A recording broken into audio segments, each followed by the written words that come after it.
Welcome into Cam Strick Podcast, episode number 237, presented by Hair Club for men and women around the world, Cam. A lot of UFO sightings. I'm not gonna lie to you, Andy. I haven't heard of one. Because you have your head in the sand, and you don't pay attention to anything else besides Connor Bedard, draft picks, shit like that. There's UFO sightings out the wazoo. Now, what does that mean? What does that mean? Does that mean little aliens are fucking watching us? Maybe. Does it mean that China has something going on that we're not aware of, that has some sort of high technology based satellite, drone, whatnot? I don't know. But one way or the other, these things are getting very close to passenger planes. And these pilots are seeing these weird UFOs, not saying they're alien, but I'm saying they're weird. They've never seen anything like it before. There's nobody driving these things. There's no pilot. There's no alien inside of there.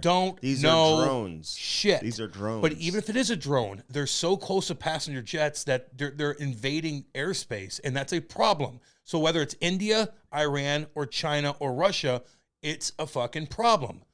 That's all I'm saying. But the guys in Missouri are fucking finding UFOs in Missouri now, so it's like kind of hitting close to home. And the other night,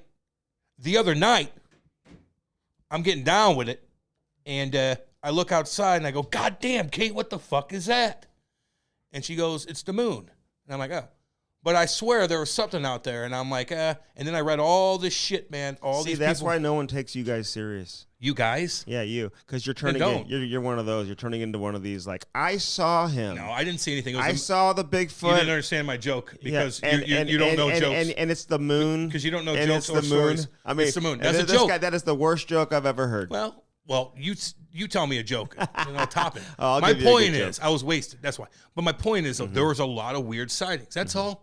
It popped in my head, and I'm like, yeah, these have been going UFO. on for quite some time. Yes, As a matter of fact, I used to listen to a guy who had an overnight radio show back in the day. And he would talk about UFOs. People would call in with their UFO sightings. I'm very familiar with this. I like hearing it, man. There's a lot of weird things that go on that we don't know. You want to know where it goes on? I'll tell you where. Most popular place in the States. The UFO sighting is the most popular place? I'd say Hawaii. Well, you're wrong. Where? New Mexico. Oh, yeah. Probably New Mexico. No, you're probably right on that. Yeah. New Mexico, man. That's where it all goes down. In fact, I've met a number of people who have gone to New Mexico. What are they? I don't know.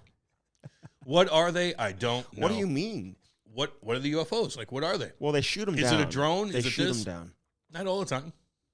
Not all the time. Just weird stuff. No big deal. Remember a few weeks ago? What was that? No big deal. The balloon? There's another one, too. Oh, Biden's got it. Don't worry. We're all good. You don't have a whole lot of confidence when you say that. Biden's like, well, we tracked it the whole time. After it went over all our missile silos and just kind of built up all this info. Oh, now we got it. We got it down after they fucking recorded all the info and sent it back to China. No big deal. I've heard from the listeners. They didn't want to shoot that damn thing down in Montana because they thought it was going to, fall on a house or something in Montana in the middle of nowhere. I've heard from the listeners. Very bizarre. They don't like the political talk. We didn't say anything political, dude. You said something about Biden. You said something about Biden. Fuck whatever. Hey, do you know grizzlies are mating with polar bears? And he found another headline somewhere. No, do you know this is happening? Like polar bears because they're waking up right now, Cam. This is the end of the crawling out of the hole, baby. They're crawling out of the hole. It's the end of the hibernation season, but they're hooking up with each other. The polar bears and the grizzly bear. Like a liger? I don't know. And there's a little albino look to them, but not all of them. I don't think that's. I think they don't live long when they do that kind of shit. I don't know. Like if you look at some of the ligers. What's the average lifespan of a bear? You think? I'd say 20. Is it 20 years? Probably somewhere around there. Something like that, man. Mm-hmm. I do follow these guys on YouTube. So funny. We need to build our YouTube up, by the way. Like, we could all make a lot more money, just so we all know. If we posted stuff on YouTube and organically made money, like, you could do that, just throwing it out there. But I follow these guys on YouTube, man. This guy lives in, like, I don't know, maybe up in Wyoming or something. He's got this nice front porch. Huge black bear and the cubs come up there every single morning. And he sits on the front porch, and he films them. He doesn't, because you don't want to do that. But he has a couple things that lay down, and it's hard to get, so other animals won't go up on his front porch. So he has a couple of things where bears can only get because they can climb up different things. And he just films this huge black bear. Names her Betty or whatever it is. And the cubs come up. They say hi. He comes over, sniffs, pats it on the head. It goes over, eats its things. it looks away. Even the Cubs are coming up to the guy, which is like a no-no. So when the Obama bear doesn't give a shit and it feels safe that the Cubs are coming up to a human, that means that she's comfortable with you. But it's just, this thing's fucking 800 pounds. It's monster black bear. It comes and sniffs around. Monster black bear? Yeah, huge black bear. Not a brown bear. Black bear. That thing must be devouring. It might trash. not be 80 pounds. Yeah, well, they're garbage disposals. They are. Yeah, big time. If they're 800 pounds, I mean, most black bears are not that big. They're not that big, but this one, 800 might be an exaggeration. The one I saw on my hike, which certainly almost killed me, was not interested in me petting its head. In fact, it was chasing me, Cam, when I left my family. Yeah, and you wrestled it. Yeah, well, I didn't wrestle. I didn't have to, thank God. But anyway, it is kind of cool to see that kind of stuff. Would I trust that damn thing? No. But it does make me want to get a place out in the woods. This is 100%. 100%. I want to go out. I love where I live on the golf course, but I got to watch my P's and Q's. Sometimes, man, I love when my buddies pick me up and we go to their house, which are on like 6 acres. Fucking no one cares. You could get out and shoot your gun. You could do whatever you want. You can make bonfires. Like, I do miss that element of living out in the middle of the woods. You can't do that at your house, huh? Fuck! No, although, listen, I'm in a nice neighborhood. But everybody's armed out there. Like, if you had to shoot something in your backyard because it's tearing up your dog, they don't give a fuck. Like, I hear gunshots all the goddamn time. I heard in Illinois they may come start knocking on your door trying to confiscate those guns from you. Yeah, how's Chicago doing with that? You know what? How's Chicago doing with gun violence? So I'm just worried. I'm just asking. I'm just asking. I was looking. I'm just asking. And I think they were ranked 20th out of 20 in terms of a crime in major cities in the Chicago? Yeah, like they've really gone down. Man, every fucking weekend, no one even talks about 15-year-old fucking kids murdering I'm not going to sit here and suggest it's safe by any means because it's a fucking disaster, shit show, dude. Disaster over there. It's a shit show. But it is in a number of big cities. But I was surprised to see them fall to 20. I don't know where they were before. It's probably because it's very popular there. Yeah. And it's one area of Chicago, just like St. Louis. But St. Louis, I think it's all over, man. North side, south side. It is, Andy. You ever gone to the north side? Let me talk. Oh, yeah, I have. Okay. Sorry, Andy knows gangsters. But anyway, it is one area, and they do creep up to the mile stretch, just like the hardcore cats creep down to Clayton. The Magnificent Mile? Yes, just like in St. Louis, they'll creep down to Central West End and fuck shit up. That's why everybody's moving out of there. They'll creep down to Clayton. Shit, they come all the way out to Eureka and steal shit, man. And good old Eureka boys out there will fucking shoot back. My buddy that I went to high school with, big old Hoosier, fucking Hoosier. Mm-hmm. He got his car robbed, and he goes out there and has a fucking gunfight in his neighborhood, in the neighborhood my cousin Derek lives in.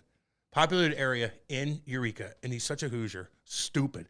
Goes out there with his gun, and they go, bop, bop, bop, and he hides behind his truck, bop, bop, bop, bop, and have a shootout in Eureka a year ago. That's like the old Wild Wild West. Stupid. You're going to kill a kid, dude. You're crazy. So what happened? Dude, he should have got arrested for that, but... And he didn't? I don't know. No, they who knows what they did with the kid that robbed the car, but they had like a little shootout. Did he kill the kid? No, he missed him. But like you can't Did he get hit? No. I mean, these guys are terrible. I shouldn't say he's my buddy. He's just I just grew up. I grew up. He was in my class, but like it's just fucking crazy, man. Crazy stuff. That's why I'm glad I live where I live. That's glad I don't live where you live. Why? I mean, I don't need people having gunfight. There is no gun war going on in my neighborhood. I'll tell you that right now. Nobody in your neighborhood has a gun.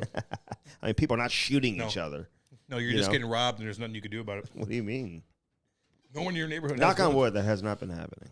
Yeah, it probably has, and you didn't even know it. You know what I mean? I don't know. The worst feeling in the world, though, is to walk outside, open your car, and you're like, fuck.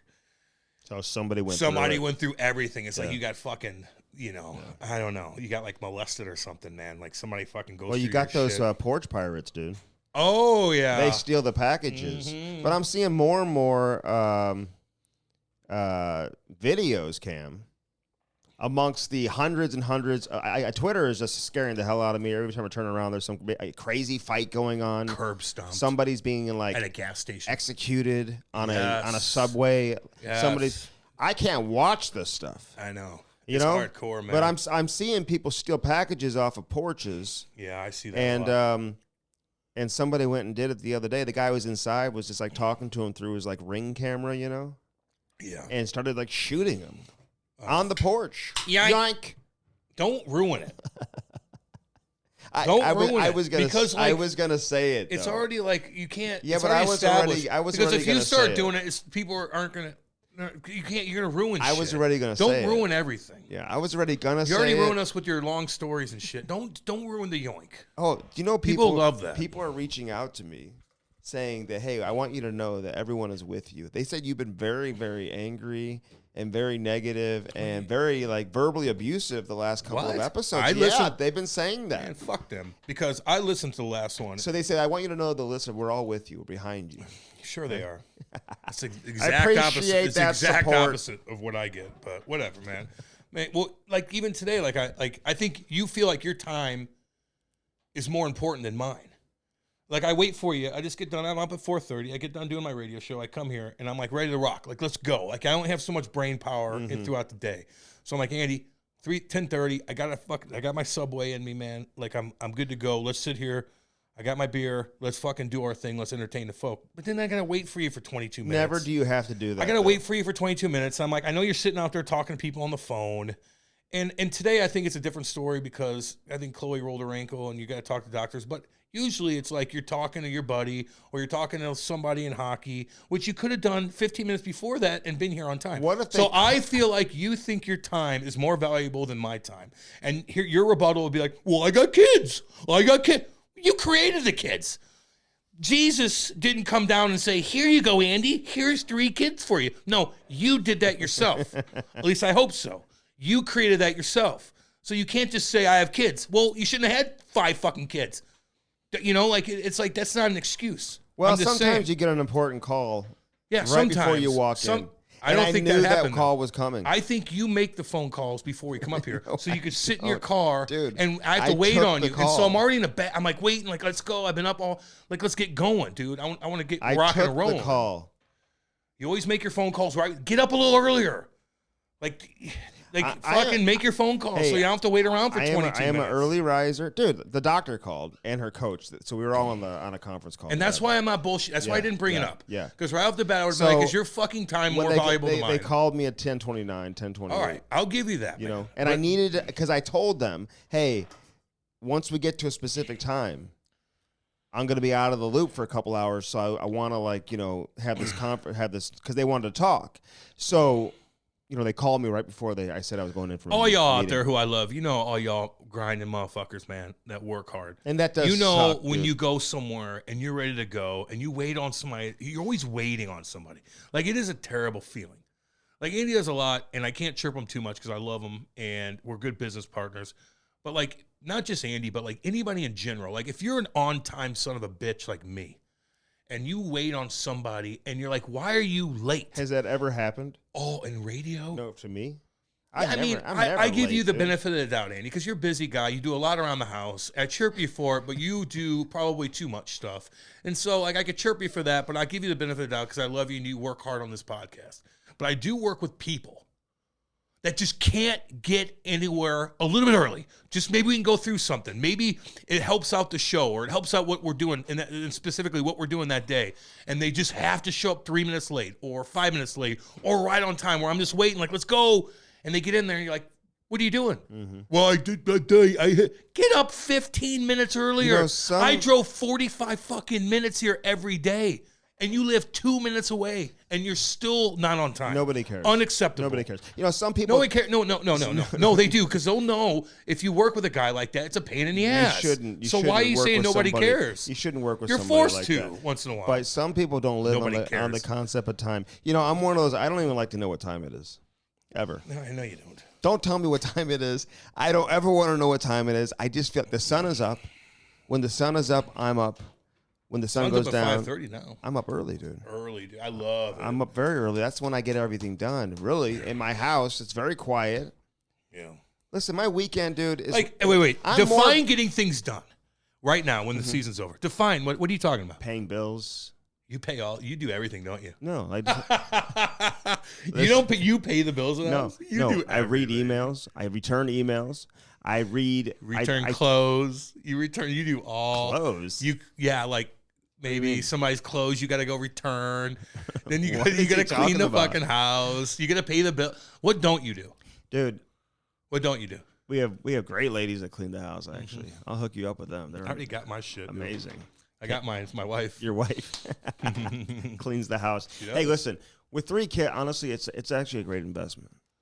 If I had to give up like everything, that's one thing I would keep.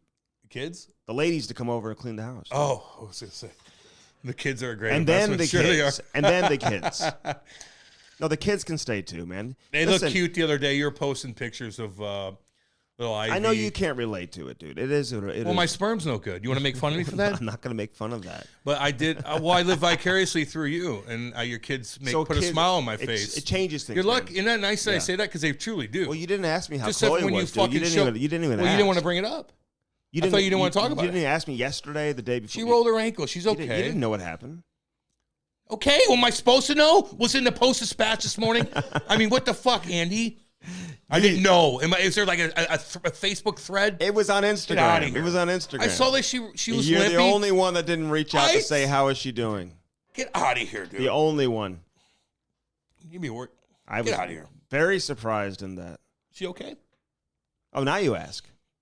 She rolled her ankle. You know how man. like somebody doesn't ask, and you're like, "Wow, I can't believe they didn't ask," and then they ask you, and you're like, "I don't even want to answer them." Because I know now that you're asking, because I was an athlete my whole life, and I know injuries come and go. So a non-athlete like you would freak out over an incident like this. Or when I look Who's at freaking it, out? You.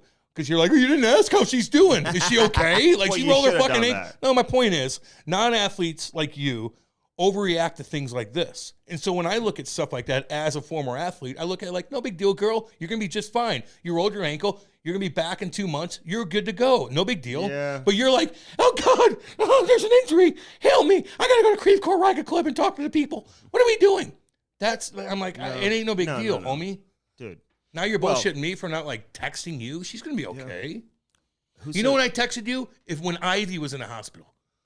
Poor little, cute little Ivy. I was worried about that, and I texted you. But when Chloe, she's older, she rolled her ankle, she was limping, you took a picture of it, and I'm like, she's just going to be okay. So maybe I should have texted you, but I don't freak out because, I've been through all that stuff. You know what I mean? Mm-hmm.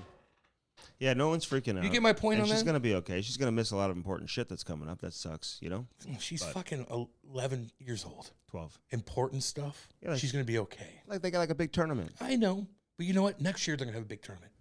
And then the year after that. And then the year after that. And the year after that. Don't worry about it. It goes fast. It's all, I know it does, Andy. I know I've been through it. I get it. It went really fast with you. Mm-hmm. Really fast with you. But she's going to play soccer for a long time. She had a little setback. She's going to be fine. It's really not Should that. I have a Facebook post about it? It's not that long when you think about it. You want me to tweet something out? Want me to you want me to go on Highway 44 in an overpass and put a huge thing up? No, just shoot a text. To her? What's wrong with you? I don't do that. You didn't text me yesterday. You should have texted me. You saw me. Whatever. I'm sorry. God. Oh, man. No, she's going to be all right, dude. I know she is. I said that. Yeah. I know that. But, I still had to talk to the... We went to the doctor this morning to get the x-ray, and I came straight here. Oh. So that's why I was a little bit delayed. Okay. And that's why I'm not bullshitting you that much. Yeah. I'm just telling all the people. I know you don't care about. And then I had to take her to school, and then you know what? You take her to school. What else did you Now she's got to be on these crutches and this boots. Now you have to, someone's got to come get her backpack to carry. I know. And then the nurse has to come grab her, and they give her the ordeal. Here's how it works when you have crutches. You get to leave class 5 minutes early. You pick somebody to carry your stuff. During PE, you go to the library. No. Okay, because that'd be embarrassing. No, she didn't want to go to school with crutches. She's embarrassed, dude. I know, because you're getting bumped into, and then I'm like, you didn't fall down the steps at school. No, okay? it's all good. It's You're an athlete, girl. No, you should injury. be like, hell yeah. Hey, anybody says anything, hey, what? What'd you say to me? Mm-hmm. I'm an athlete. I rolled my ankle because I'm an athlete. What'd you do? You're not hurt. Why? Because you don't do shit. Sorry, I got banged up. You're playing the fucking flute after fucking school. I'm fucking shit kicking cats on the goddamn soccer field. There's nothing wrong with the flute, dude. Yeah, I know. You played it. I think you still do once in a while. Yeah, I don't think anybody's going to chirp that. Okay. Well, I know. People are mean in school. I'm just asking. Yeah, I don't think so. All right. Yeah. All good. No, if you would have had it, people would have chirped you, but she's pretty cool. She's probably really popular in school. Listen, I broke my ankle in football practice. Ever tell you that? Sophomore year? It must have been devastating for the team. Dude, it was very devastating. Listen, let me tell you how this went down real quick. So, dude, we're doing a drill. It's like the old Oklahoma drill. Mm-hmm. Oh, you must have rocked in that. You know what the Oklahoma is? Yeah, you get on your fucking back, you turn, and you go. So, anyway, I'm the ball carrier. And I'm going up against this kid. His name is Jeff Good. His dad was a teacher at the school and everything. You know, nice kid.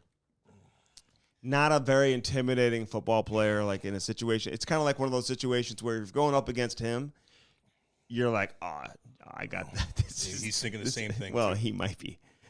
So I run right through him. Like, he didn't even, like, hardly get a hand on me. The coach starts giving it to him, screaming at him. What are you doing? That's the worst effort I've ever seen. Do it again. So we do it again on the ball carrier, and he grabs me and does one of those where he puts his leg in front of my leg and tries to, like, flip me over his leg. Like, not a football tackle. No, like a wrestling move. Not where you wrap up and you take him down, yeah. right? Or you're able, even by the jersey, able to swing him down. Yeah. He literally put his foot. So when he put his foot in front of my foot to try to, like, trip me, my ankle got caught, dude. And I remember laying on the grass and just pulling the pieces of grass. Actually, the coach told the story at the end of the year banquet. I was pulling the blades of grass, and I just said, he's like, what's wrong? What's wrong? I remember being like, I just want to play football. And they're like, we just want you not to play football. And so I had to go, and I actually had to have surgery, dude. It was a big ordeal. Yeah. Had to have surgery. And then my dog bit me a few weeks later. I had to get 20 stitches while I had a cast on my ankle, dude. It was a rough couple of weeks there, man. So, Andy was a kid when growing up, you know. There's always one kid on every team that's doesn't chase the ball, but they're in the middle of the field picking flowers, talking to themselves. Oh, yeah. That was Andy. My brother was like that. Was he? Yeah. I felt bad for him. I got all the attention growing up, you know. Mm. I just felt bad for my brother here and there. Like, I truly did. Like, he wasn't really into it. He was kind of forced into playing. I was doing everything. Every time we go to a family function, it's always about me and this, that, and the other. And I just felt bad for him a little bit. I just did. Like, he's okay now. Did you really feel bad at the time? I don't think you did. At the time when I got older, I did. Mm-hmm. So I took care of him so much. Did you? God, yes. What'd you do for him? He wasn't working. When I was playing, he was just taking care of my house. And then he got addicted like I did. Mm-hmm. So now my brother, who's not making any money, I was acting like I was making $20 million a year. Now he's living off of me and feeding off of everything I do. And you get complacent and you get used to doing that. And that's happened plenty of times in a lot of different situations. And and everything's fucking rainbows and Skittles and fucking everything's great. And you get caught up in this jam, and he got caught up on painkillers so bad too, man. But I had the money and the will to get off of it. Mm-hmm. He's still hardcore dealing. Do you know a lot of like NBA players? They support a lot of people. They got a huge entourage. Shit buddies. You know that? Yeah, and they go broke because of it. Brody, hand me a beer, so, please. Thank you. They go broke. Yeah, I did too. And you just had one guy to. Just think if you had I had to take care of my own. Just think if you had 20 kids from the neighborhood. Well, I was taking that were on the payroll. Well, I went on. It's not a payroll, but I was taking care of all my buddies. No one was making money. I was taking care of everything. Every time we went out, I'd take care of all the guys. Mm-hmm. And you look back at it, man, I was 20, 21 years old. Like, I was young, dude. So you're making fucking $500,000 a year with bonus and shit. Like, you're a billionaire, you feel like, in your own little bubble. Mm-hmm. And I would take care of him, man. And it got to a point where it fucked both of us up, you know? So you got to be realistic. No, you live and learn. Listen, I wasn't realistic. That's my advice to any kid who finds himself with money out of nowhere. Could you imagine being like one of these NBA, NFL players where you go from having nothing to all of a sudden just having tens and tens of millions of dollars, like overnight, dude? No, it's not overnight, Andy. It never is. You know what I'm saying, These guys are so good. They're treated like gods when they're 13 years old. They are. They're telling they're going to make money. They're going to make money. They're going to make money. They are good to go when they were young. They know they're going to be a fucking athlete when they haven't gone through puberty yet. Cam, there are kids that grow up in terrible situations. I know that. Okay, terrible situations. Yeah. And so no matter when that is, whether it's when they get to USC and they get to college and all of a sudden they start getting paid, they go from having nothing to all of a sudden having everything. But dude. they knew it was coming. But not every kid's the LeBron James, dude. It's different. You know what I'm saying? Not every kid. I'm not even talking about LeBron. There are certain kids who certainly achieve that status at a much younger age. Maybe 3 guys that are first-round picks getting $20 million that weren't good in high school. Well, high school doesn't pay you. No. High school's whenever you get all the attention. High school is when everybody notices you and you're dominating. You're like, you're going to be a first-round pick. But you're going to college. You're doing but this. they're not buying Bentleys and flying private and doing all that in high school. You're treated like gold, dude. So it's not about how they're treated, Cam. I'm talking about making the money, dude, actually having the money, like real money, where they write you checks and it's in your account and it's to your disposal. Now all of a sudden you can do whatever you want.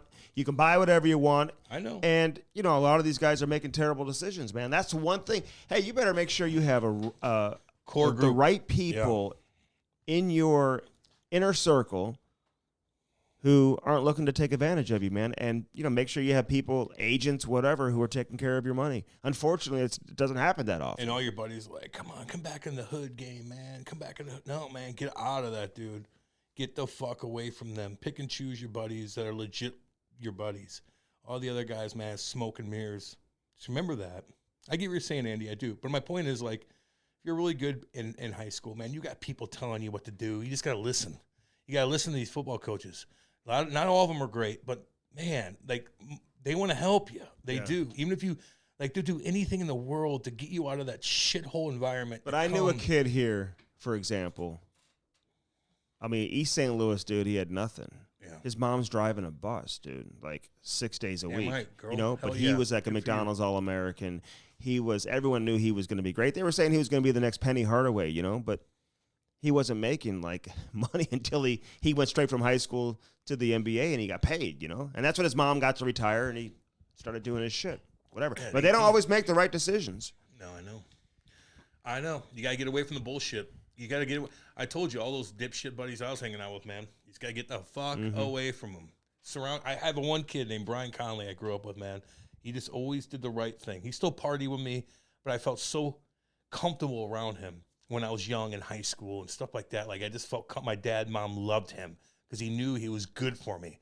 All the other fucking dipshits, my mom and dad be like, oh, they'd be sweet to him, but they just knew Brian was my guy. We don't hang out with him anymore, but listen, and you can be friendly with dipshits, but you got to be able to keep your distance, man. You got to know when to keep your distance. Don't listen to him. Hey, but this is why all this talk about Snoop Doggy Dogg trying to buy the Ottawa Senators, man. And the weekend. The weekend. You got Ryan Reynolds and whatever. Listen, I'm gonna say something. I don't want anybody to be offended by this. Good luck with but that. I'm being honest. Because I've always felt like, okay, the league, NHL teams, whatever, they're always about, hey, we want to introduce the game and try to attract kids from minority backgrounds, minority communities to get into hockey. And it just was never really realistic for it to happen in terms of how they were going about doing it. It's just the nature of the sport, the history of the sport. It just doesn't provide for that. Like, kids growing up in the inner city here in the U.S. are just not focused on becoming the next NHL star. It's just not where they're at. Now, can that change? Sure, it can change. But how it can change is if you get people like Snoop Dogg all of a sudden who are, really into hockey, okay? Listen, hockey's so expensive. We all know kids can't afford to necessarily play. It's difficult to do that, to truly come out of a rundown inner city background and get into hockey. I think a lot of NHL teams have done a good job of getting some of those kids to come out there and skate, give them the equipment, build some community floor hockey, roller hockey rinks outside of boys and girls clubs and whatever. But the reality is these kids, once the team leaves from coming to their school that day or they leave, that they're not focused on becoming hockey players. Now, you may have one or two that are. Who knows? They fall in love with the game. Maybe that's the case. But the majority of black players in the NHL today, or even players that we see playing youth hockey, Cam, they're probably not coming from the projects or rundown inner cities of the U.S. Maybe Scarborough, Toronto or something, but you're still in. Yeah, and I'm focusing on the U.S. So, you put together these different groups and these different alliances, and there's a lot of good that's come out of it. I think the intention is very positive. But the reality is these kids in the inner city in the U.S., man, they don't know who Akeem Alou is. They don't know who Anthony Stewart is. No, even Reaver. They don't know who Ryan Reeves, Jamal Mayers is. You know what I'm saying? Ryan Reeves. Anthony Duclair, who had a badass goal the other day. He did. Not very good defensively, but he had a great goal. Great goal. Great breakaway. Yeah, great breakaway. And they need him to step up. So what I'm saying is, if you truly want to get the attention of kids who are from minority backgrounds and live in minority communities, if you truly want to grow the game, well, it helps when you have people like Snoop Dogg, because they all know who Snoop Dogg is. They can all relate to Snoop Dogg. He's from their community. He's already done it with the youth Snoop Football League. Yeah, I remember. He's got the youth Snoop Basketball League that he's partnered up with like Stephen Snoop, Curry, man. He's done that on the basketball side. So I will say this, though, to Snoop, man, you don't need to own an NHL team in Ottawa to make this happen. You want to create the youth Snoop Hockey League, just go ahead and do it. You know, you want to get kids into hockey because you like going to the games at the LA Kings and whatever, fine. But if he gets involved in NHL ownership, it would only be a positive, man. Of course. You know, from that standpoint, he could do something that a lot of these others, it's their intention of what they want to do, but they just don't have the star power to be able to execute that. You know what I mean? Yeah, and if you're in the inner city, man, walk outside and play football. Okay. If you're in an inner city, walk outside and play basketball. Okay. If you're in an inner city, walk outside and play hockey. What? Walk outside and play hockey. Well, I got to go get rollerblades. Okay. I got to get a stick. Okay. I got to get a stick. You need a stick. No. What? To play for street hockey? Excuse me? To play street hockey? You don't need a stick? No, you just need a stick. Oh, okay, Andy. Yeah. Just a stick? the one that you have on the asphalt that wears out in 2 seconds? Where are you going to get a stick at? The Milek? Okay, cool. You're going to rollerblade? Because you could jump high and run fast doesn't mean you can skate well. There's so much to it. If you're in inner city, go throw a ball around. Go sprint. Go make some dekes and moves. Basketball, there's a basketball court every fucking 2 seconds. Go get a basketball and go play with your buddies. You need shoes. Go outside and play hockey. Yeah. It's a very difficult thing to do. No doubt. But like soccer is very easy to go do too. But, but they're not into that either. They're not into that either. They're like, I want to play basketball and football. Right. And you know why? Not even baseball. Right. They want to be entertainers or they want to be football players or basketball players. It's easy to go play basketball. It's easy to go in your backyard with your buddies and throw a football I'm not saying around. all of them. There's kids in the inner city, man, that want to be like educators, that want to like change the world in other areas too, though. You know what Andy, I mean? We know. Okay. You don't have to fucking, we know. But my point is, it's hard to just get up. They want to be astronauts. Yeah, Andy. It's hard to get up and just go play hockey. It doesn't work that way. No, I know you got to have fucking. You got to have the Snoop Youth Hockey League. You got to have a little biscuit puck that costs $15, and every time you lose, it's $15 more. There's a lot that goes on to it. That's all. Okay. It goes into it, I should say. So what's your point by saying that? I ain't gonna get into hockey. That's my point. Yeah. Maybe up in Ottawa. Where are they going to go skate, though? There's no rinks in the rinks. You know, but you can go outside and skate. But if you're going to create the youth Snoop Hockey League, here's what they should do. The SHL.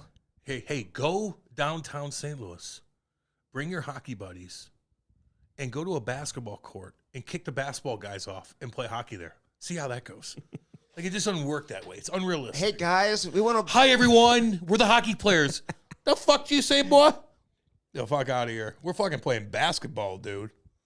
You know. So, but listen. You can find a parking lot, dude. You can find the street in front of your house. You got to get a net. All I'm saying is... skates. All I'm saying, stick. Cam, all I'm saying is if you're ever truly going to make a dent in minority communities, it's not happening with current or former NHL players. No. The star power, the recognizability, all of that. Is this a hot take? No. I was going to say. Not at all. I thought we were talking about this earlier, and you're like, I'm going to save it for the podcast. I'm like, is this what you're saying? No, I just didn't want to waste our time on the phone call. I said, let's save it for the podcast. No shit. It's obvious. Yeah. But right now, like, think people in like but North County. Wait, time out. You think people in North County are like, well, Ryan Reeves? Like, they're not. No, but nobody wants to say that, though. But that's the truth.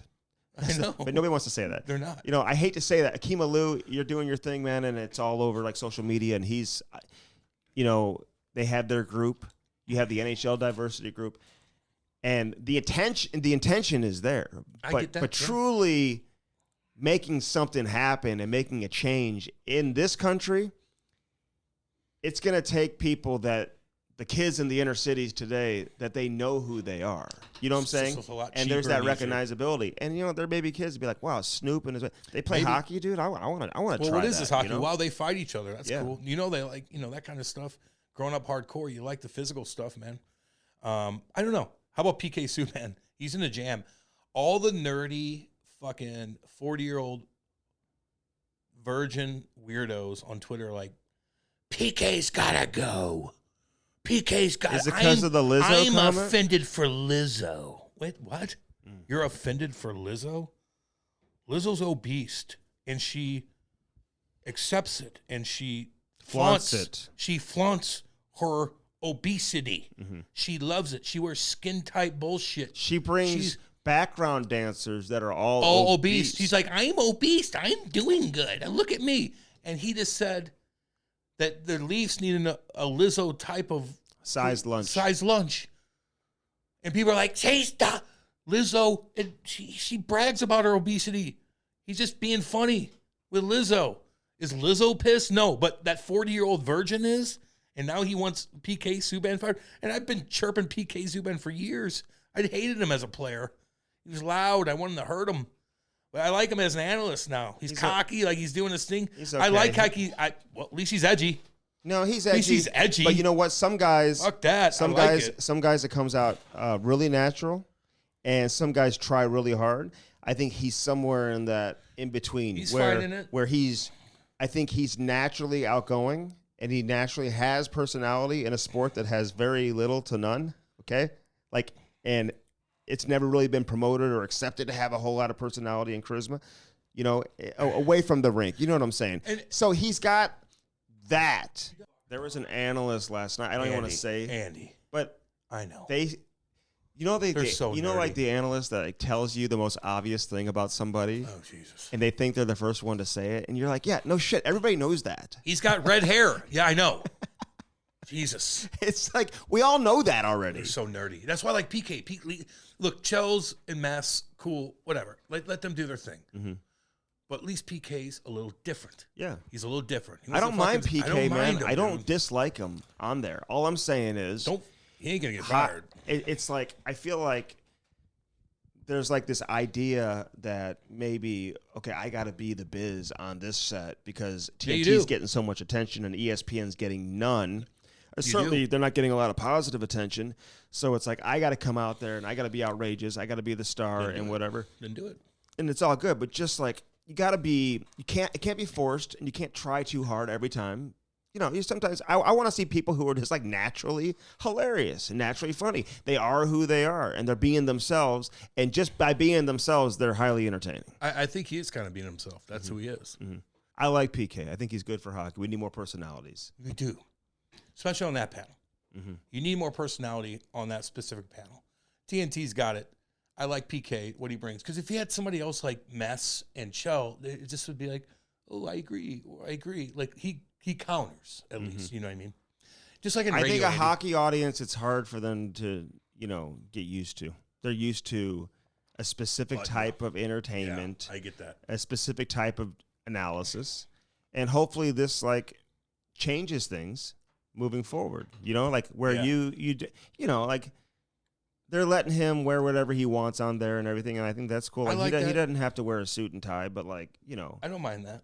At the same time, it's like, just if you're watching, you just know when the host has to throw it to break, or they have to throw it to someone's talking to them in their ear and whatever, or when another analyst is talking and he's trying to get the next word in. I know exactly that's not good TV. You're right. Even though it may be fine because the host will be tell something, and PK will just be and he'll make all these. Can't wait to talk next. He'll make all these movements, and really it's Mess's turn, and then it's Chell's turn, and it's yours. But you're being the inflatable thing at a, used car, and then everybody's looking at him when when the host is making the point, but PK's waving his.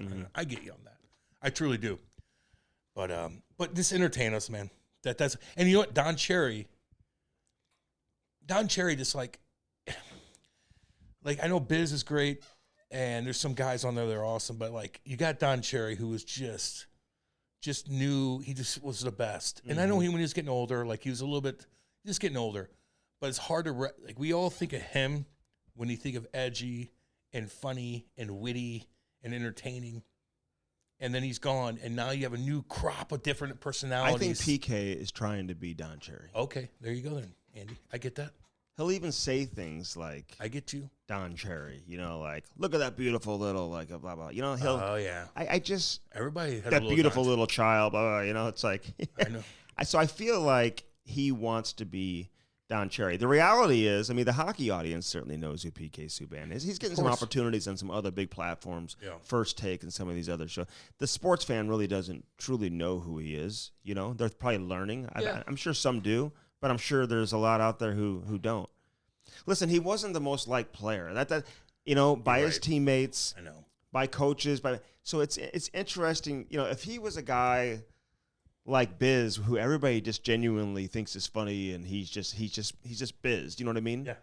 And so he's just kind of like, that's kind of what you expect. Here's the difference, though. Sometimes you just don't know what to expect from PK, and it's like, he's interesting because he's there's so many wavering and differing opinions about him that are out there. The difference is like Biz being goofy in the locker room and loud and chirpy, like he's a fourth line guy. Mm-hmm. Like you look at him, he's not making more money than you. Right. He's not in control of ice time. He's not talking to the coaches to get on the power play. Where like when you're loud like that and you're the big dog, it's just different. Guys look at you like, well, you're making fucking $9 million, and now you're goofy, and then you don't play well, and then you're going in the coach's room and getting on power play. Like there's a difference when it comes to personality. If you're not demanding in the locker room and you're not making that much money, like you're funnier. Mm-hmm. But the guys that are kind of like, oh, cocky, but do this, and they're making a lot of money. It's just a different thing. Mm-hmm. I don't know, but I like him, man. It's all good. But in other sports, it works. Charles Barkley was the funny guy. He's hilarious on TV. Shaquille O'Neal was the entertaining guy. I bet you guys didn't like them. Deion Sanders was loud as hell. I bet you guys hated him too in the locker room. Maybe, yeah. Fuck yeah. T.O., all those loud guys, man. But the funny loud guys that don't make money, they're just funny loud guys that don't make money. Mm-hmm. They're not threatening. You know what I mean? Yeah. I don't know. It's different. Listen, PK's tried some of his own shows in the past and stuff like that haven't necessarily worked. Yeah. So like, listen, sometimes you need really good people around you too. I think ESPN's still finding their way in terms of where they're going with they need this, to figure. But they fucked up. He's a good piece to the puzzle, But the Lizzo-sized lunch, you brought that up. I don't feel like listen. I see the some of the negativity out there. I just don't feel like it's really. It's almost like it's falling on deaf ears to the league and falling on deaf ears to like ESPN. I don't think they're reacting to it. Lizzo's probably like, yeah, what's up? Mm-hmm. And if she's like, got a lot of attention. Yeah. I mean, it ain't that big of a deal. How are the Leafs fans doing out there? We want Florida. We want Florida. Do you? I love Florida, man. So do I, man. Florida just plays hard. Toronto just baby. like their defense is so bad. And I know they've got some good forwards and whatever, but their defense just is not very good. Their coach, he whines a lot. He's constantly whining. Andy. I mean, you just got to stop whining. I'm just ready for, I hate to say it because I like their fans, some of them, but this is what happens. Listen, when you blow your load right after the first round, you just could feel this happening. Where's the Bud Light? There's so much focus on getting out of the first round that you forget that you have to win 4 rounds to win a Stanley Cup. They thought they already won. So you didn't win anything by getting out of the first round. You just get to the second round, and you still haven't won a game beyond the first round since like whatever. And you know what, Andy? 2000 what? And you know what, Andy? Or 1993, Their maybe. 2 best players. I feel like Austin Matthews turning the puck over.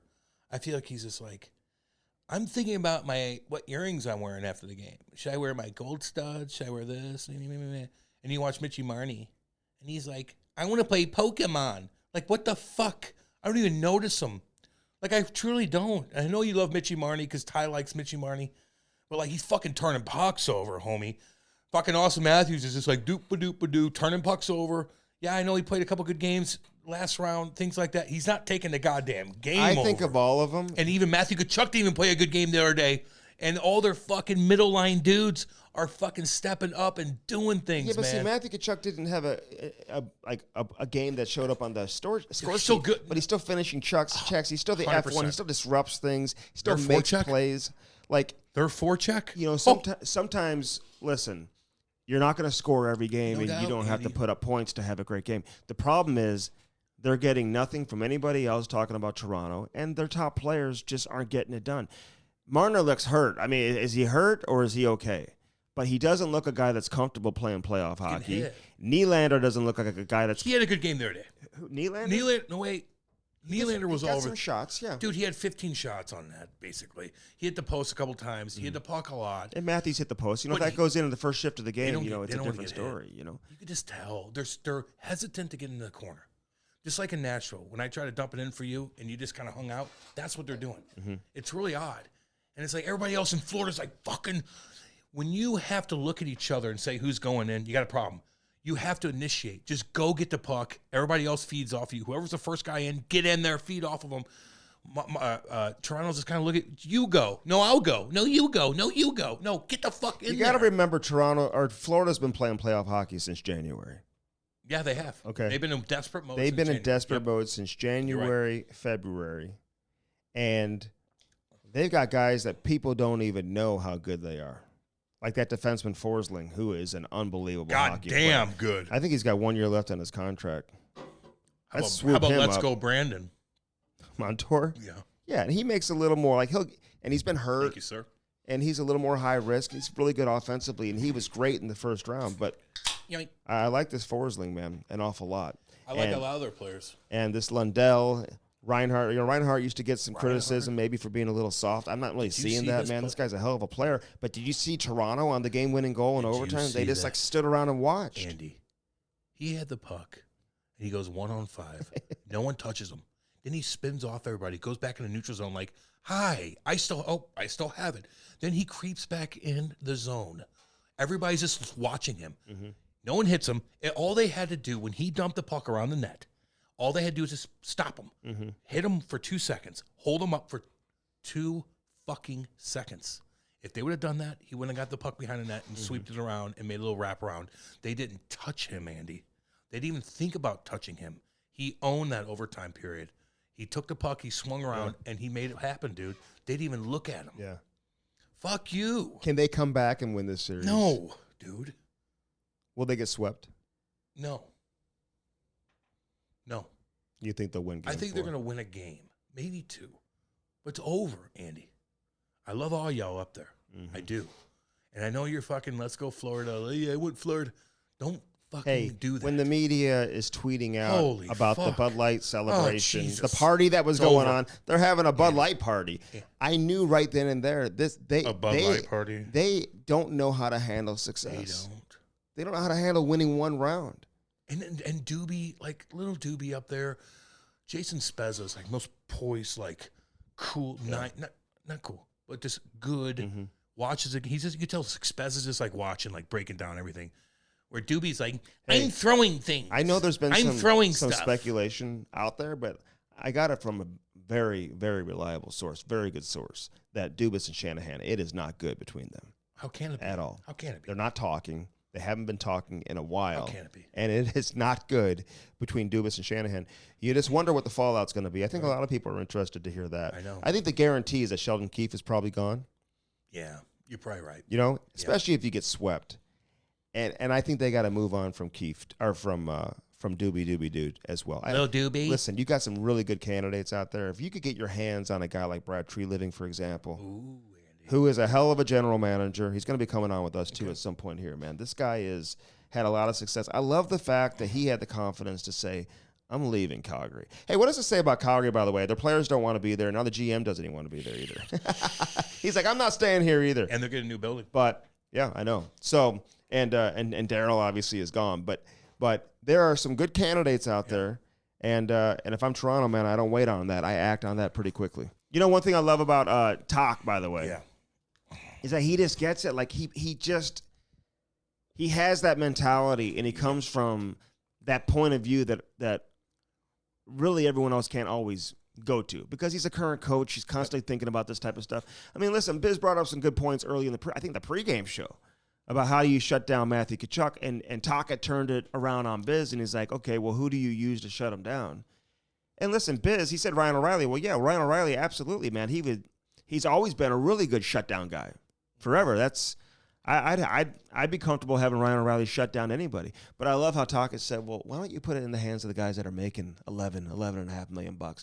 Like, where's Johnny Tavares? Let John Tavares do it. Let Austin Matthews do it. I mean, these guys are the ones making all the money. Well, who's doing it? Let them shut them down. Who's shutting them down? Well, nobody, apparently. Nobody. I think they've all had a chance to. Mm-hmm. It's hard to handle Matthew in a playoff situation. He's so big, and he's mean. And he doesn't hesitate to go to hardcore areas. Like, he invites it. He invites everywhere he's at. Like, everybody's looking, where's Matthew? Where's Matthew? Matthew's right in front of the net. And everybody's fixated on him. Everybody else in the line just kind of cruising around and doing their thing. Like, they're so fixated on Matthew Tkachuk. It's unbelievable. So sometimes maybe he won't score, or he won't be on the score sheet. But fuck, he does so many other things, and everybody else in the lineup comes out there and dominates. It's crazy, man. I like this Florida team. Unfortunately, probably for the NHL, there's going to be Florida and probably like the Kraken or something. I would love it. I wouldn't care. Now, that'd be better than like Carolina and the Kraken. That may kill the league. What would be the worst scenario? Carolina, Dallas? No. I think Seattle, Carolina would be worse than Dallas, Carolina. Okay. Yeah, maybe. They have no superstars on their team. Carolina looks pretty damn good, although the Devils look You'd pretty have good like there. no superstars in the entire. I know. But I'll say this, man. You see what Jack Hughes did? How just by getting involved with Sebastian Aho after the whistle, that very one play right there, Cam. I mean, just showing some balls and be like, you know what? I'm here to compete in the playoffs. Could be what it takes to extend this series to 6 or 7 games. I know. You know what I mean? He lost a tooth. The women folk are like, I'll his still brother's bang in you. there, man. Like, he's just like, 2 assists. you know, he's like, I'm here to play. It would not surprise me if the Devils tie this thing up. Now, I said the other day that Carolina may be the best team left in the playoffs, and they might be. No, you said that they might win the goddamn cup, Yeah, too. I know. I They know. look like they And they look. could. I seeing, like, listen, they just gave up 8 goals. They won't give up 8 goals combined in the next 3 games. I agree with that. Okay? So that would won't put happen money on again. that, too. You can't rely on that. So I put money on that, too. Can New Jersey win a tight, checking, low-scoring game? Do they have the personnel to do that and the experience and the maturity to do that? I don't know. Well, but the way they came back against the Rangers, man, nothing would surprise me. Well, you know what? The Devils had no time off. The Hurricanes been sitting there for 5 days. Yeah, but they still They're- won the first 2 games. You're not winning in that building, though, right? Listen, and my point is, Carolina's healthy. They sat back. They worked on shit they needed to work on. They're waiting. Fucking Devils has had a monumental, stressful 7-game series against their arch rival. Mm-hmm. Carolina's sitting back watching every game, tweaking different things on what they need to do. They got the speed. They got the skill to do whatever they want, however kind of system they want to play against whoever. Like, they sat back. They went over it. So they're ready to fucking rock. I know what you're saying, but They're ready to Carolina is not healthy. No. Yeah, I know what you're saying, though. The Yeah, but guys they who probably are got banged the guys up. who are available. Oh, yeah, no, Svechnikov and those guys. Svechnikov, I get that. Teravainen, you know. And they're still Petrovich. flying 100 miles an hour. Yeah. But my point is, like, sitting back and really adjusting your game plan, watching. Mm-hmm. These guys are fucking each other You're up. saying the guys who have the bumps and bruises, they can Yes, get they're all that healed. stuff The guy done. that took a shot, yeah. the guy that rolled their ankle, the guy that did this. that may be the most difficult building to win in. What's it Carolina? like playing there? Shitty. Dude, their crowd is amazing, man. Well, It's it loud. depends. It wasn't It's for like loud. 10 years, but now it's back. Whenever I played against them when they beat us in the second round, it was crazy. But, like, you know, it's not Toronto crazy. It's not Montreal. Dude. No, it's like players say it's one of the hardest places to I play. know. It's It's a NASCAR college football environment, dude. They're like, it's not a hockey crowd. Loud is loud, Andy. If you're loud in Toronto, you're loud in Montreal, you're loud in Chicago, it's fucking loud. What are they doing differently besides loud? Are they chanting something different? No, it's the same fucking thing. some people Go down there and win a fucking game in Carolina. Carolina's the toughest place to play. Get out of here. Oh, yeah. No, dude. get out of here. A lot of people are saying that. Like who? Like former players and current players and whatever. Oh, Mark Messier?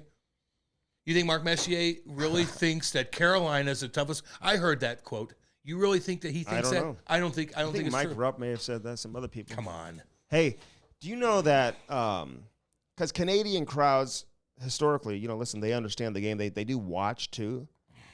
This Carolina crowd, Cam, it's different. Like when they're just wild, rabid, crazy sports fans and they don't really know what they're watching all the time, although they do. They've seen hockey for a long time. I'm not going to discredit Carolina, but I'm just saying they play unbelievable inside So do you their home think barn. the away teams coming in, they're like, wow, okay, it's loud. What's Wait, Carolina's hold on. home record Hold on. in the playoffs? It's loud. But they're chanting something different. So now I'm intimidated. No, it's like, go fucking win a game at Carolina. You don't ever Good heard of a God. home ice advantage? Yeah, I have, Andy. And I played there. And I played against a ruckus crowd in 06 when Some- they're going crazy. Like, Some buildings are probably is a real advantage to the home team. nah.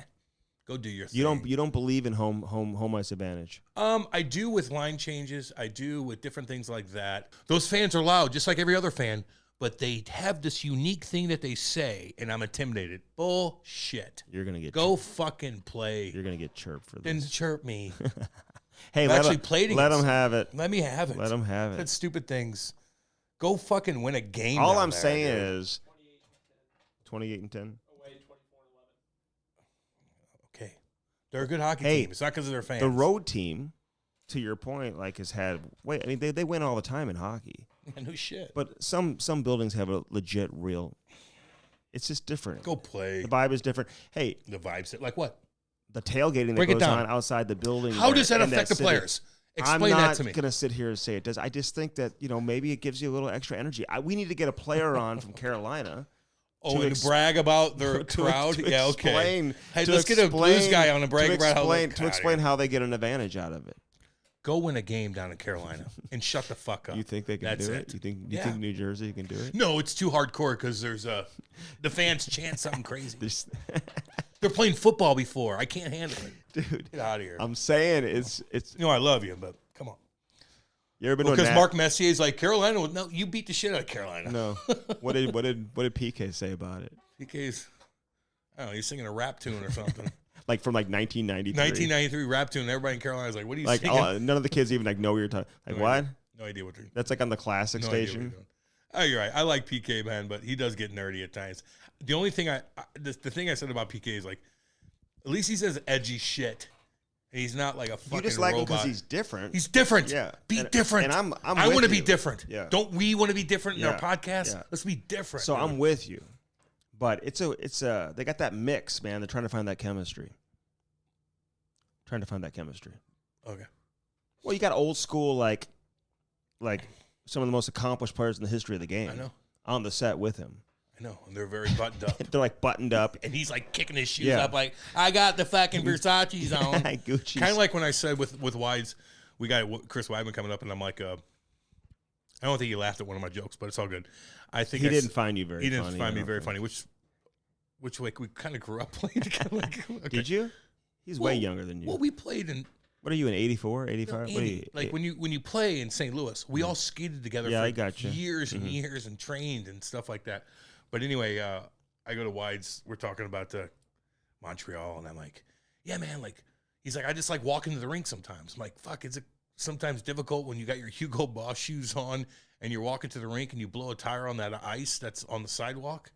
And he looked at you and he goes, yeah, 15 years ago when we all wore Hugo Boss. I love that he said that. That was good. That was hilarious. That was a good one. Because Cam's brought up Hugo Boss like over well, that's and what over I used to. and over. Well, when we played, that's what I used to wear. Nothing against Hugo Boss, but I'm just saying, like, they don't use that anymore. No, it's just a little more. Well, we were sponsored by them back in the day. Mm-hmm. The NHL was. That was awesome. Yeah, the PA was. So when I bring that up, I just think of what I would wear. But it's all the same because you don't have any like grip. Mm-hmm. But you own me on that. That's it's all good. Yeah, that was funny. God help. That was funny that he said that. Yeah. He had to chirp you a little bit. Yeah, that's why I brought it up. But he's had some interesting shit happen to him. Uber driver. And I know. You know what he should have said, though? Here's where they went wrong, the more I evaluate that video. Yeah. And any player out there listening, when you're in the Uber with the boys and the Uber driver asks you, what team do you play for? Don't tell him what team you play for. He should have just been like, we play for Arizona State, okay? We play for Arizona State. We play for any other team but the Ottawa Senators, because then he couldn't have like put the video up and sent it to the Ottawa Senators. And he wouldn't have known that he had NHL players in there that he could like really screw over. Now, come on, for the Uber driver to do that because he didn't get a tip is so petty. And White's talking about. White's just like, dude, I don't ever tip right away. Yeah, you do it the next time you do an Uber. Exactly. You have an option, right? Yeah. Listen, if you're in an Uber, just don't have like a girl next to you if you're married. If you're in an Uber and you tell them that you play for a certain team, like I wouldn't worry about that. Like I just wouldn't. Like if this happens again, like just be cognizant of it. I get it, but like that just was like everything kind of crashed down on them. The Uber driver had a fucking hard on for them. Dude, they didn't say anything that bad.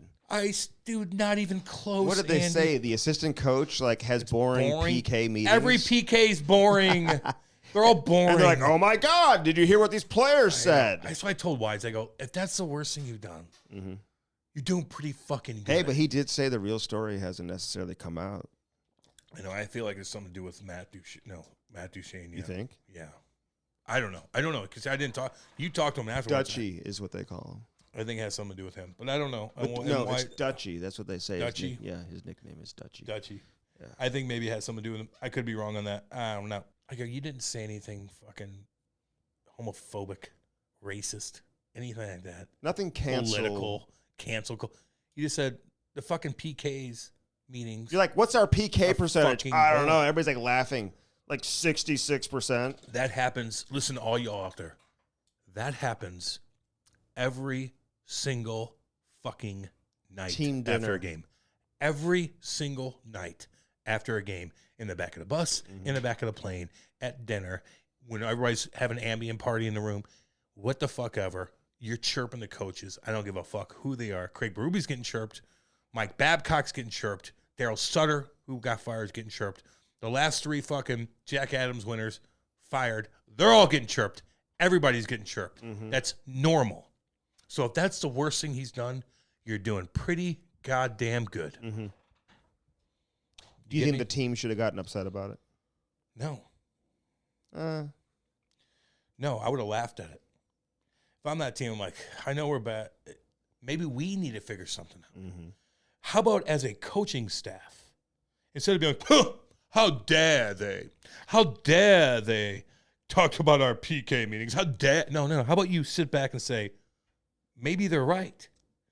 Maybe they are fucking boring and people are passed out. Maybe we, as a coaching staff, need to figure something out. Sometimes you need to get off your fucking high horse. Hear thee. How dare they? And how dare they? How dare you, Greta Thunberg? How dare you? Shut up. How about you listen to them and sit back as a coaching staff? Maybe we need to look in the mirror. How about you look in a goddamn mirror? Maybe when people I am are bitching boring. about you. Maybe you are. Maybe boring. I'm not teaching. Maybe you're not teaching. I'm not teaching. Maybe you're not teaching.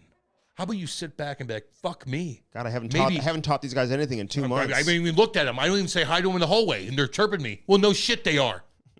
How about you sit back and look in the goddamn mirror instead of chirping them? That's all. No big deal. Yeah, the players, man, you just get caught. Listen, I don't like that in general in life when somebody, unbeknownst to them, is being secretly recorded. Even though if you're in an Uber, you can certainly assume that you are being recorded, audio, 100% you are. and so Yeah, you are, Andy. But then at that point in time, maybe you're not thinking about it as much as you would be listen. today.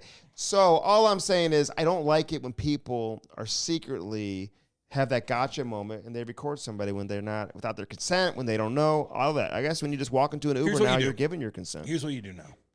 Next time an Uber picks you up and you're with the boys and he's a little, you can tell he knows who you are and he's listening to your conversation. Be like, I love this organization. The PK meetings are so fantastic. I love everything. Hey, guys, do you like everything too? Yeah, we love things. We haven't won a game in 11 games. We love things are good. Do that.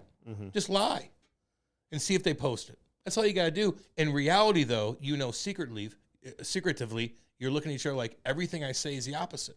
Just do the opposite. What team do you play for? The Toronto Maple Leafs. Maple Leafs. Fucking Doobie.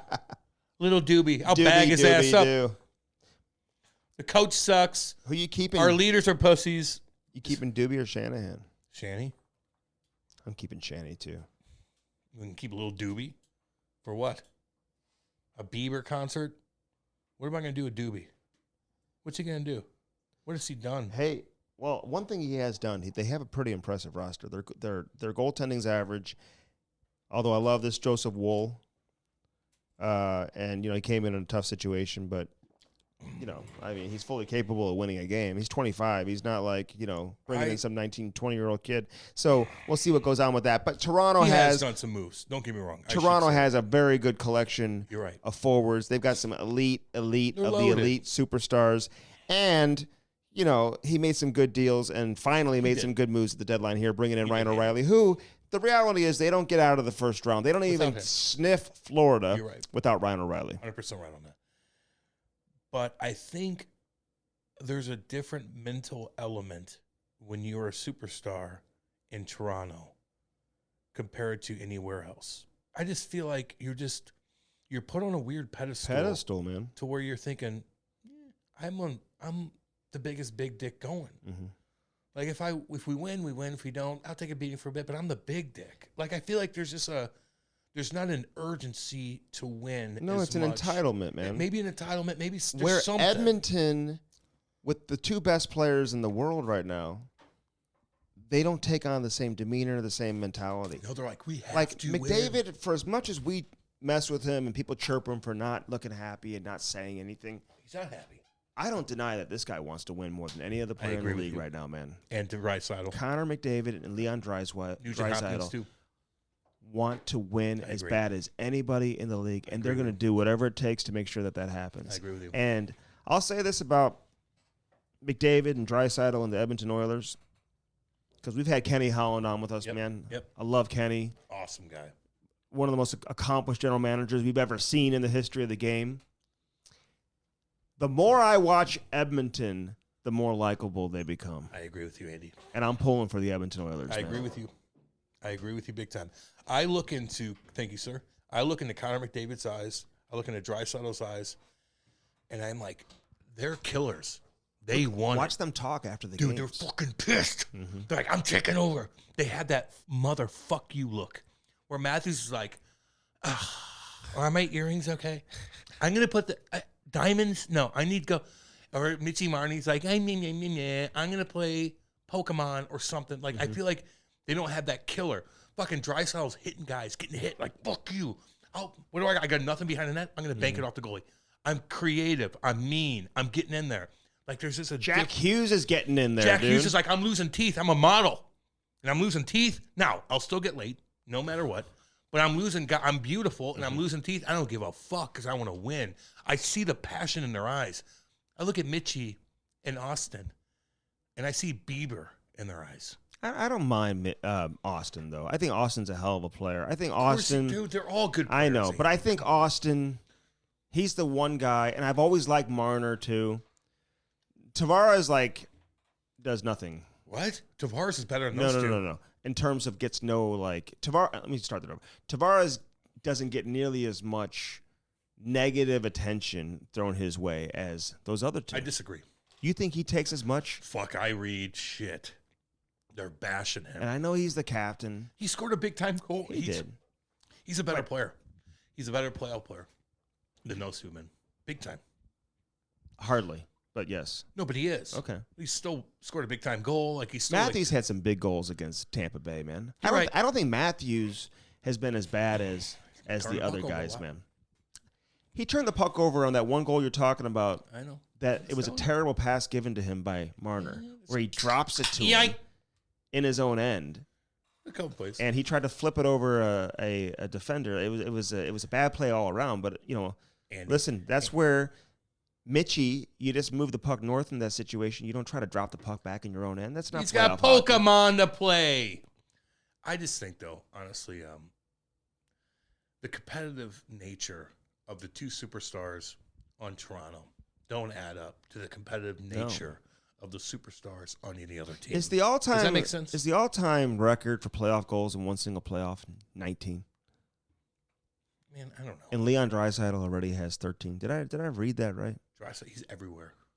Everywhere, dude. It's everywhere, Andy. I hate the comparison when people ask, who's playing better between Draisaitl and McDavid. Like, doesn't matter. It doesn't matter. They're both doing it. I mean, listen, 19. And this guy's got 13 goals already, and we're 2 games through the second round. This guy is unbelievable. I know. This Leon Draisaitl.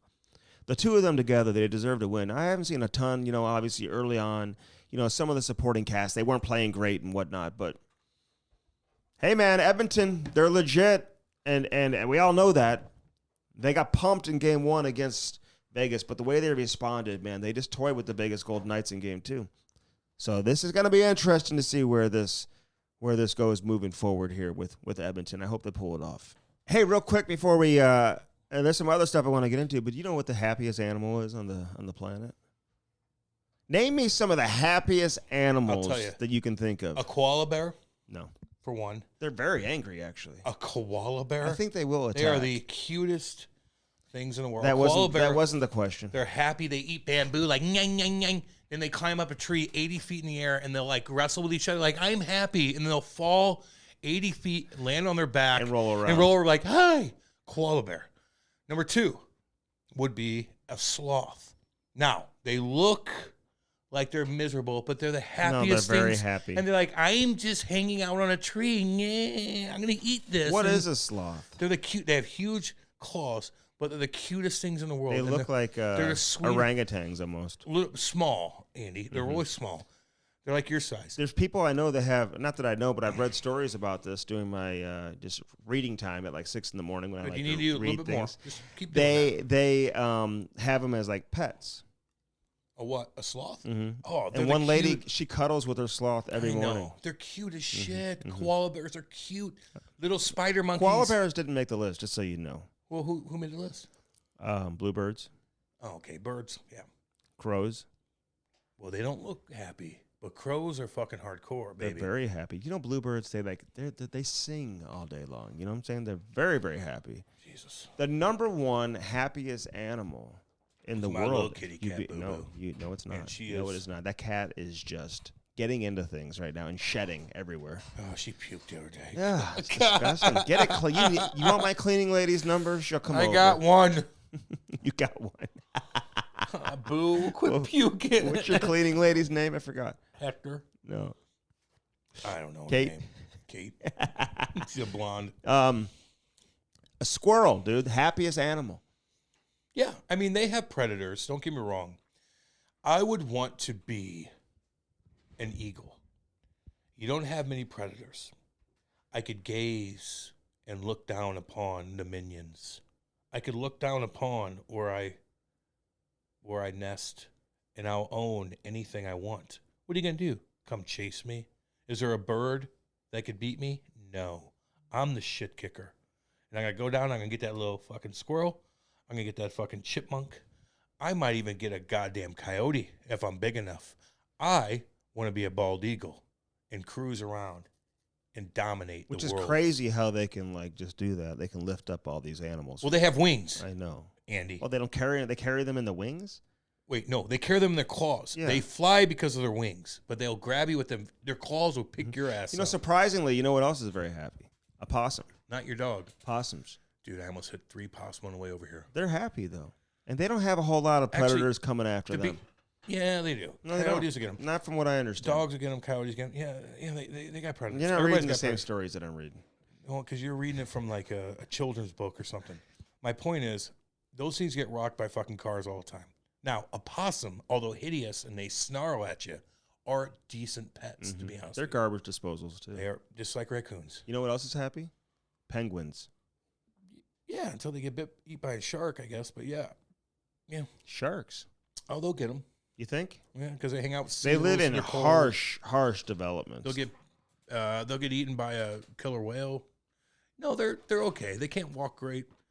All right, a penguin. That's not my first choice. Okay, well, they're very happy. I told you I'd be a fucking duck. You want to know what else is happy? What? Donkeys. Slave donkeys, you mean? Donkeys are that carry- very happy. They carry everything for you. I'm just telling you, dude. You don't Way read the same down literature in that I in read. South America, donkeys you don't- carrying fucking shit. They're carrying. You don't read the same literature that No, I just read. teach me, Andy. Okay. Yeah. You want to know what was number 2 on the list? What? Goats. Yeah. Now, I've seen those goats in Jamaica, dude. People. I'll eat a goat. Goat balls? Would you eat? Yeah, I probably would. I think sheep balls, sheep testicles for sure is a I was Jamaican. surprised you didn't say sheep. No, I know. Well, Because if you were an they animal, weren't on my if list. you were an animal, I think you'd be a sheep. You think? Yeah. You'd be like this. Somebody would have an announcement, and you'd be like, "What? Let's go, everybody! Sheep, let's go this way!" Blindly. That's what you would be a sheep. In Jamaica, a very common Jamaican delicacy is sheep balls. Yeah, I'll eat whatever. Well, you'd eat those. I'll eat whatever, homie. I ain't scared. Like, I'll eat that. But if I was going to get any type of animal, and I know 7 horses died last week before the Kentucky Derby. Good Really? Lord, Why? Yes. They fucking got hurt, and they killed them. Yeah, that's what happens? I think so. They just put them down like that? Yes, dude. Yeah. I don't like hearing that. I know. It's true, though. Mm-hmm. They put them down. Downtown Chinatown. Really? Yeah. You hear about that guy in Alaska who died from that avalanche? No, this happened, dude. I believe you. So Very, Why very would I not believe that? tragic incident. He was out like backcountry skiing, dude. It happened the other day. This in is what they Colorado. do. Backcountry skiing in Alaska. He was, I think, 9 miles in, maybe. It happens, man. So what happens with the avalanche? It just because it piles up. The snow and you piles up. can't- Listen, the snow piles up, Mhm. and the sun hits it from a certain spot throughout the night or throughout the day, and it warms up, and all of a sudden a fucking big chunk of that comes off. Yeah, dude, you get jammed You up. can't avoid it. No, but you could ski away and get behind something, but you're going to be in a jam. Try to get your arm up. Try to get up. Your And that's arm up. something so people can recognize where you're at, dude. When you get buried. Well, they got the helicopter out. They found his belongings and stuff like Well, that. they have and then I think they ended have a up tracking finding the system body. on them too. They yeah. do, Yeah. dude. The type of telescope that they use to track You it. still can't breathe for a while, and they got to come down there and land that thing. He didn't survive, dude. It was very he sad. died? No, yeah, very Yeah, that sad. happens, man. He's 32. That happens. It truly does. Yeah, so a lot of these type of things can happen. I know. I like you brought up in the avalanche. One guy died. Like that happens all the fucking time. It's the first death of the season I don't think so. for the Alaskan, Maybe Alaskan, but it happened in Colorado the other day too. Really? Yes. Oh, I'm going Happened in I'm going fucking hunting. Switzerland. Did I tell you I'm going hunting? No, you're not. Yeah, with With what gun? With a buddy of mine. What gun? He's got it all taken What care is it? of. Oh, he's giving you a gun? Yeah. Okay, what is it? I don't know. What are you hunting? I think turkey. You're gonna hunt turkey. What gun are you Or a using? deer or something, whatever we're You doing. don't even know what the fuck. Dude, you're- I'm dude, going. I just know I'm going You're the hunting. worst guy ever to Okay? bring anywhere He's got with all a the gun. camouflage. He's got everything. I would never. There's a group of us. That's the most irresponsible thing in the world for your dipshit buddy to be like, I'm bringing Andy on with a fucking live gun, a loaded fuck gun, and we're gonna go hunting. You're gonna be pointing that thing at everybody, dude, like an asshole. I wouldn't invite you to that. If fucking crazy, Oh, dude. I was the first one he thought of, dude. Well, he's dumb. Because I'd be like, no way. You know don't who how to hunts use a bears? Want to know who hunts bears, Fucking, dude? who, Andy? You? Paul Maurice. Oh, really? I don't like that, to be honest with you. Really? No, I don't. Nope. What do you mean? Because of Well, like, because if they're overpopulated in a certain well, area. there's a way you do it in Canada. Like it's not like he's Yeah, not they poaching. put like a salt lick up, and the thing comes and they shoot him. You I act don't like he's like a that. dentist who all of a sudden goes out and like kills. He's like a hockey lion, coach. A lion and What's takes the difference? and takes a picture like a trophy. What do they call it? Trophy animals. Trophy hunting. Trophy hunting. What's the difference? He's a hockey coach. Dude, that one guy. Well, he's a hockey coach. Is he a hunter? No, he's a hockey coach. He's a killing bear hunter. Fucking, yeah, but you're like, who's a dentist? What's the difference between a dentist and a hockey coach doing it? I'm Nothing. saying it's not trophy hunting.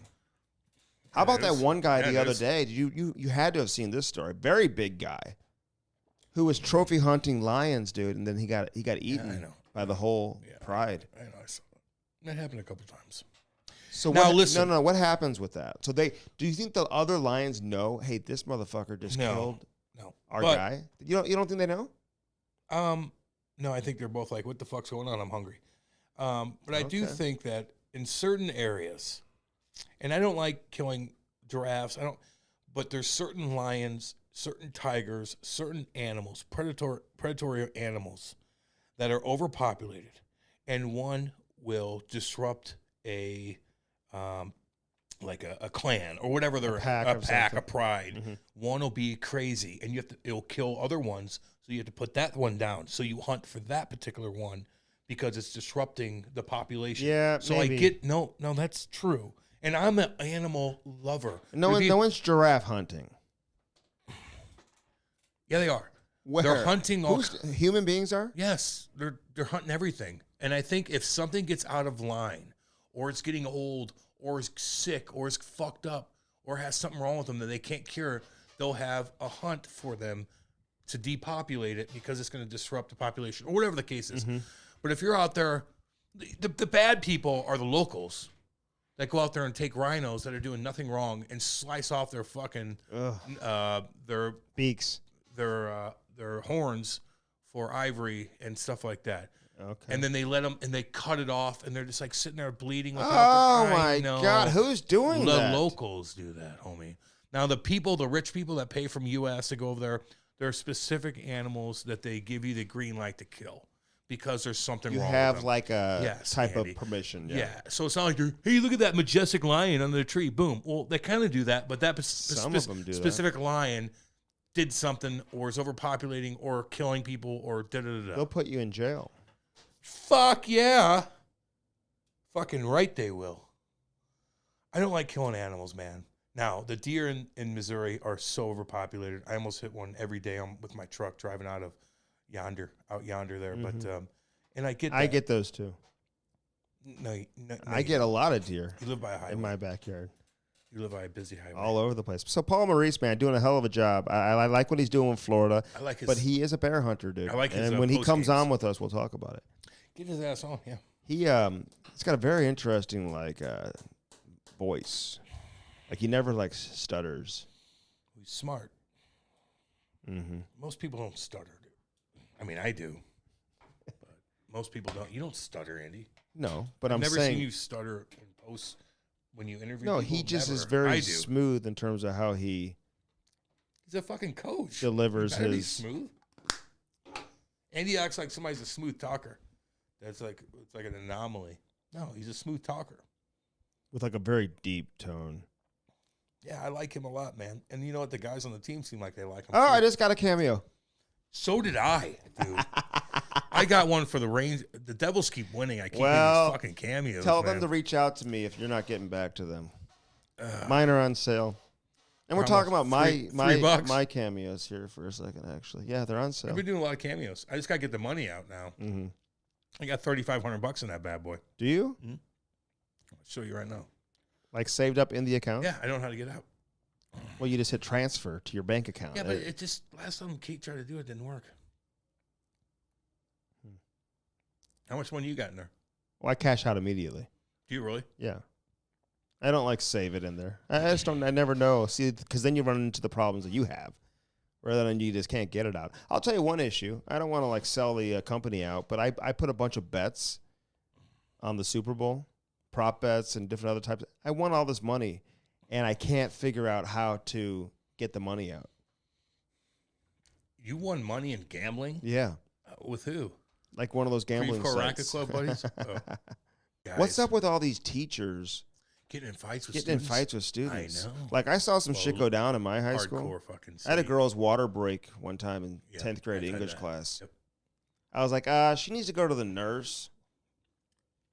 I know. The guy's like, yeah, let's get you some crackers and an ice pack. I'm like, no, dude, she's having a baby. Get her, call the ambulance. You didn't look at her stomach?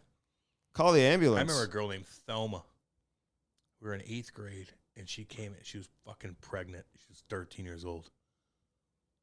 And the baby daddy was probably 22. Fucking psycho shit, man. Fucking pregnant, 13 years old. Whoa, this is whoa, normal. dude, that sounds amazing.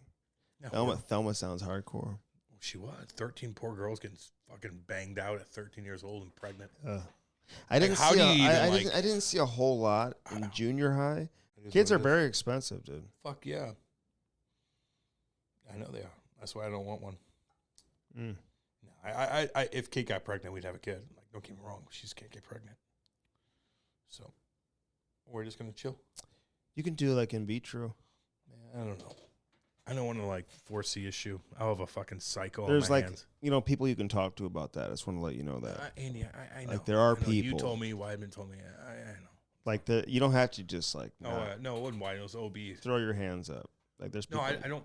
If we don't have one, I don't care. Yeah, I think that's the bigger issue. I think you don't want. You're not really looking to start a family. If it happens. It happens. It done. Mm-hmm.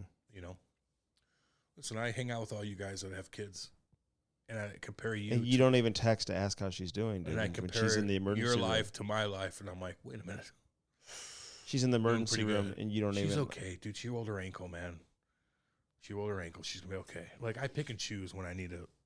Hey, is she okay? How's she doing? Dude, she rolled her ankle. What were the X-ray results? I didn't get any of that. Even if they were bad, she's still okay. She's gonna miss the tournament. Okay, she'll have another tournament. We've all missed tournaments, Andy, except for you because you never played in any. But you could have got hurt too. I did. I broke my ankle, dude. Told you that. No, I know, but she's gonna be fine. Because the kid couldn't do the Oklahoma drill. Yeah, you probably stuck guys in that drill, eh? Very aggressive. Yeah, stick 'em, boom. God, if I wouldn't, they wouldn't even let me go against you in high school. Oh, dude, I would. They put me against a fucking lineman. I would have gone against you. No, the coaches wouldn't let it. Oh yeah, they would.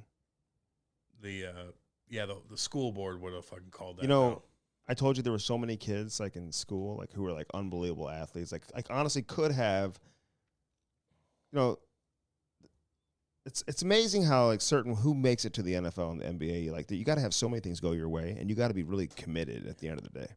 There's so many great athletes who just fizzle out. Just tell me about it, Andy. Because how do you make it? Because they don't, academic wise, you don't have people like supporting them. There's like nothing. Academic wise, yeah, that matters. Dude, at my school, there'd be like unbelievable athletes who couldn't make grades and they'd be ineligible and they wouldn't play, dude. If you're good, no. I that at every school but mine, dude. At every and he went to the special school. No, every school but mine. So this one kid, dude, his kid was so good. I mean, this kid was so good.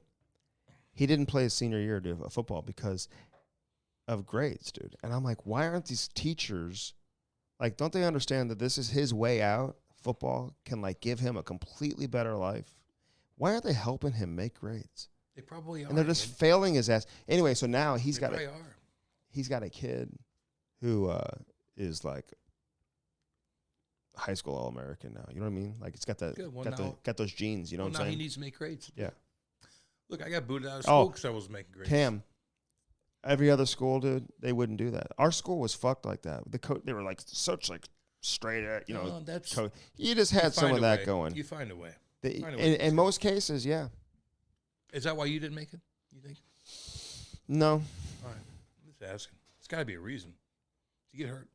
I broke my ankle. Yeah, that's what it was. Is that why you're worried about Chloe? I don't like when you broke it when you were 11 years old. That that hindered your. Can I just career. Explain something to you? Yeah. Because this is what you'll understand when I tell you this. Teach me, but you don't understand. Teach me, will you? When you have a daughter, dude. Yeah. Like she's my daughter. It's like, and she's very good at soccer. But I'm not like one of these. It's so important. My daughter is like the best athlete, dude. It's my little girl. You know what I'm saying? I don't like to see my daughter in pain or be hurt. You know what I'm saying? It's not. I know that, but it's at the same time. I know. You know, I'm not. Some of these, where it's just different. Like she's girly at the same time. You know what I'm saying? If it's your kid, if your boy, man, like she's not this big brute. The ortho that I went and saw. Yeah. He's attacking it like as if she was a professional athlete. He's like, you know what? That's okay. We're gonna do an MRI too, so I know exactly where it's at. $3,500. I know, dude. I'm just like, I love how the doctors are like, hey, let's go ahead and do an MRI. In fact, let's do 2 MRIs. Do a CAT scan. Look, her head's fine. I'm like, I just think we should just put some ice on it and like give it a week or 2. You know? No, let's do more X-rays and more MRIs. Give me your credit card. Hey, can you give me your credit card? Okay, I'm gonna do a couple MRIs here. I'm going to do surgery anyway before we need to do it. Hey, I just think we should do surgery on the other one just in case. Well, that's another thing, too. Just be cognizant of that, too. People take advantage of that kind of stuff. Injuries, just in case her other one gets hurt down the road, I'd like to operate on that one first. We're going to do everything. We're going to work on every body part. I need to apologize to all my people right now in Saskatchewan and Saskatoon, everybody up in Western Canada, really. Mm-hmm. Alberta, Saskatchewan. What'd you do to them? This is a very long podcast today. Very long. I think they're okay. They'll be all right. The interview went, this is what happens when you have someone sit down with you live. You just carry on. Yeah. For a long, long time. Yank. Cam was in a bad mood because of having to wait 10 minutes today, even though I was here, but I was downstairs. I just hate waiting for people. He gets very impatient. Oh, fuck. Horrible. Just learn to have a little patience, dude. I've been up since eat your Subway. I'm just fucking ready to go. Eat some First Form. Make a shake. Well, it's just like I feel like your time's more valuable than mine. And your rebuttal would always be like, I've got 3 kids. Well, again, Jesus didn't come down and just give you the kids. You created those kids yourself. Fuck off. I never even say that to you, though. No, but it's like, I got my kids. Yeah, I know you have kids. You created the kids that you have. Mm-hmm. They didn't just come to your front porch like, I'm with you now. You created them, so figure it out. In some countries they do that.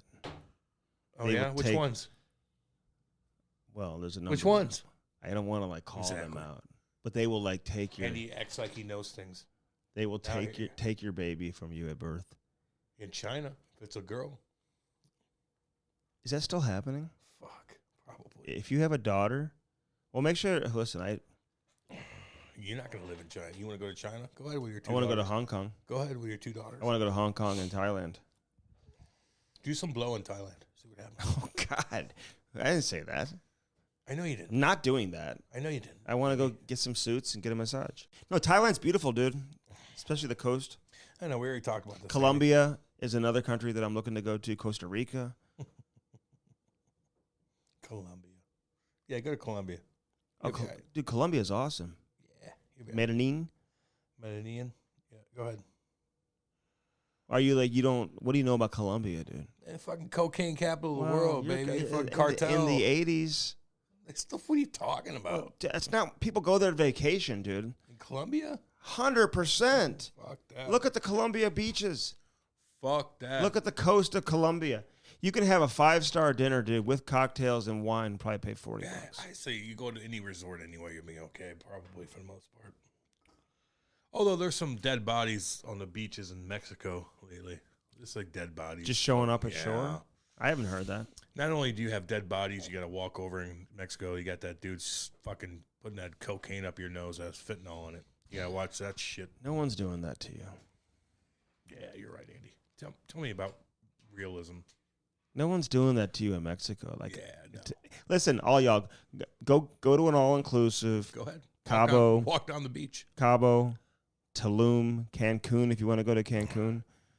Go to Riviera Maya. Go to Cabo.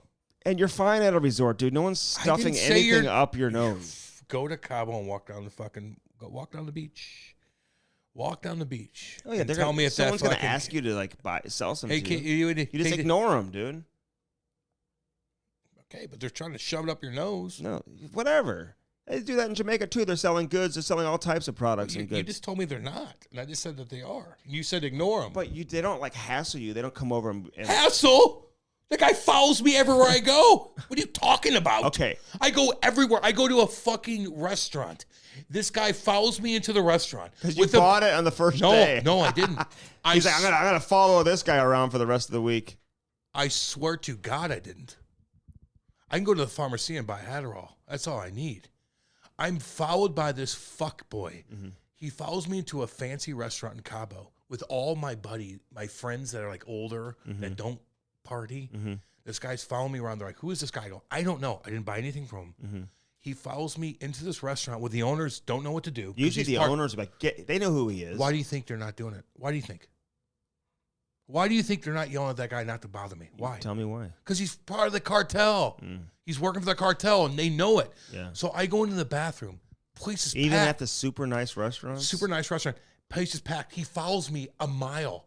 Comes in there. I'm taking a piss. He opens the bathroom door. Throws all this coke at me. He goes, take it. I go, get the fuck off. What would happen if you took it? Probably get high. Oh, they weren't like, he wasn't trying to set you up. He's not trying to kill me. Okay, I don't know what he's doing. It could be. He's like, see, listen, I've never had that type of experience. You're just not. Usually, Cam, if you say to the guy, you're in a nerd bubble. You're in the nerdiest fuck bubble. You think you know shit. You don't. This guy followed me for 1.5 miles. He followed me. Everybody's watching me, and I go into the bathroom. He opens the bathroom door, which is like just connected to the kitchen. Opens it up and goes, here, I got this, I go, get the fuck. They don't fuck with me. All my people, they don't even look at you. They look at Cam, they're like, oh, we'll take advantage of this guy. I know. They do. They look at my soul and they know that I'm fucking down with it. And they fucking try to take advantage of me. I mean this seriously. If you say, dude, I'm good, I'm not, he'll still follow you around. Here, hold on, time out. Let me write this down. What do I say to him? Stop. No shit, dude. And he'll still follow you around. God, Andy. To the nice restaurant. Like talking to a child. He's like, there's honestly, Cam again. They follow me around. He opened the door, and all my buddies like, what? I go, I don't even know. Get this guy away from me. It was very odd. I look at the owner of the bar. I go, get this fucking guy there. He's like, we can't do anything. He's like, we don't know English. You gotta speak in Spanish, dude. God, Andy. He's part of the cartel.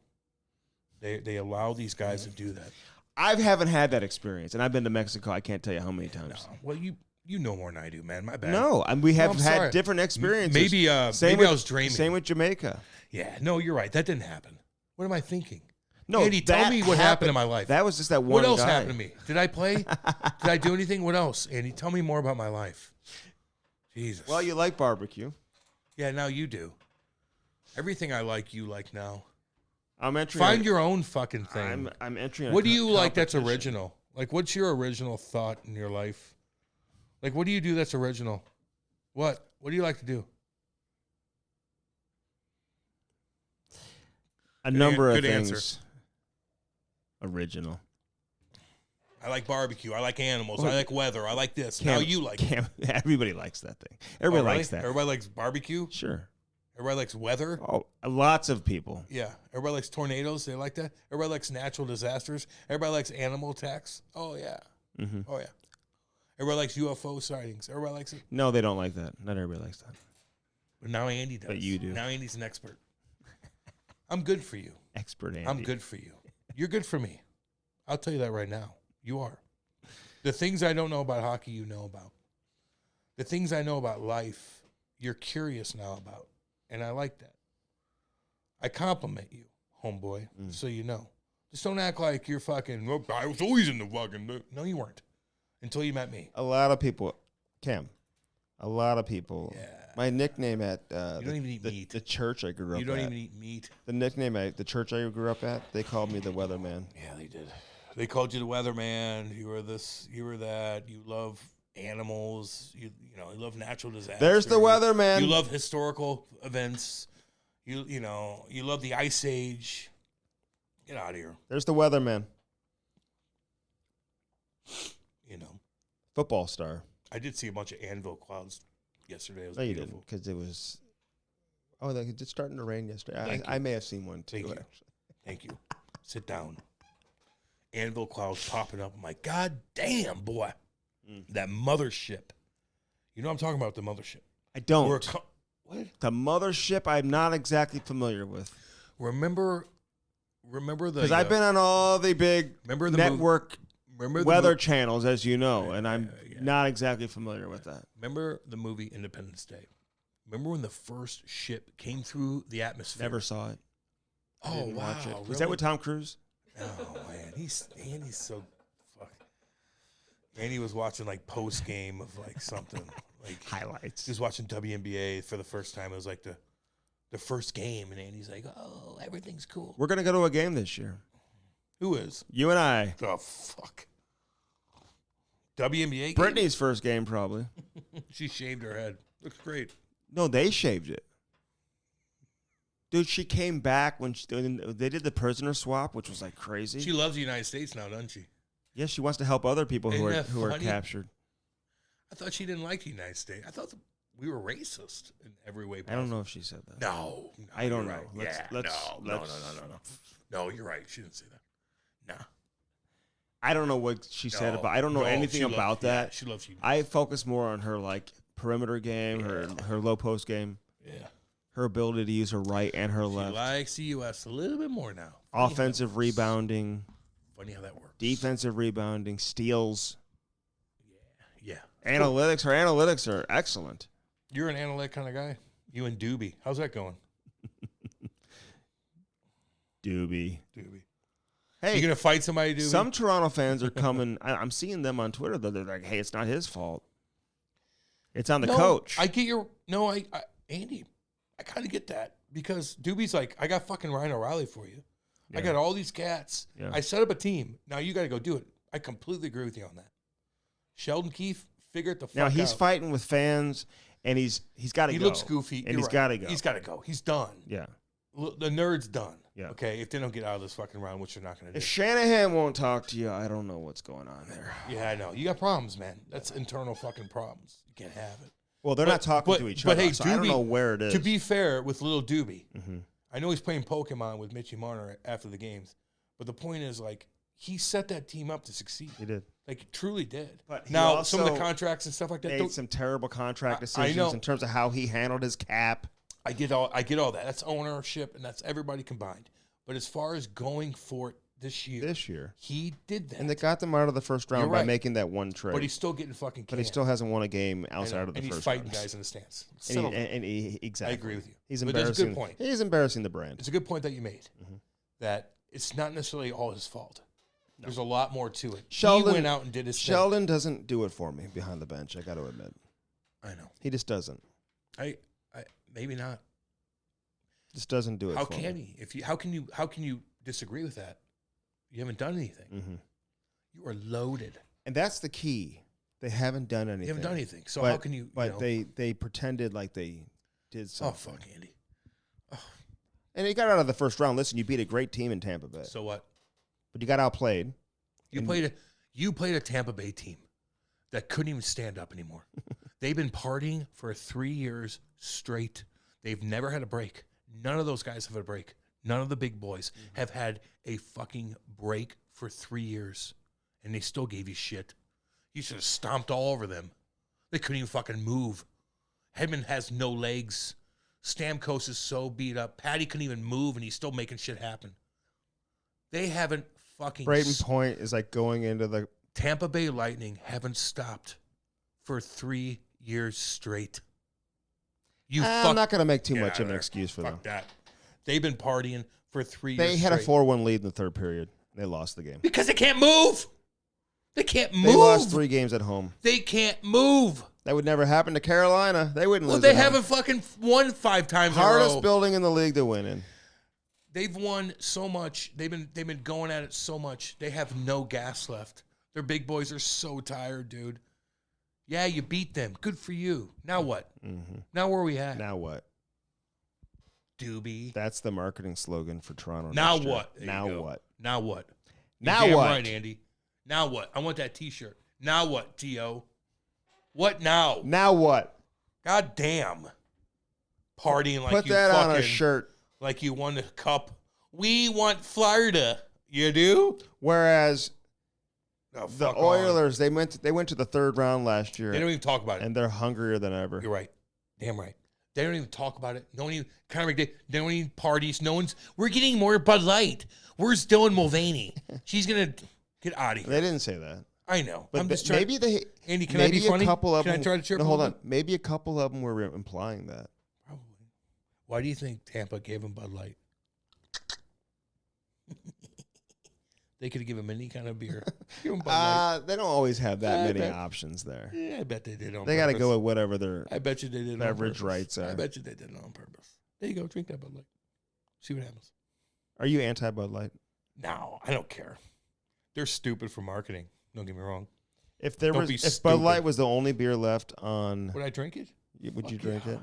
I almost drank it today because I didn't have Busch. And I found a tall boa 6-pack of Busch, and I got that instead because I'm heading for the fucking mountains. That's why. Mm-hmm. You know. Let's get to Wideman. All right. It's the like second a 5-hour Wideman interview. Second Wideman we've had on the show. Yeah. No relation. I didn't know if you knew that. I knew that. Did you know there was no relation? Yeah, of course. I remember watching Wideman when he was a young kid, though, man. He was Good player. turned into like a phenom Dang good. as like a teenager. That whole Dang group, good player. that whole group of 1990 birth year players from St. Louis were very good. They had Philip McRae, obviously. Philippe, my boy. Tony Dehart. My boy. That's my boy. They had a guy by the name of Max Barron, who was very I good. know Maxie boy. Very good player when they were Maxie. younger. You know, they had some good players, man. They won a national championship. Yeah. Well, at the beginning of the interview, As Bantam Majors. I was about to stop the interview and be like, Wides. Like, me too. Wides, we're not on fucking TSN. It's Andy and I. Stop talking like you just got your in-between periods and you're playing. It's Andy and I. But then he loosened up and he's good. Mm-hmm. But the thing is like, hey, the boys just Yeah, work but hard you there. get a lot of... Listen, know. I understand it when you're a current player. You get a lot of current... They don't. It takes them a minute or two. I agree. I'm still going to They're not used to being... used to being in that environment all the time. No, I know. But it's just like he was like answering the questions like, well, you know, the boys played hard and, you know, you just got to get pucks in and pucks out. And, you know, you just got to simplify and communicate. Yeah, yeah, I know. We got to take a game by game. You're talking to us. We got to take a game by game, by shift game. to shift, get pucks in deep. We know. Pucks in deep. Pucks in deep. You got to get the puck out. You got to get it in, get it out. If we had to start another you got to communicate. podcast, we call it Pucks in Deep. Okay. Now what? Now what?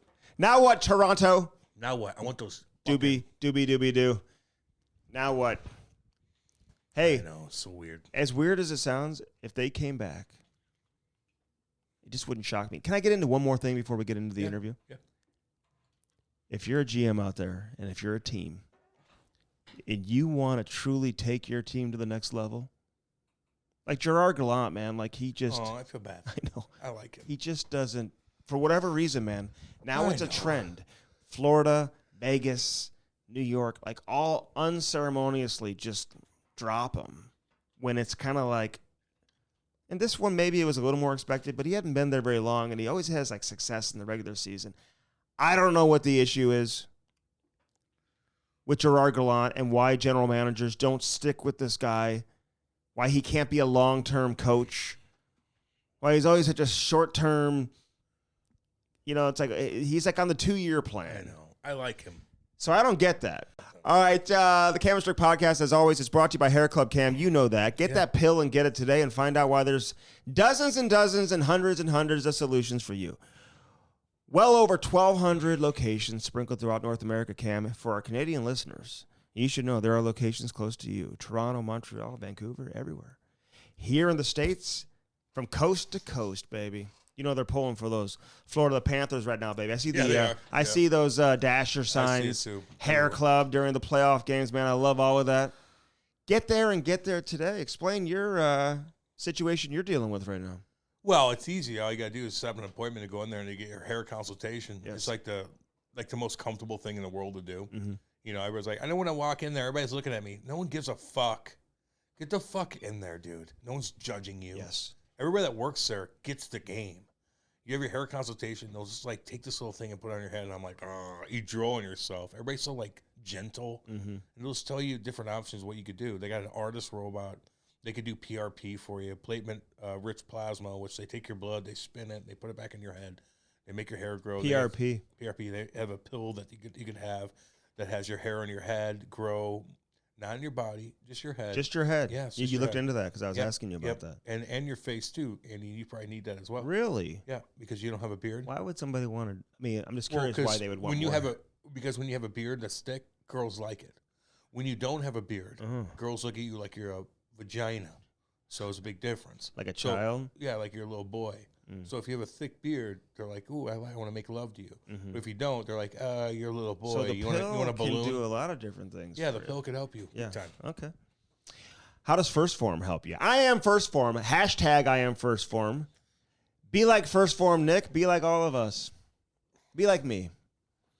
Don't be like Andy, actually. When Andy hashtags First Form and be like me, I think people are going to look at that like, I want to be the opposite of you. No, because I've been eating those new chocolate mint bars that they have. Pretty dang good. With banana? I melt it. I know. I don't do that one. I'll put, listen, if I wanted to put some avocado ice cream on there too, I can do that too. Yeah, you and Tom Brady. Well, you guys are the same kind of athlete. Very similar. Yeah, you look alike. Mm-hmm. First Form's got it all, man. They got it all. And they'll teach you how to work out, too. Yes. They're just like a buddy system. We're going out there this month. Yeah. For another workout. You ready to rock and roll? Yeah, I kind of am. Are you? Yes. Are you going to talk to us the whole time while we work out? Well, it's a combination of the two. Me and big Nick, First Form Nick, we're fucking getting after it. You know, like, when you're a workout kind of guy, I go to the gym and I'm just like, fuck, let's go. Blah, blah, blah, blah. Get done. Nicky boy, give me that. Blah, blah, blah, blah. And he's like, can I tell you guys about a story in high school? And meanwhile, we're just like, whop, whop, whop, doing things. And Andy's like talking to us the whole time. We're completely ignoring him. But Andy's like walks around and talks to everybody about, high school football and stuff like that. But with the real folk, they go in there and they just get it goddamn done, man. Like, you get it done. Nick just got it done in fucking 35 minutes, dude. Boom, boom, boom, boom, boom, boom, boom. No hesitation. We look at each other, one-word things, boom, done. Andy's like walking around like, I like this picture. I like things. Things are cool. I like stuff. Meanwhile, we're kicking ass and taking names. Are you gonna work out, or are you gonna talk to us the whole time? Like, I'm just curious, because honestly, it's a distraction.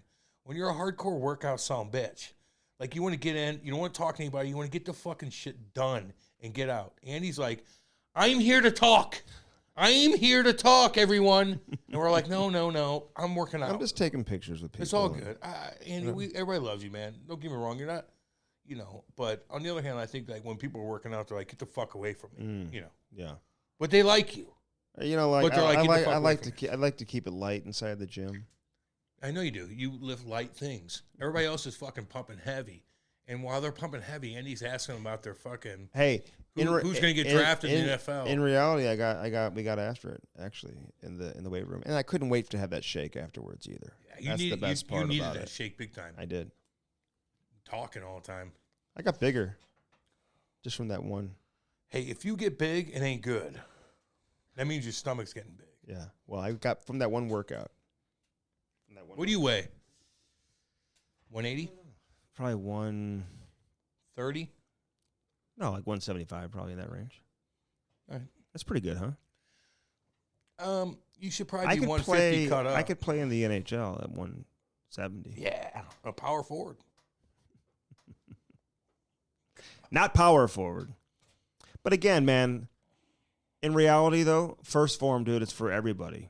And you don't have to be the hardcore, serious weightlifter guy. No, you don't. You don't. You just got to be healthy. They can make you healthy. Yeah. You don't have to be a crazy workout It's a lifestyle change, but man. they'll teach you how to work out, too. So get that app. Use our app. Put our link. Put our link in there. I'm telling you, it helps out so much. Firstform.com/Cam Strick. That's it.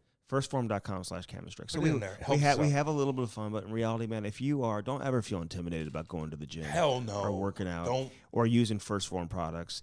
The energy drinks, the bars, the shakes, everything, man. It is for every single person out there. If you're driving a truck, if you put on weight because you don't have time to exercise because you got so much responsibility and so many things to do, they can help you. I know. Get that app and get that app today and get that life coach. And if you're worried about going into a gym because you're worried about everybody knows how to work out but me. No, man. No. Go in there and start slow. Just don't do what Andy does. Mm.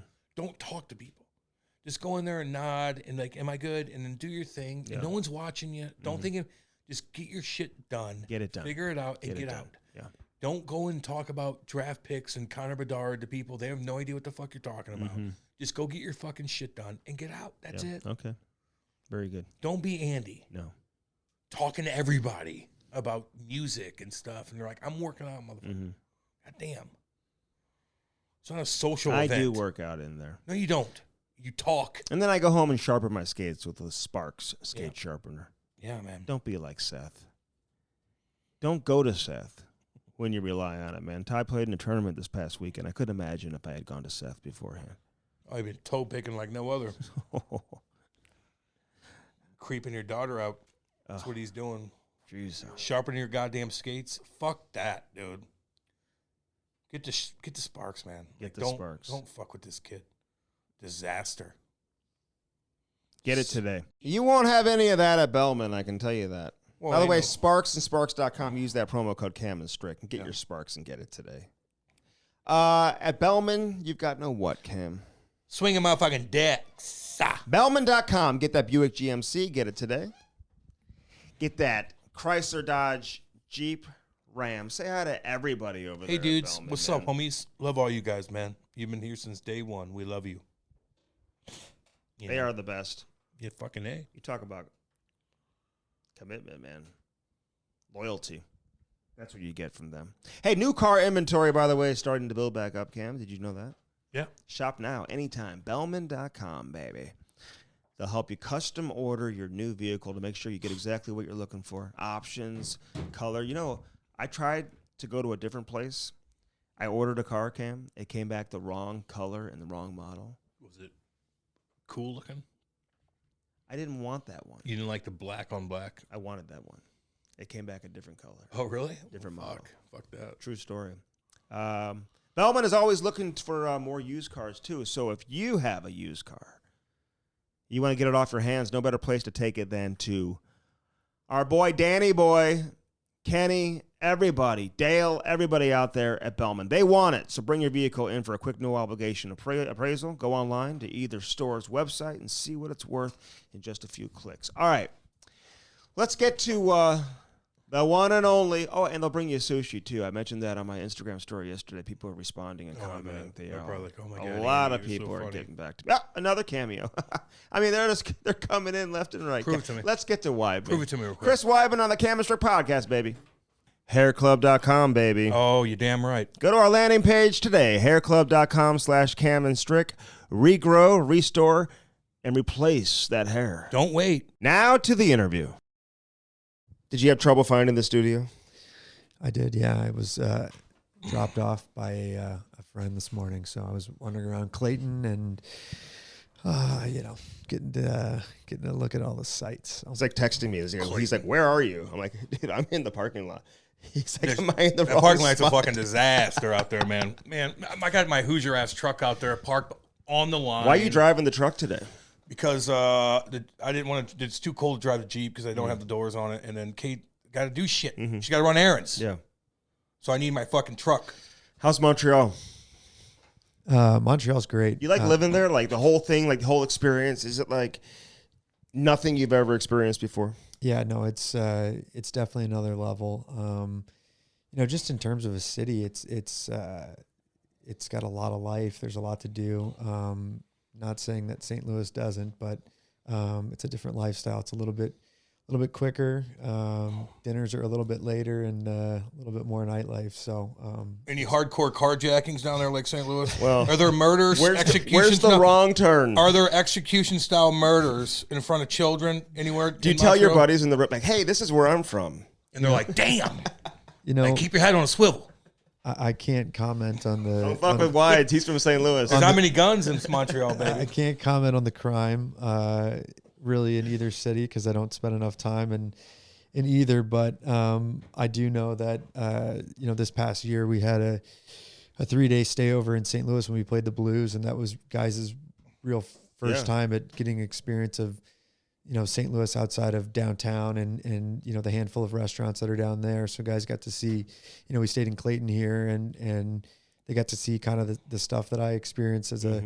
They're young, like, wow. Yeah, young single guy. Handful of restaurants? You mean the 3 restaurants in St. Louis? Sure. No, there's a lot, dude. No, I'm just, but they got it. You know what? The Blues are listening to that. Okay, thanks. You're not helping the recruiting process at all. They need to win games. Trying to get free agents here, okay? I'm a realist, is what I am. I don't bullshit on the podcast, so it is what it is. I'll just say that, our experience for the 3 days that we were here, was a great recruiting trip for future free agents. Yeah. Where do you take them when you bring them to St. Louis? Because do you go to the golf course? The Arch? So we tried. We had tee time set up on Sunday, the day after the game, but it was like a torrential downpour. So we had a punt on that. I think we made up for it. We spent a few hours at a local pub on Brentwood Boulevard. You can say it, Obies? Yeah, we were at Obies. How do you end up here for 3 days? Where were you going to next? We were going to St. Paul, and as Cam will tell you, that the hotel in St. Paul isn't the one right across from the rink. Yeah, you're still staying there. Yeah. Does Backus have a photo there of him and his wife getting married? The St. Paul Hotel? Yeah. Is that what you're talking about? Yeah, it's something like that. Yeah, no, it's so we actually were, with the staff that we have and our team services guy that.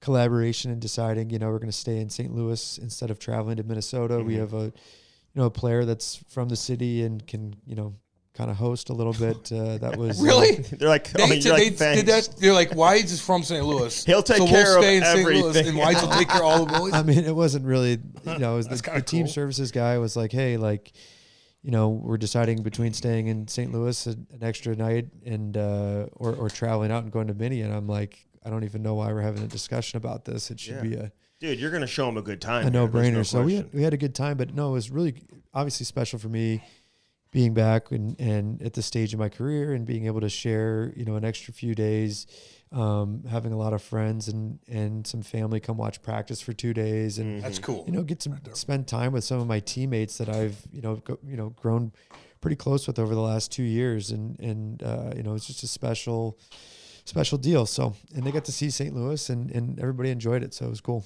Were they like, the girls here are pretty hot, but not compared to Montreal because of King Louis the 14th brought all the prostitutes over back in the late 1600s and he made sweet love and procreated. We don't know if that's goddamn like true. Urban legend. No, man, look that mug up.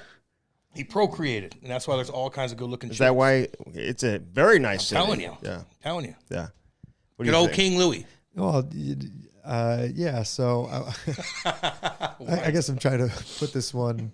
So last year, my wife's, pregnant, coming back and forth between St. Louis and Montreal, and when she was pregnant, we didn't get out as much as, we did this past year. So I don't remember where exactly we were in Montreal, or, we were having dinner out somewhere, and she's kind of looking around the restaurant, and she's like, the women here are absolutely beautiful.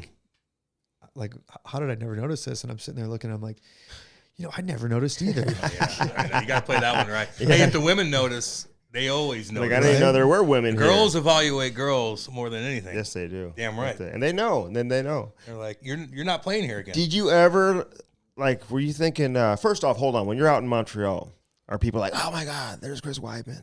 Like, are you getting recognized everywhere in a market like that? A little bit. I don't think they're, running over.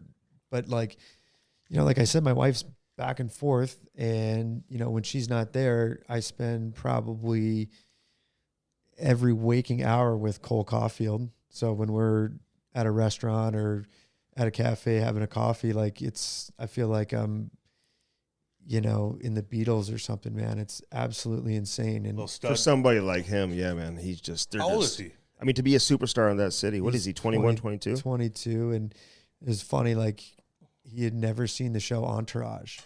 And I'm like, dude, go home and watch the first episode and call me and see if this looks familiar, right? And he's like, wow, what a show. This is so cool. I'm like, am I not Johnny Drama? That's what I feel like every day with this guy. And he's Vince. I've never seen Entourage. All right. I've never seen it. He watches fucking The View and shit. He watches nerdy shit. I mean, I grew up on that. I know, man. It was such a big show, and I just never. It's all right. I don't think I've ever seen it. The Turtle annoyed me. A couple other dudes on that show annoyed me. They got annoying, but I like the premise. And Mark Wahlberg was cool, like his cameos and shit. And there's always different storylines with different celebrities. Mm-hmm. But Turtle and a couple of the girlfriends annoyed the fuck out of me, so I stopped watching. Very popular show. Yeah, I know, and I watched it. In case you didn't know, and then the movie sucked. Yeah, the movie was a little off. Yeah, a couple hockey guys I think got a cameo in that. Oh yeah, I think cool. Who was it? Like Ryan Miller or something, or no? Maybe an Islanders guy or something. I don't remember. Islanders, yeah, maybe. Yeah, Conley I think had a couple of the guys in there, but he's cool. Yeah, I don't personally know him, but I hear a lot of fun things. What's your place like in Montreal? What do you got? A little bit different than here. I think we have 1,100 square feet and, and 2 bathrooms for 15,000 a month. All you need. It's sickening. No, it's I love the city, and like I said, it's so opposite of what we have here in St. Louis. We're in Montreal, we're living in the city. Everything's more or less walkable. I'd walk to the arena sometimes, especially if I wasn't playing, just to be out in the city and experience that energy. But it's smaller. It makes it hard when it's so cold, right? You have to be inside, and if you don't have a lot of indoor space, and we have a baby boy now, so just trying to balance all of that and make it comfortable so that when my wife and son are in town, they feel like they have some sense of home. And when you walk to the rink in your nice Hugo Boss shoes and you slip on that black ice and bust your ass, you ever do that?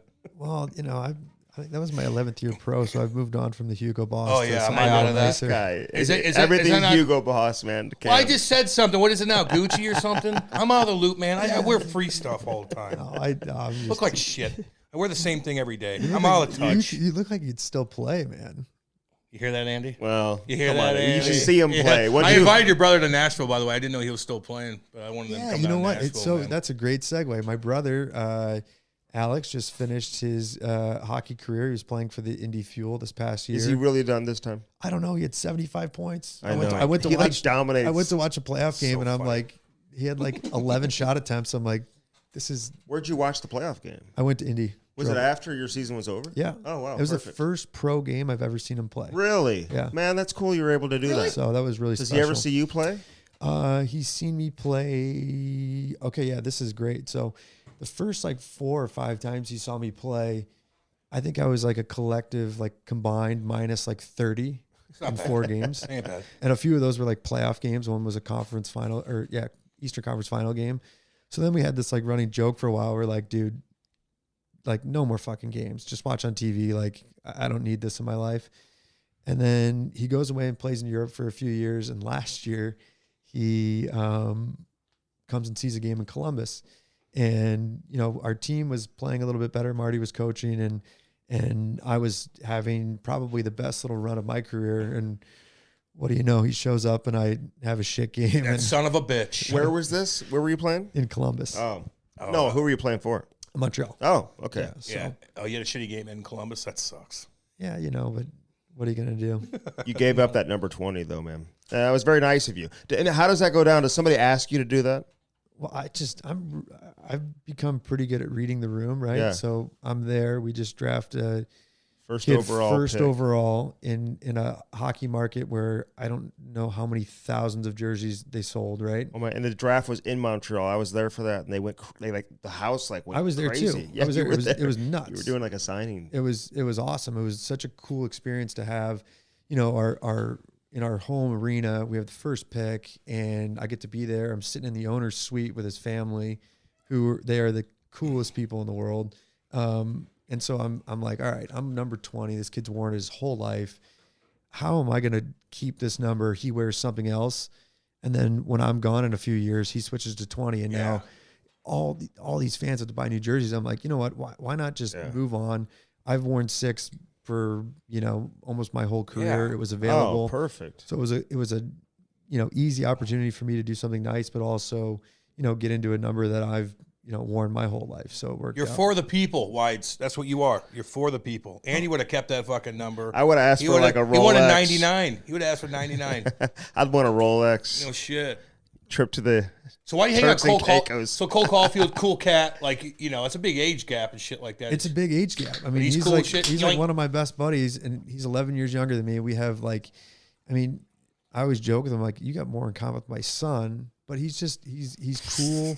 He's mature, like he can hang out with the older guys. He is. He's got this enthusiasm, and I think a few of my teammates and some of the staff had spoken on it when he got injured. It's like, what we missed most this year wasn't his goal scoring; it was his enthusiasm. Mm-hmm. Really, every day he gets on the ice or comes to the rink, and he is bouncing off the walls, not in a way that's a distraction. It's like infectious, right? It's like, it could be like February, you're on the road for a couple days. It's cold, it's dark, and you're just like, man, this is getting, it's a grind. It's a certain point. Yeah. He's a guy that can like pull you into the fight in a sense that like, this is the greatest job in the world. We're playing hockey. We're all here hanging out together, traveling the country together, staying at great hotels, having fun dinners. Like, it doesn't get any better than this. Mm-hmm.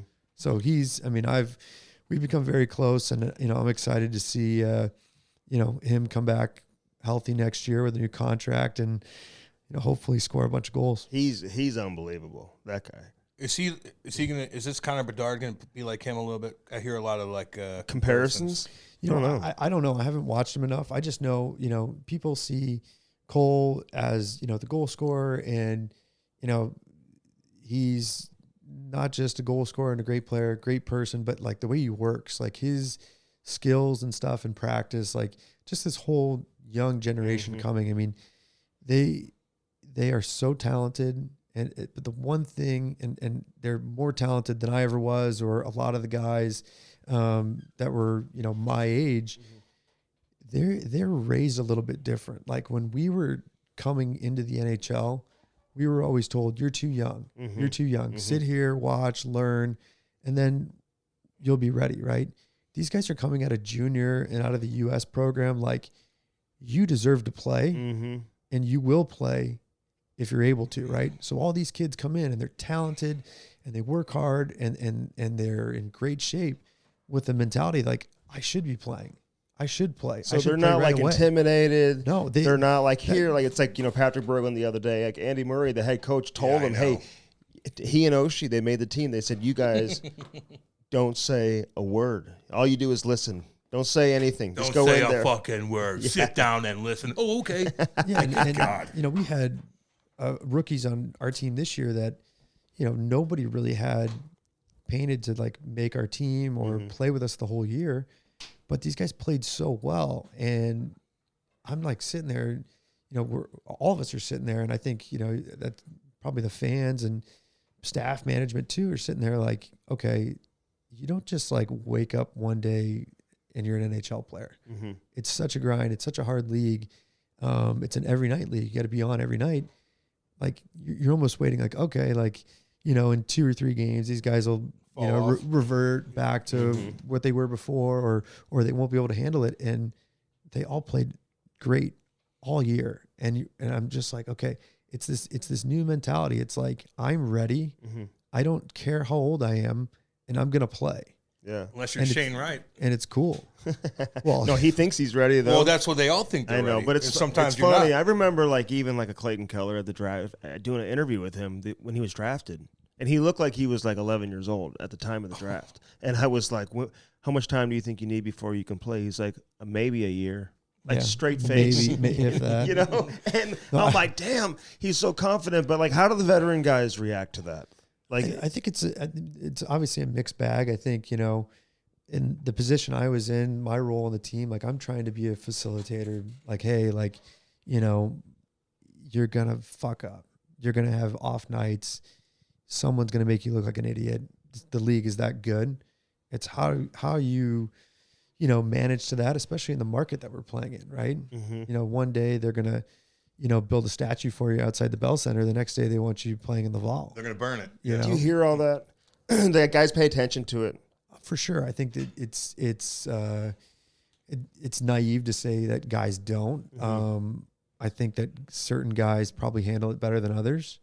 And, you know, even the top guys, even guys that are, you know, scoring every other night, I mean, they still, you know, words are sharp. So I think it's a balancing act for each player, and everybody handles it differently. But, you know, it's definitely something you have to be on top of. You know, getting back to Cole Caufield real quick, like as a hockey player, though, like, how good is this guy? I mean, will he score 50, you think? Like, what's the ceiling for this guy? I mean, he was on pace too. Yeah. I think it's, you know, it's since Marty's, and I hate to keep going back to Marty, but he's really I guess the conductor of the orchestra, you know, like the way that he collaborates with the players and, you know, how good of a player he was, how good of a hockey mind he is.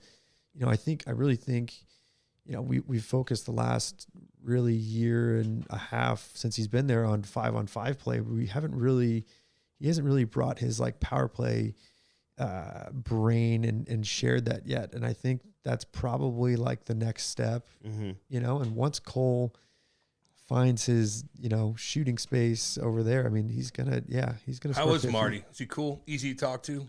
Open the room, open the door up. Like, what's up? What we got? What do you think? Does he pick your brain and shit? Like, what do you think we need to do? Practice this, that, and the other? Like, is he pretty open? Yeah, with the guys, you know, especially the captains, I think there's a lot of collaboration, you know, with the veteran players and on, you know, not just on the ice, but, you know, what's going on off the ice. Just, you know, how is this being run? What, you know, give me some feedback, because this is his first coaching job. Yeah. So, but you really get that, you know, I've played on a lot of teams. You really get this respect factor that I've never seen, right? He's a Hall of Fame player. Most of the guys on our team grew up watching him play at some point or another in his career. And it's just like, you're almost in awe still. And he's a cool guy. Does he like jump in drills in practice? Like, watch this, guys. Well, you did a I saw breakaway that. I saw the highlight of the of the shootout attempt. Our poor video coach just put him in a blender. Who's also a great guy. So no, but it's so. I mean, we have Marty played, I think, over 1,000 games. Our D coach Stefan Robida played damn near 1,000 games. Yeah. Alex Burrows played 900 games. Trevor Letowski played almost, I think, 700 games. Like, these are guys that had legitimate NHL careers that know how to have success in this league as players. And that's kind of like the coaching style for the individual. You know, they're coaching us as a team, but they're also coaching guys individually. And that's really, I think, what's going to make a difference in the long run. But so when you're scratched, you got to play 3-on-3 versus these guys. Yeah, man. And they can all still play. Fun, they can dude. play, That's man. Fun, It's a good workout, and you know they're. Does Marty jump in those? Yes. How sick is he? I mean, okay, so he's just like, I mean, you're never gonna lose what he has in terms of like seeing the ice, the way he like before he touches a puck with his back turned, like he knows where he's like he'll make up behind the back. You're just like, what the fuck, dude? You're like, what? Oh, it's there. And like you can't like pat. I mean, he uses a short stick, but anything in his radius, he's like knocking out of the air or like picking off. Like, he's still got that. I mean, obviously he's a little bit older now, but like you can just see you're like, fuck, you must have been a pain in the ass to play against. That big ass too. He sticks it out. You try to hit him. He still runs the fucking stairs you're just like, God damn it, man. And like if it's like, when you're on the road, you may have a couple pops like on a practice day. You come in, it's like a noon practice. A bunch of the guys get together and have beers. You get to the rink and maybe you're not as sharp as you typically would be, and then you see Marty and like he's running the fucking stairs before practice. You're like, I don't know if I like that, to be honest with you. He just wants to stay in shape. That's what you do, Andy. That's his mentality. He's a fun guy. Yeah. Like, I've been to more too. I think he enjoys his. I mean, to be honest with you, I think that's part of what drew him back to being a coach was like, you're back in the league. You're back in the league. Yeah. You're still like, that's his preparation. right. Like you have your gitch on at the rink. You're having do a workout. Yeah, right. You work out. You're on the road. Go have a beer at dinner and enjoy yourself. And is he cool with that? The first experience I had with that, there was a handful of us in Edmonton at that hotel with a big lobby there. I know. Right by the rink. So we're sitting there. We're having a beer. It was like a day off or something. And we played the next day, and we were just sitting there having a beer or two. And he like walked by, and I was like, "Fuck!" Like I think I put my beer down like at my feet and like turned around, pretend like I didn't see him. And like he comes straight over, he's like, "What's up, boys? Like, can I buy a round?" Oh, is that what he said? And we were like, "Fuck!" Like, hell yeah. I don't. Were you like, "No, I'm drinking water now"? I don't think he did that. Like, I don't think he actually bought a round at that specific time. But that's not out of his character, right? Mm-hmm. Yeah. Okay. I mean, like, you can't be a fucking idiot the night before a game. He'd be pissed at that. But like, he played. Yeah. He knows what it's like. He's not buying you a Rumpelman That's shot. him letting you know, right? Listen, like it's all good. It's all good. Hey, Do you sit think? back, chill, Talk. relax, Talk. have fun. Not get carried away. No, right? exactly. Like that would really piss him off. Yeah. He doesn't want you guys being when he gets in the room. Oh, you're gonna hide your beer. Exactly. You know what I'm saying? Yeah, exactly. No, like he gets it. Just don't be stupid. Yeah. Exactly. Yeah. Hey, what's like the legendary first speech he gave the team? Like when he first got there, didn't he give some type of like speech that was like, "Whoa, my God"? Yeah, no, unbelievable. That was like one of the coolest moments of my hockey career is like, like, oh yeah, like I don't even remember who called me like the day before. He's like, yeah, they just hired Marty St. Louis as our coach. I'm like, what the fuck? Like, really? I'm like, where was he coaching before? His kids. Yeah, his Pee-wee kid or like we had him on. Something like that. And we're all kind of like, okay, like that's interesting. But like, we're all like, fuck yeah. Like we remember like he was one of my favorite players growing up. Oh, yeah. So I'm like, I get to meet Marty St. Louis. This is going to be, at that point I was on an expiring contract. So I'm like, fuck, maybe, play for him for 2.5, 3 months and it'll be a great experience. And he comes in and just the speech he gave, the way he united a group that was so down and so, lost. I'll never forget it. And I can't share what was like actually said, but just the fact that we had our equipment manager that had worked there for like 30 plus years say that was the best speech he'd ever heard. I like hearing that stuff. And they've had some legendary coaches there.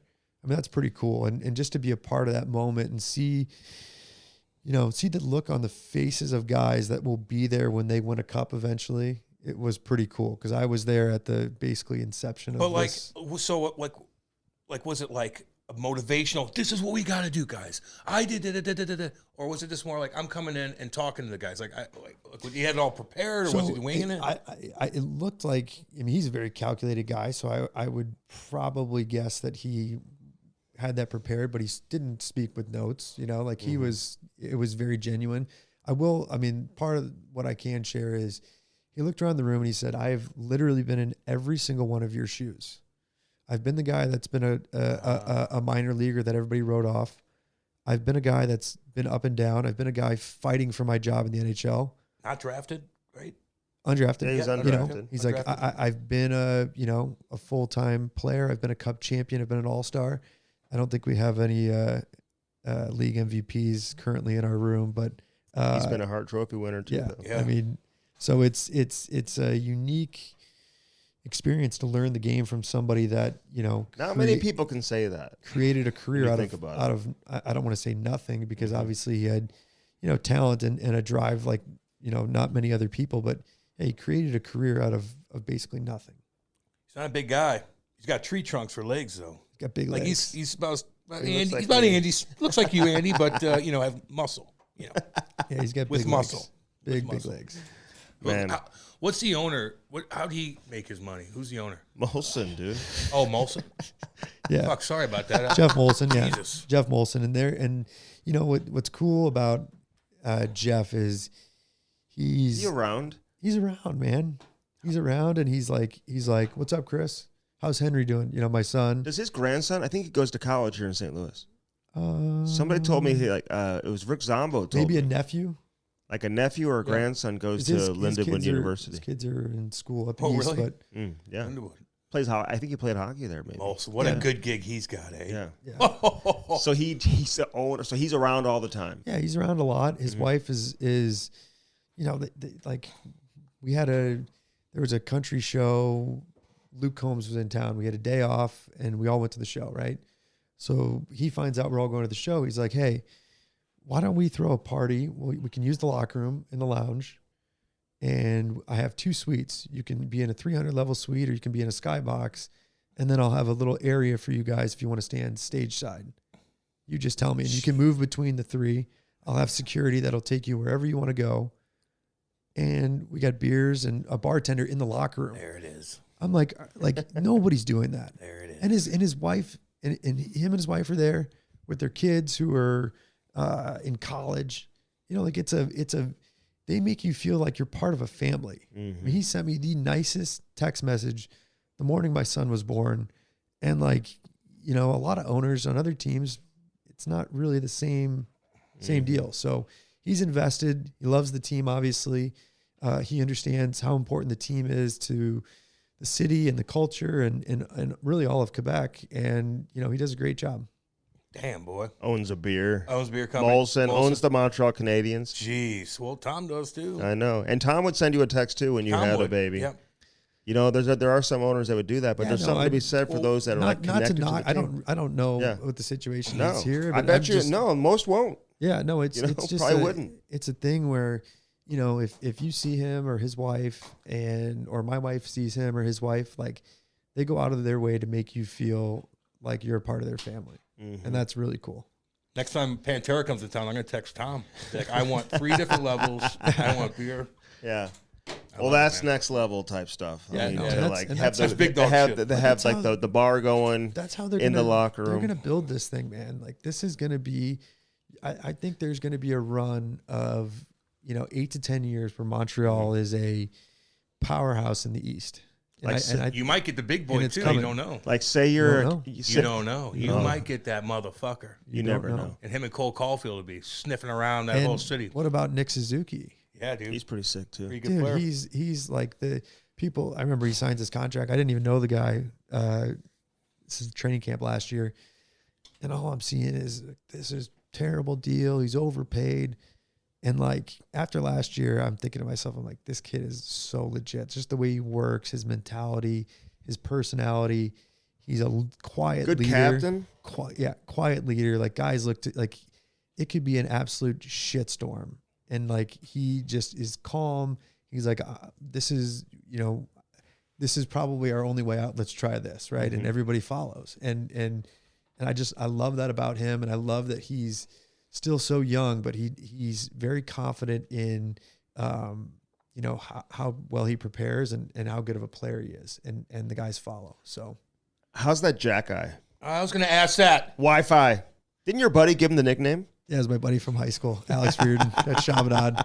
Says his name looks like a Wi-Fi password. So of course I come in the rink the next day and I change the It's like, on one of the boards it says like Bell Center Wi-Fi, and I change it to the password to Jack Guy 72 or something. And so we start like goofing around with him. But I guess it kind of goes back to what I was saying before. Like he came in and he's like, I can play, and we had some injuries, and so we got a little runway to try it out, and he was really good. And he's really tough. Tough too, man. And he's big, and he can skate, and he can handle the puck. Like that's probably his most underrated attribute is like he's actually he can make plays. He's like a real player, Yeah. And then like if he gets the puck at the point, like I played with him for quite a few games, and I'm like, dude, are you ever gonna pass it D to D at the point? Like kind of like messing with him, but like his wrist shot if it gets through the first guy, it's high and it's hard and it goes in. Mm-hmm. Like he's scoring goals and I'm like, dude, just keep shooting, man. Shoot it. Let me pass it to you first. Like the first 10, 15 games, I'm like, can you fucking pass one over to me? And then I'll kick it back to you. You know, but then I was like, man, this kid, but he sees it and he believes it. And like, you know, also too, Cam, I think you can probably agree to this. Like, you know, when you're young and you fuck up early in a game, chances are like you had the ability to make up for it because you go kick someone's ass. Like I don't have that ability, you know? And even when I was younger, like if you fucked up, chances are you weren't getting another shift. This guy bounces right back and like he just keeps playing and he makes plays and he keeps trying stuff. And it's just, it was so impressive and it's such a great story. I'm happy for him and I think he's going to be a good player for a long time. Well, that's good for Marty. You know, St. Louis to be like, no, go back out there or whatever. You know what I mean? Like it was a different year. I mean, we you know, we had so many young guys, so many guys were getting opportunities that it was just like go play, and they did, and they played well. And I'm like joking around with the older guys. I'm like, fuck, I wish I had this coaching staff when I came into the league, right? I know. What's did he like the nickname Wi-Fi? He didn't have a problem with that, did he? I don't know. When you're young, who cares? Like, and what's exactly. his story? Like, That's we're your trying to. nickname. His story is what? Like, I mean, I know we had Dennis Wideman on, who was his coach in junior, and No relation. No relation. No relation. I still get that a lot. Like, I can't believe you hit that fucking ref. I'm like, yeah, he was. Like, I know he was awful. I know he wasn't drafted and all that, but like, he was working at Costco, but he was like still playing in the O. Like, it was just like a summer job. I mean, people presented the story like he was like living in his car on the side. Yeah, of I the road. know. I They didn't know embellished that a little bit. So, like, does he come from? Is it like a real crazy story that he's where he's at? Because it sounded like the coaches knew he had some real potential, like his last year in junior. Yeah, I mean, I think he's the son of two immigrants, and you know, obviously that's a challenge, and yeah, I mean, I think during COVID he was trying to find a way to make some money, and you know, he's working at Costco and you know, working to keep his skills sharp and working in the gym, and it's a story where, you know, a lot of kids in that generation probably say, fuck it.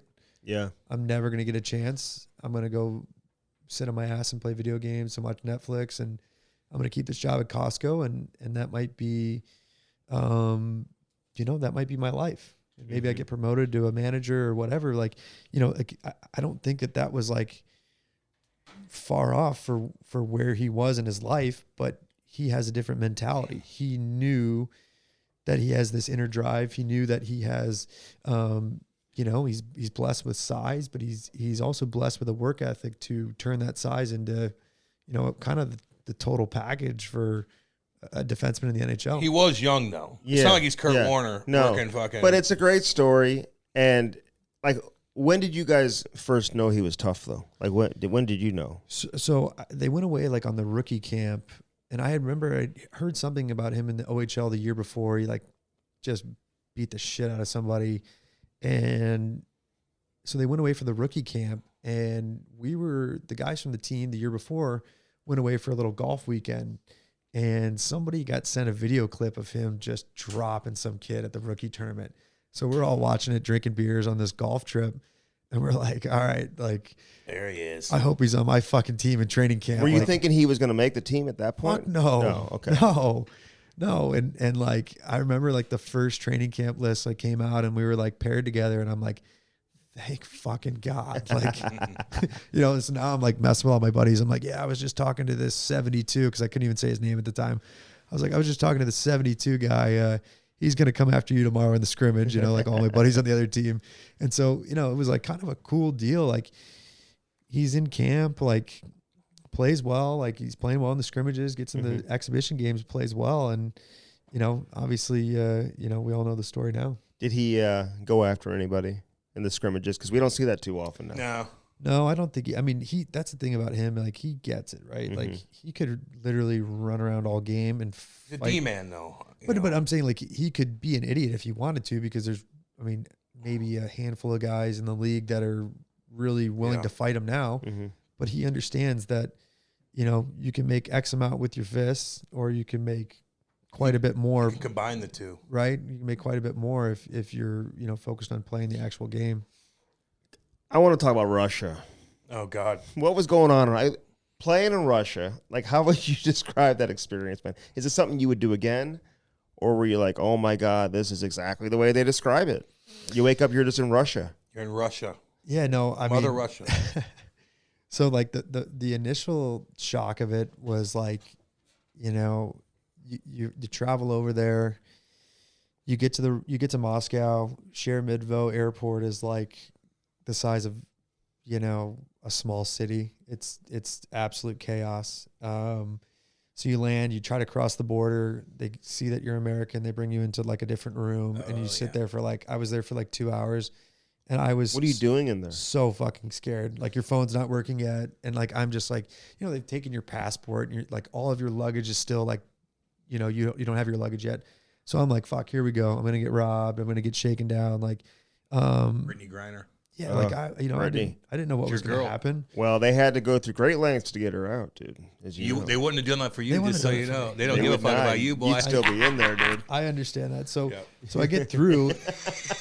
I get all my bags. Everything ends up turning out all right. But they take you to the hotel, right? And it's dark. In the city I was in, it was, where I'm away from the city center. So I'm like, fuck, is there anything out here? Like, it's 3 a.m. I go to sleep for like 2 hours. I wake up, open the blinds, and I'm like, what the fuck did I just sign myself up for? And I'm like, this is like, I remember. Nobody greeted you from the team or like said, hey, like, you need when you go to Hawaii, give me a call. Like, call us when you're there. No. Here's your contact. No, Is there another American on the team? I had or Canadian? my driver picked me up, who we ended up becoming, my wife and I became very close with. But like, so he picked me up at the airport, then picked me up the next morning and brought me over to the rink. And like, so I meet like the coaches, like David Nemirovsky played in the NHL. He was the head coach. He was born in Russia and raised in Toronto. Oh, nice. So he's very Western. Your wife is there with you? No. She didn't. I was asking that too. Yeah, we'll get to that. But so this guy and his assistant coach, Artem Chabarov, played in Vancouver, probably around when you were playing in the league, Cam. And then Sandis Ozelinch was the D coach. Oh, yeah. So all of our coaches played in the NHL. All of them spoke English. And so like, they're like, I'm like, okay, this is going to be all right. And like, so Sandis and I love Sandis. Like he was so cool. And once we got to know each other, he's like, I'm going to help you get back to the NHL. Like, that's kind of like my goal for you. And so like, we're kind of working through this, and one of the first practices I'm on the ice and I'm like, fuck, we're pretty good. Like the guys over here, like the average player is like way more talented than I would have expected. Mm-hmm. They're all great skaters. They all see the game really well. They're skilled. And I'm like, Sandis, like, fuck, we're good. We should make the playoffs. He's like, we're going to finish 8th. And how many teams make the playoffs? 8. Okay. He's like, we're going to finish 8th. I'm like, what do you mean we're going to finish 8th? He goes, just wait. We're going to finish 8th. So I think with like a handful of games left, we were in like 6th place or something like that. And I don't think we got like a power play in the last couple of games. Like we finished 8th. Like it's no. And you finished 8th because maybe in hierarchy. Well, I just the higher power. Higher power. Just things. I think they've had the same Final Four there in the playoffs for like 10 years straight. He knew the league. He knew the teams. So it's just and that's kind of just. Did he say our record is going to be 32, 26? Yes. No, but it was 7. cool. Like like. And you're going to get a penalty at the 3-minute mark. He knows everything. I have a shorter fuse than most people would expect me to have, and it took them maybe like 2 or 3, the staff 2 or 3 games to figure that out. And they're like, hey, like they called me in one day. They're like the refs can't understand you, so stop fucking yelling at them. So that was your short fuse? They hate you. Well, on the ref, or were you like slamming your stick? What were you doing? I would scream at the ref. I'd be like, call a fucking penalty on the other team. But like, we don't. We're not getting a lot of. We're not getting a lot of power plays. That's allowed over here. Putin wants this to happen. We weren't a huge club, right? So, and that was kind of the fun about playing in the league. It always was like we had that like us versus them mentality when we played, and we tried to upset these teams, and we made it fun, and we made the playoffs. We got swept in the first round, but when you make the playoffs, it activates like a whole series of like bonuses. So like. That was huge. Like, were they paying you on time and everything? Yeah, we had a little scare, but they. How do they deliver the checks? Is it like a bag of money? No. They'll walk you to the bank. Goat's It was blood. cool. No, it was a direct deposit into an Austrian bank, so it was offshore immediately, which made us feel good. But like you just see so much in the media, and then what's going on in Ukraine makes things difficult. But like the average Russian person does not dislike America. Mm-hmm. No doubt. They don't. No. They actually think it's really fucking cool. They're like, you've been to New York, you've been to LA, tell us about it. Yeah. You know, like you don't think those people over there want to go see what LA's like? Yeah. No shit. Everybody, whenever you travel abroad and you meet somebody who hasn't been to the States, they always tell you their dream is to go to New York City. Yeah. LA. Everybody thinks everybody hates. Yeah, people. No, treat us and like great. and like we'd be at like, so there was like 4 or 5 like super nice restaurants in the city we were playing in that had like English menus and staff that spoke some English. Yeah. So we'd just gravitate there because we knew we were getting good food and it was going to be safe and that it, things were cool. But like as soon as you showed up, anybody that could speak English in the restaurant would be like, "Hey, what's up?" Like they wanted to like practice their English with an American. Oh, really? Right? Because it's not like you get 2 people that are English as a second language. It's not as challenging for them, if they haven't really experienced. So you never felt like unsafe or at risk, dude. Do you know the people that own those teams over there aren't like? They're not like the oligarchs. Yeah, they're not going. Well, they might fall off a building in Dubai. They're not going to let anything happen to their players. Is that what you're saying? Yeah, like it's probably the safest situation you could be over there in. I would say. I mean, I don't know. Like our team was owned by the local governor. Mm-hmm. Like I don't think he was going to be like, oh, hey, we got. So you'd go back, no problem. I think what's going on over there makes it a little more difficult. I know guys that are there now that are making a shit pot of money. You know, like that. Well, the ruble's okay over there, believe it or not. It's okay. So for what it is. What are guys making over there? I had a buddy that just won it with CSKA Moscow, won the championship, and their bonus to win the league or win the cup was like $850 US tax free. Oh, whoa! That's more than even for like a 4th line player or whatever. That's uniform for the whole team. That's way more than the NHL. Yeah. So you're getting like bonuses. So this guy's a good defenseman. I would say between all of his like probably individual bonuses, the championship bonus, and his salary, he was probably close to bringing home $2 million in US cash. Are they paying for your room and like car and all that, like they do in Germany and Finland? So you're on your own, but the US dollar goes quite a ways. Mm-hmm. Like I was paying my driver $400 US a month. Okay. To basically grocery shop. You just call him up. Hey, I need to go. Always waiting outside the rink. Always waiting outside my place. He's your personal driver, or is he like for all the guys? For me, yeah. Wow. And then when my wife came over, he'd take her to her, get her nails done or whatever she wanted to do. Get stretched out. Oh my God, dude! I'm just saying. Know what you're I'm just throwing it out. Go to yoga. Yeah. So no,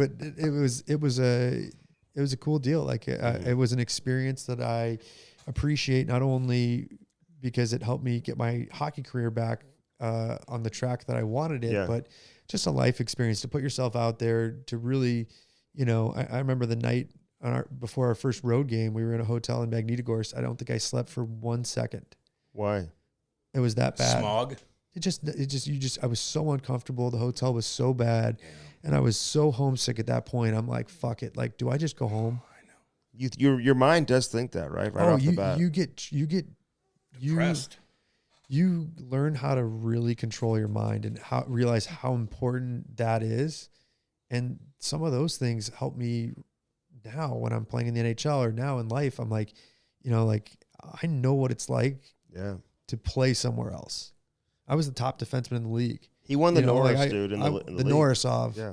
I know. Yeah. No, but like the Norris Trophy, you know what that I is? know, but Andy. Damn it. I had a great season, and I got bonuses, and that was probably the most money. They give you a bonus for winning the Norris? No. But I had individual bonuses for goals, assists, all these things that I was able to unlock, and it's the most money I've ever made. But like, that's not the real value of what I experienced. It was everything else that came along with it, having to, challenge yourself, overcome things. And, now I look at it as a, obviously the award, but the way I look at it is like, I had to overcome so much mental and I guess mental stress to achieve that. Yeah. What about the plane situation? Was there any times where you're flying over? Just the travel on the specific planes. Like, are they shitty? Were there times where you're fucking flying through goddamn storms where like your seat falls off and you fall down and you're like, what the fuck is this? Or there's a crack on the window. There's no or the fucking emergency thing flies open. Like any weird shit. Okay, so we had Gazprom is one of the state-owned oil companies in Russia, and this is like I think Putin has like the controlling share of it, so it's like it's a big dog. We chartered one of their 737s, so it was a regular plane. Oh, it's a nice plane. Okay. It's a nice plane. It wasn't outfitted like your experience is like very positive. Yeah, I've heard a lot of people talk We've about heard terrible experiences. I have nothing but good things to say. I like hearing because he played good. Yeah, Andy. Well, so helps. The plane was great. Now, did we have some experiences? Fuck yeah. You know, there was one point where like we're flying into a snowstorm in Chelyabinsk, which is just west of Siberia, and like the fucking plane is like moving sideways. Oh my god! It's a complete whiteout, and like all the North American guys are kind of sitting together in the plane, and I'm like guys are doing like Hail Marys and shit. Like this is like we were like holy fuck. Oh god! So we have an extremely hard landing. And actually, just before landing, the oxygen mask like popped down, right? Really? Oh. So we're all freaking out. All the Russian guys. The plane was great. all the Russian guys. All the Russian guys are pissing themselves laughing at us because we're so scared. Right. And I'm like, fuck, did these guys like make peace with dying like already? Yes. Like, do I need to go like? Yes, they did. That's what you do. You got to look at if they're calm, then it's like when you're on a plane and the flight attendants are calm. No, when they're not calm, though, you're like, motherfucker. When they're not calm and they're like running around. And then you peek up and the doors open to the captains and they're chugging pop-off vodka. And you're like, whoa. Well, that's what we kind of realized. If the Russians are cool, then we should be cool. But, like another thing, like, we had like a 13-hour flight from Nizhny to go to play in Khabarovsk, which is like, you're closer to Anchorage than you are to Moscow at that point. You're like way out there. And guys are smoking cigarettes on the plane, like going back to players. And staff. It's allowed like this. So, can you smoke inside everywhere in Russia? Not weed. I don't know. Well, I don't know about everywhere, but like it was kind of built into like our team travel schedules. There's like always like a 5-minute like smoke break, basically. The staff would be out front banging a heater of the hotel, and like we had I think a few guys that smoked, like players, but like it was like it was like just a normal deal over there. Do you look at Russian players different now when they yoink? I'll do it. Thank you, Eddie. When they come over from, isn't this guy an animal or what? What do you think of Cam here? Hey, don't get distracted. Ask him the goddamn question. Don't worry about me. me. We can get to Cam later. Hey, Jesus. The Russian players that come over from Russia, do you look at them differently now? And do you feel like it's easier for them to come over and play here in terms of the adjustment versus go into Russia to play? I can't. I don't think I can compare or probably judge what's harder, but I do have a newfound respect for the Russian players and any of the European players that come over and with the language barrier and just how unique unique our culture is. Like I feel like in Russia people are very family focused, family first, and there's some real core values there that we're missing here. I was fortunate enough to be raised, my parents raised us to be, we were in a very loving family, and that's something that I feel like our culture is probably getting away from a little bit. So they probably look at us like we're fucking crazy, but I think some of those guys, one of my teammates this year, Evgeny Dadonov, who's playing awesome right now in Dallas. I just felt like, there's a guy who I sat next to in the locker room and I was able to kind of level with him because I had played in Russia. And I just looked at the way that he was kind of portrayed in the media because he didn't have a great year on the ice with us. And it was really unfair. He's a very misunderstood person. He's got, a wife and I think 4 kids, and he's a loving father, and they lived in Florida because that's where they're in school. So he's away from them for the full year. That probably tore him up, Tears you up. And it's kind of their culture. Like, family, dad, that whole deal, and he wasn't able to do it, and it probably affected his play. But the way that he was portrayed is that he didn't like anybody, or he didn't fit in with a team. That wasn't the truth. Like he was just a guy that was probably going through a tough time, and now it's awesome to see him playing well, and I'm happy for him. But I think that's probably one of the hardest things for those guys is they struggle to communicate, and even when they can, they're not able to really show their emotion and feel comfortable communicating. They sound kind of just drawn out, like, oh yes, they sound like robots because that's monotone robots. They don't want to say the wrong thing. Right. I get that, and that's probably really hard for them. So and especially in some of the markets where there's a lot of media attention, it's it's a challenge. He looks standoffish, and to me, he's like, he's not giving me anything. Well, he doesn't speak English, and he's not like, hey, I'm here, like Cole Caufield. But then there's some that are like that, For sure, but then there's also a lot of assholes that are Canadian and American. Yeah. No shit. Right? Yeah, but I'm saying there's just a lot of real good guy Russians who they just don't sound. They like are open. Yeah. Like Buchnevich or something. Like he's hilarious. Oh, you can talk to him so whenever. good. Like I skate with the guys in the summer. Like he was so Barbashev did the same way. Welcoming and like asking me stuff about St. Louis when he first moved here. So that was Hey, how was COVID up in Canada? What do you mean was? Yeah. How is COVID up in Canada? No. You still wearing a mask? No. You got your double mask on, walking down the street outside. Masks. No mask, but I mean, that's good. We dealt with some challenges, and you feel for the people that own businesses and some of the restaurants that had been around for generations that had to go out of business, and I hate to make it just about business. There was a lot of people that were sick and unfortunately passed away, but it was a very different experience than some of the other cities that have teams in our league. Yes. We had a curfew, and this past year was so much fun because the year before I wasn't able to experience some of the restaurants and one of the pubs that we hang out at a lot, we weren't really able to do that last year. So sitting in an apartment all fucking night. Yeah, it was hard. I mean, it was actually, timing wise, it was great. My wife was pregnant, so she wasn't up for doing a lot anyway. So, that's nice. It wasn't the end of the world, but this past year was really cool because it really was a Montreal experience. And how'd businesses survive there and everything? Like, was it PPP loans? I don't know the Canadian version of that. I'm sure there was something, but just it's a shame. A lot of places went out of business. The ones that survived, I don't know how well they're doing. I know that everything's open now, but it's the same challenges that we have here, and with labor and different things, and it's. The world's a different place than it was. Weird experience. But in Canada, it was a little bit worse. He's a business owner, owns the blow dry bars. Damn right. I'm gonna send Cam in there to get a little blow dry. You should go in there and do that. Hey, you blow me all you want. I'll go in there, blow dry my hair.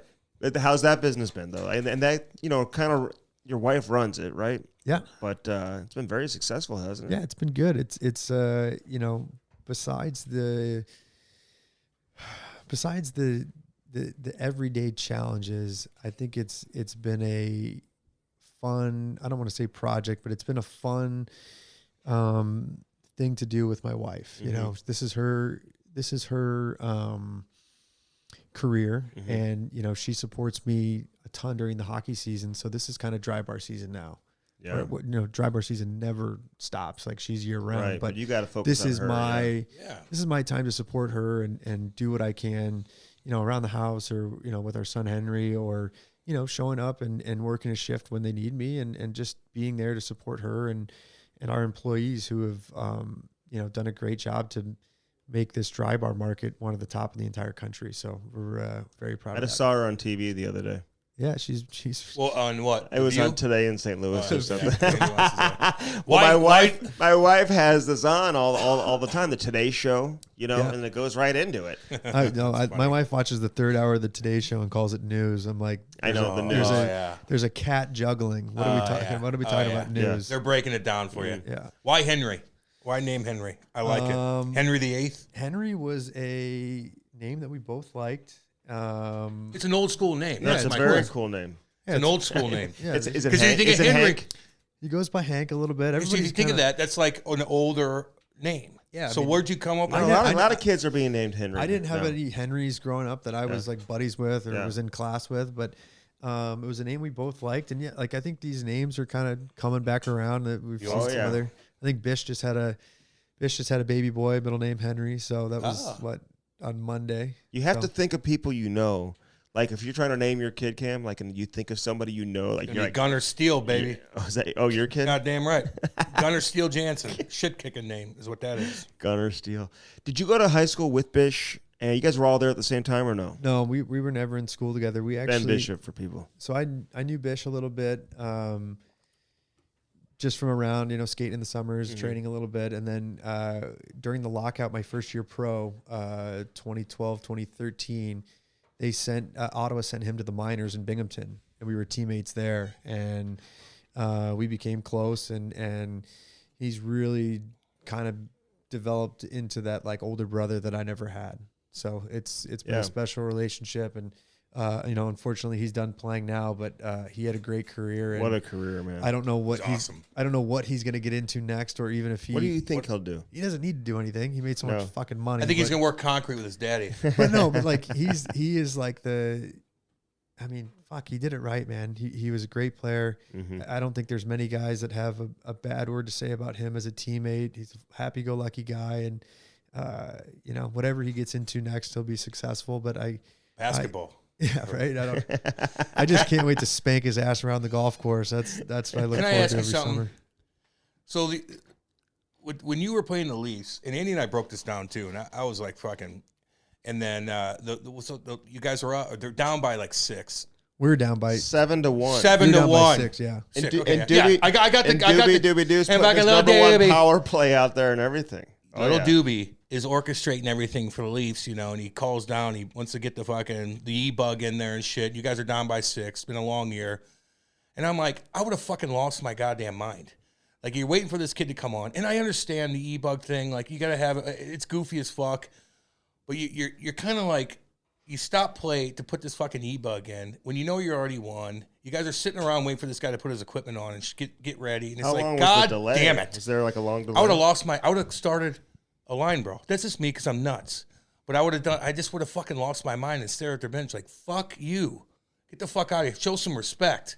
Anyway, that's just me, baby. No big deal. No big deal. Actually, I've never even had a chance to really explain myself with that whole deal. But, I just felt, and to your point, Andy, the first power play units on the ice, they were up, they were up 5 at that point. I had no problem with that because they're getting ready for the playoffs. Mm-hmm. And if we had a problem with it, we shouldn't have let it get to 6-1, whatever. Get that. The way the question was framed was basically like, what do you think of this guy playing, right? Now, we just get our fucking teeth kicked in on Hockey Night in Canada, coast to coast, 7-1, right? I don't know. I'm sure I was minus a handful. I'm just guessing. I don't even remember. So I'm pissed off, right?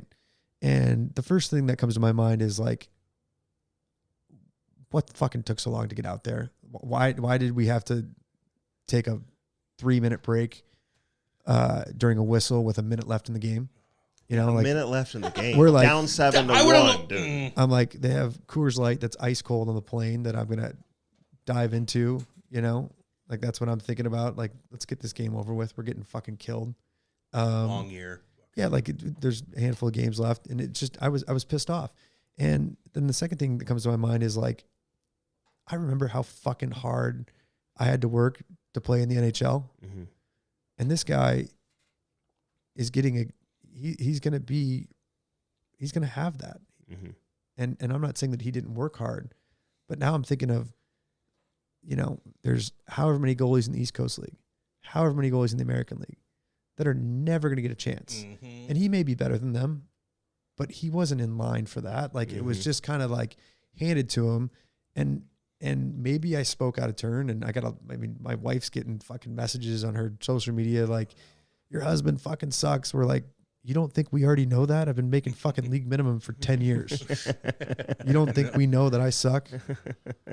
In the NHL. Yeah, no, but like I don't like. It's just it gets down to like this thing where it's like I'm a party pooper. Don't like. Trust me, like that is probably so cool for that guy. I'm whatever. He gets to enjoy it, but like in that moment, I was fucking pissed off. Yeah, we don't listen. We talked about that, and it's not even about him. It's just the rule in general. I think it's the most embarrassing rule in all sports. You'd never see it in any other sport. You're not going to see a quarterback go down, another quarterback go down, and they got to go to the stands to pull out the guy who's selling insurance, who played high school quarterback, who's now going to like be the quarterback of the Dallas Cowboys for the last 2 minutes of the game. You'd never see that in any other sport.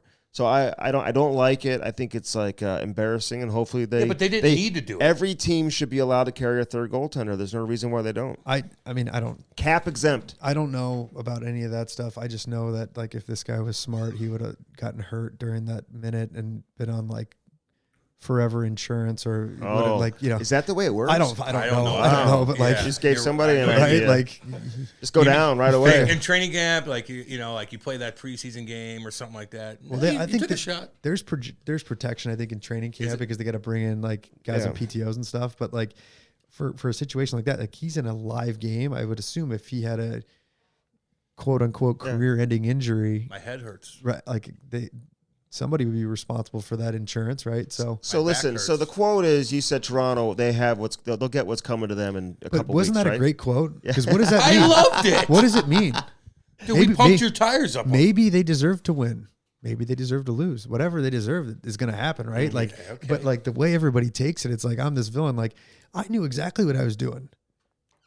I was pissed off. I said it, and then like we get on the bus, we're all laughing. Like they're like, "Okay, well, you said that." I'm like, fucking cares, right? Gives a shit. Well, exactly. It wasn't like I was like, oh, like like I was pretty vague, and it got a little bit of traction, and people got a little bit wound up. But like at the end of the day, who fucking cares? Were your teammates pissed off about what was going on as well? Like, I mean, the fact you guys had to wait and they put this goalie in. I think everybody was just kind of like, let's go. Yeah. Let's go. Were you like, I'm going to go fucking rip one high heat and let him know I'm fucking daddy? Well, you know how hard it is to rip one high heat on the Toronto Maple Leafs when they have the puck the entire game? Oh, you got to get the puck. The black thing on the ice? Is that what you're talking about? I mean, we lost 7-1. It was like bag skating in front of 22,000 people there and about 1 million people on TV. That was like a conditioning skate. Because they're that good. Hey, they asked you the question. There's like a video that they said about the challenge of playing against a Marner or Matthews, and you're like, yeah, they're pretty good. They're pretty good. They have the puck the whole time. Right? My hips hurt from turning. No, so my favorite thing is like, you do these interviews and stuff, and people are like, well, how are you going to shut down Sidney Crosby? I'm like, get off the ice so someone else can do it. Exactly. Like that's not. If he gets on the ice, I shouldn't be out there unless we're on the road, and then I should try to find a way to get off the ice anyway. So exactly. But no, it's like, Toronto that you think they'll beat Florida? I don't know. Matthews is like superhuman right now, man. Good. Which one? Matthew, yeah. Not Matthews. Yeah. Matthew, yeah. Yeah, it's like I'm like I don't even know how to describe it. Just like the person that he is, and like, we go down there and play. He's texting me, he's like, hey, you want to have a beer? I'm like, yeah, sure. Like, and I wasn't playing the next night. I'm like, don't worry, guys. I think I slowed him down a little bit. And he had like a hat trick and an assist. He had 4 points. I'm like his daddy.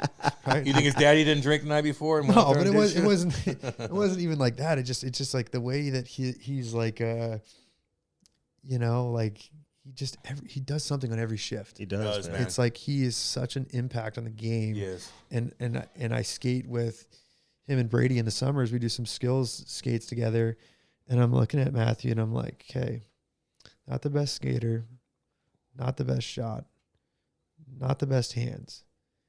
This fucking guy's going to get 100 points back-to-back years. Mm-hmm. He's just a hockey player, man. Yes. Yeah, he is. I mean, there's guys that play hockey. He's a hockey player. The puck finds him no matter where he is.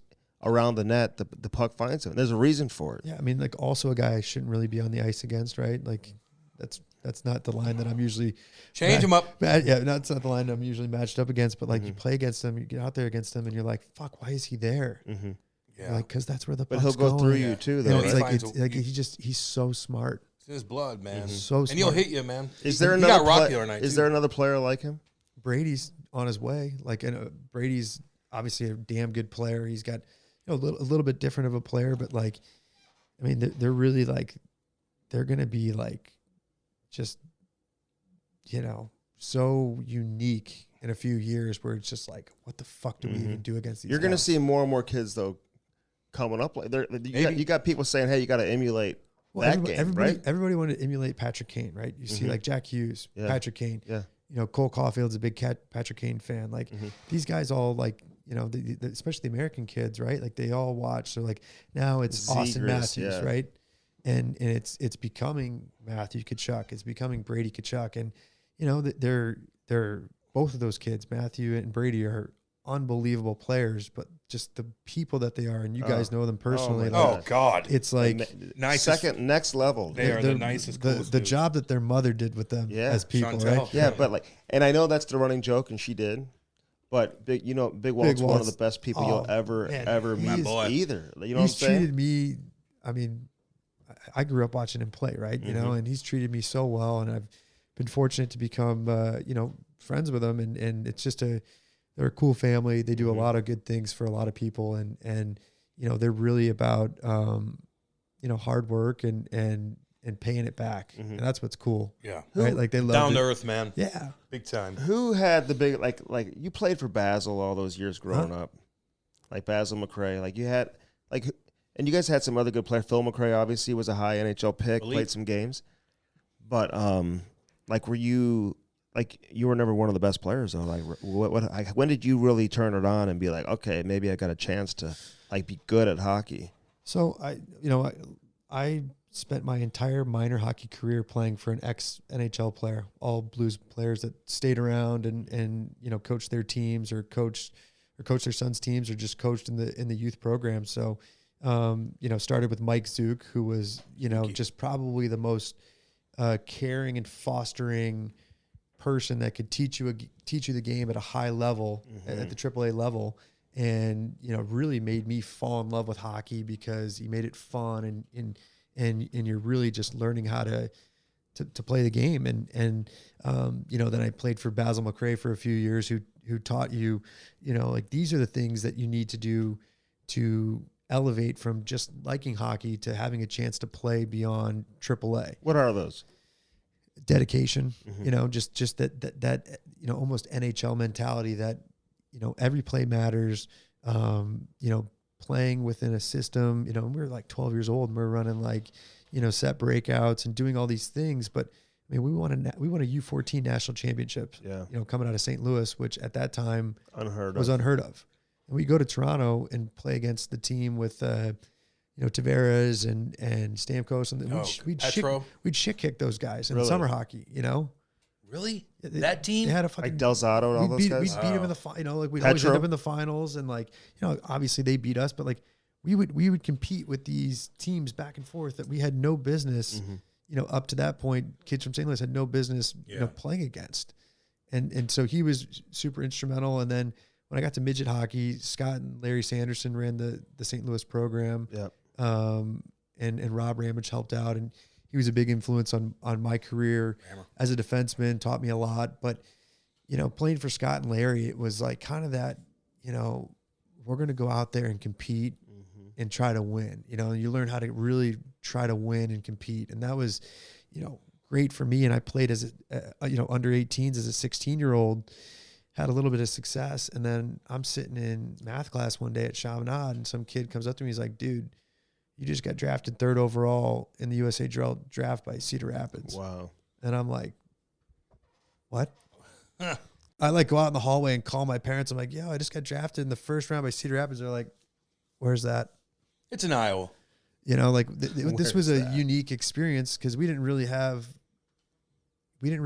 a, somebody that had gone through this that we were close with as a family, and then, later that, I think it was, I don't know if it was before or after that, but I went to a midget tournament with Scott and Larry. They, took the team. We got on the bus, went to Oxford, Ohio, where Miami University was, and I had a good tournament. And, the coaching staff brought me in. They're like, hey, we'd like to offer you a full scholarship. And I remember coming back from the trip. I'm like, yeah, Mom, Dad, I'm going to Miami University. They're like, what? I'm like, yeah, I got a full scholarship. I'm going to go to Miami. and they're like, don't you want to like see some other schools? Like, you know, like I'd been getting letters from all these schools, and you know, people were calling the house when they could, like once a week. It was like super creepy. Like, you know, hey, this is so-and-so from, and he'd be talking to like a grown man calling on the home phone. Yeah, it was like super weird. So, but they had no idea. Mm-hmm. So then, you know, they're like, well, you should probably look at some other schools. My parents wanted me to go to Notre Dame, and I was like, no. A lot of dudes there. I was like, I would never go there. But like now you think back, it'd be like, that'd be a nice alumni network to be in, right? Alumni network. Right. Yeah. How many girls? I'm just saying. No big deal. I'm just saying. I'm just saying. We did all right at Miami. Were you, you get good grades?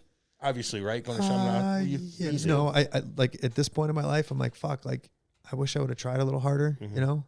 But I think a lot of things that I learned the right things, right? You know, some of the stuff that, you know, I was never the guy that could like go read chapter 13, 15 times, but like, you know, my wife and I own the businesses. If someone's like, hey, read that equivalent and it's your own money, I'll read it 1,500 times, exactly. You know, like I know what to pay attention to, I think. And so, you know, I don't know. It's one of those things like you sit back and you say like, fuck it, should I have majored in something different? I don't know. You're one of the first players that I had heard of that to get a full ride out of midget hockey. Like most kids got to go to junior, go play in the USHL for a year, then they, you know, kind of decide on their college.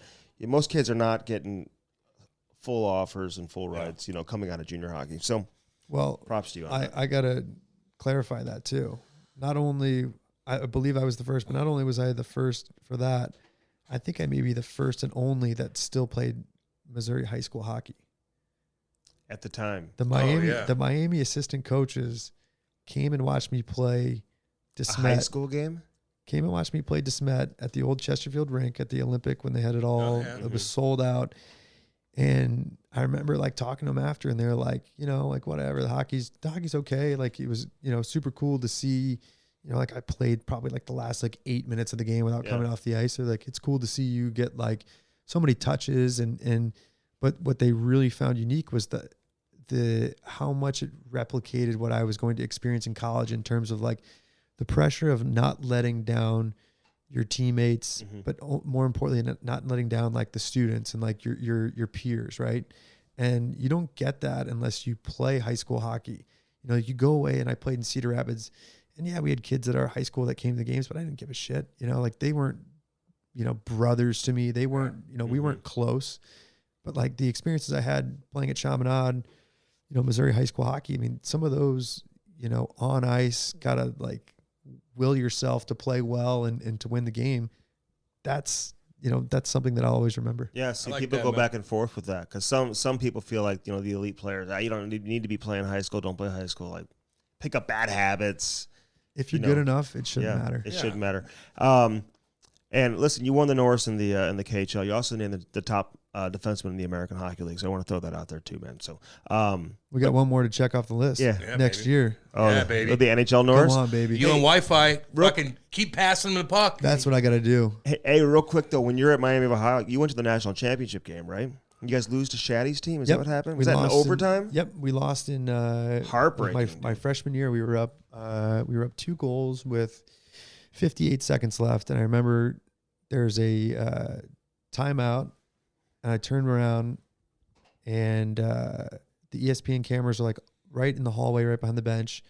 Our school president and our athletic director already have the championship T-shirts on with the hats, and the guy from the NCAA is like fucking polishing the trophy, and I'm like sitting on the bench, and I like turn around and I see this, and I'm like, all right, yeah, here we go.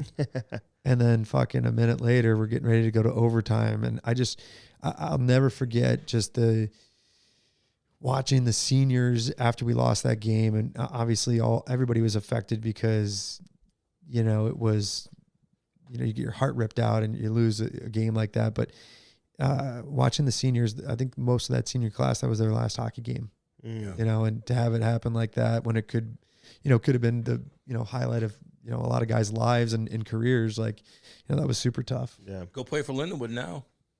You know, a lot of these guys, you got a lot of options, man. What, the local kids? Yeah. You got a lot of options here in St. Louis as a kid to fucking do whatever you want. Zombo's doing this thing. They had They had a really good first year. They did. You know, just in Almost terms so of cool. being competitive. And Well, that's the challenge, right? So how do you recruit across the country? Come play at Lindenwood, right? Yeah, Like this is probably one of the. And I don't really follow college as much as I should outside of Miami, but you know, it's going to be. You're naive to think it was going to be as easy as Arizona State had it, because it's like, hey, come play at Arizona State. I'd be you're like, okay, sign me up. when can I come? I'll be there. I'll be there tomorrow. God damn right. Tank They got top. more fans than Tank fucking top Coyotes. season. Oh, they do. We You played like there. playing in Arizona? I just found the shadow situation very, very difficult. What, on the ice? Yeah. Oh, really? Yeah. The With that little shadows. rink. Just behind the nets, it was like super dark. So like a dump puck, you like go back for it, like you'd lose. Like Did you have more fans at the Chaminade de Smet game? it was probably similar. It was probably similar, you know. I mean, that is such a goofy ass situation. down That there, sucks. dude. I mean, but Freaking brutal. it is. I think they're making the best of it, and I don't know. It's just How do you make the best of that? I They're don't know, losing. They don't even sell it out. I don't Oh think. my God! I don't. No, they are. They sell mullets though. People like the fans wear mullets at the games and stuff. People are like, "Don't you feel bad for the players there?" I'm like, "Well, Hey, that Keller's pretty sick though, huh? We love Clayton, man. I think okay, so I think he's probably one of the most underrated passers in the league. He's awesome. He's so good. Yeah, he's so Like good. he's He's such a good dude. We want him on like a really good team, but he loves it out there. so He that can is- get the respect that he when you were deserves. talking about him Exactly. earlier, like the Yeah. first time I ever hung out with Kels, I think he had like, I don't know if he played his first year in the league or if it was like after his college season. I think didn't he play a handful Yeah, he of played games? a handful of games. Yeah. First game here in St. Louis. Yeah. Yeah. Yeah. So I think it may have been then. So he plays like what, 10, 12 games? Mm-hmm. And Dave Tippett. And Dave Tippett. They did. He was hard on. He was hard Fuck on Kels. yeah. Yeah. so we get hooked up. I don't remember who else was playing, but so I was going to host him for a round of golf, and I got his number, and we had like a little group text or something like that. And I was like, all right, yeah, we're teeing off at whatever time. So he shows up, or no, he texts me. He's like, bring your wallet. I was like, all right. Oh, big dog. And he's a sick Big golfer dog. too. And Bring your What was wallet, he, he like says. 20 well, or I 20? am gonna bring my wallet. I'm driving. He was like 20 or 21 at the time. I'm like, all right, big shooter. Oh yeah. So then he shows up, and he's got like a Louis Vuitton duffel bag with like his golf shoes in it, and like all, Andy. Oh, and all this like not like nonsense. And I'm like, all right, this is Louis this is Vuitton a duffel lot. bag. And then he gets on one tee and stripes it, and I'm like, fuck, this kid's got some game, you know. And he had told me he's a low handicap or whatever, so we got a game going, and he I think he just kicked my ass 7 ways, like I'm pressing, doing all this stuff, but he's just he's a sick player, hits it straight, and Athlete. Yeah. just very very under control, like he is on the ice. He's right? got like a driving range in his backyard. yeah, Like he can Why wouldn't he you? can hit balls. Why wouldn't you? A little heard- par 3 or something. I heard that he's got a nice little shack down Oh there. yeah. It's a shack. Yeah, it's, and it's actually a cave on the mountain. CK9 baby. And he's got his little golf course there. That's a little treat. Oh, yeah. So, Where you golfing at here? Like, where you a member at? You remember anywhere? just down the road. Old Warson baby. Yeah. Oh sorry. Oh, can I you're say that? you're old horse. You can say it, I You're a can't. fancy. That's fancy. Oh, boy you're not right allowed to say that. That's hard to No, get. You're it's not allowed not. to say It's not that? Augusta Hey, National. what are you But I talking don't. about? I don't. No I don't shit. run around. I Like, hear prominent blues players have a hard time even getting in there. there. In Old Warson? well, It's hard. I think so. This is. They're like, we got a lot of hockey guys here, right? And I'm like, all right. Well, me, and then you have the Hall of Fame. You got all of the guys that are Hall of Famers in town that are members, and I'm Mhm. like, these are all like my childhood heroes. Yeah, yeah. That I get to play golf with now and Mhm. drink beers with. Well, how'd you and, get like, in? Because Pronger's there, Big Walt's there. How'd you get in then? I knew a few guys. My father was a member or is a Oh, member. okay. Yeah, that well, helped. that's Oh, your daddy was. Yeah. Oh, Remember, hell that yeah, helped. then, dude. And yeah. when I was single, they needed some younger members, and Are you a junior member? yeah, everybody's a junior member till you're 40. So Is that what I got okay. 7 more years. But no, I it didn't was, know that either. it was Andy, cool. to be No, honest it with was you. cool. No, Like I I didn't had know. Sorry, I had the I'll agree with you. opportunity. I was single. I had some jingle in my pocket, and I said, "Fuck it." Good for you. And I was Absolutely. playing at that point. I was playing 6 days a week. You've never invited us out there. but eating it's 2 cool. meals a day there, and just but it's really helped me. It's helped my social skills, networking with older guys, Oh, yeah. guys that are in God, business yeah. that have been successful, and it's been an asset for me, and I'm thankful that I had the opportunity. And you see the Kachucks out there and stuff like that. They're out Oh there. yeah, they're How's Pronger? How's his game? he's so competitive, man. Like He's got a whiskey coming out. He's Prongs? Yes. Does he even drink? He drinks like beer. I don't know. I don't really see him drinking. He must like whiskey, dude. He's got a whiskey coming out. A lot of people like whiskey, man. Big- I'm not allowed to drink it, though. No? My wife won't let me. I got drunk and I broke my foot one time on a Jenga case, and I said I'm not going to do it anymore. No. So I don't do it. That's what you do. You got to be disciplined. Beer only, right? Yeah, I don't drink beer, whiskey, wine, really. sake, margaritas and stuff. Well, Cinco de Mayo is coming up too. Oh yeah, it is, baby. All right, can we talk about the taxi cab? That was an Uber. Or the Uber? Yeah, that was an Uber. I don't know why it's like taxi. They always say taxi cab. Gives a fuck. Yeah. So, first off, the Uber driver, I didn't even know you're supposed to tip Uber drivers. Apparently, he was upset. So most people probably don't tip the Uber driver a whole lot. But you don't know you're on video, although you whatever. There's cameras. That's not like. But are they allowed to post those like publicly? Like, what's the legal rule with the Uber driver? He can just take the video of you guys having a conversation and post that on YouTube legally, or what? Well, so to clarify the whole tip situation, up until that point in my life, I had always tipped the driver the next time I opened the app up, because you get that prompt that's like, do you want to tip so-and-so who drove you? And so then I would add a tip and I would send it in. Maybe the next day or 2 or 3 days later. That's just how I had always done it, because as soon as I get out of the car, I'm not like, here's your tip. Well, I've never rated a driver before. No. I do that stuff now because it's just, I'm trying to make sure you never know they're going to put it on YouTube. Well, cross the T's and dot the I's. Yeah. And no, it was just, it was a situation that I never thought I would be in. It was a situation that I never thought I would put my wife and family in. It was a situation I never thought I'd put my friends in, to have to, defend me as a person and my character and just all of the fallout that came with it. But I think what's kind of lost in that whole thing is, we said some things and got carried away and said some things that weren't really that, outside the box of what guys typically talk about. It's we're talking about work. We were frustrated. We were losing. And, it was unfair that it was taken out on, one of our coaches, and the way that it looked was really just very disrespectful. And, looking back on everything now, I mean, obviously, maybe you sit behind the driver and you're not right in front of the camera. I don't know. Like it wasn't that big of a fucking. Well, that's me taking it lightly. Wasn't that big of a deal.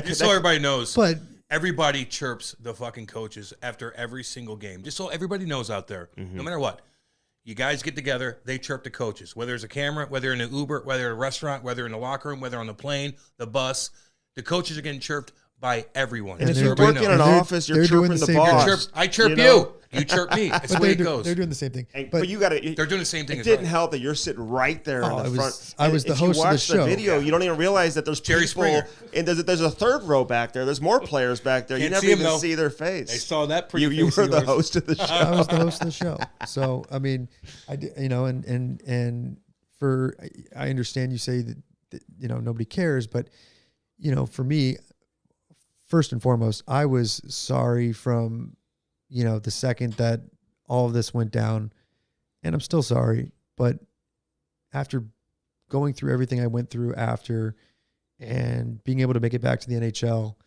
I'm almost thankful in a way that it did happen, because I learned a lot about myself, how to persevere and overcome, but also learned a lot about the world and how things really work.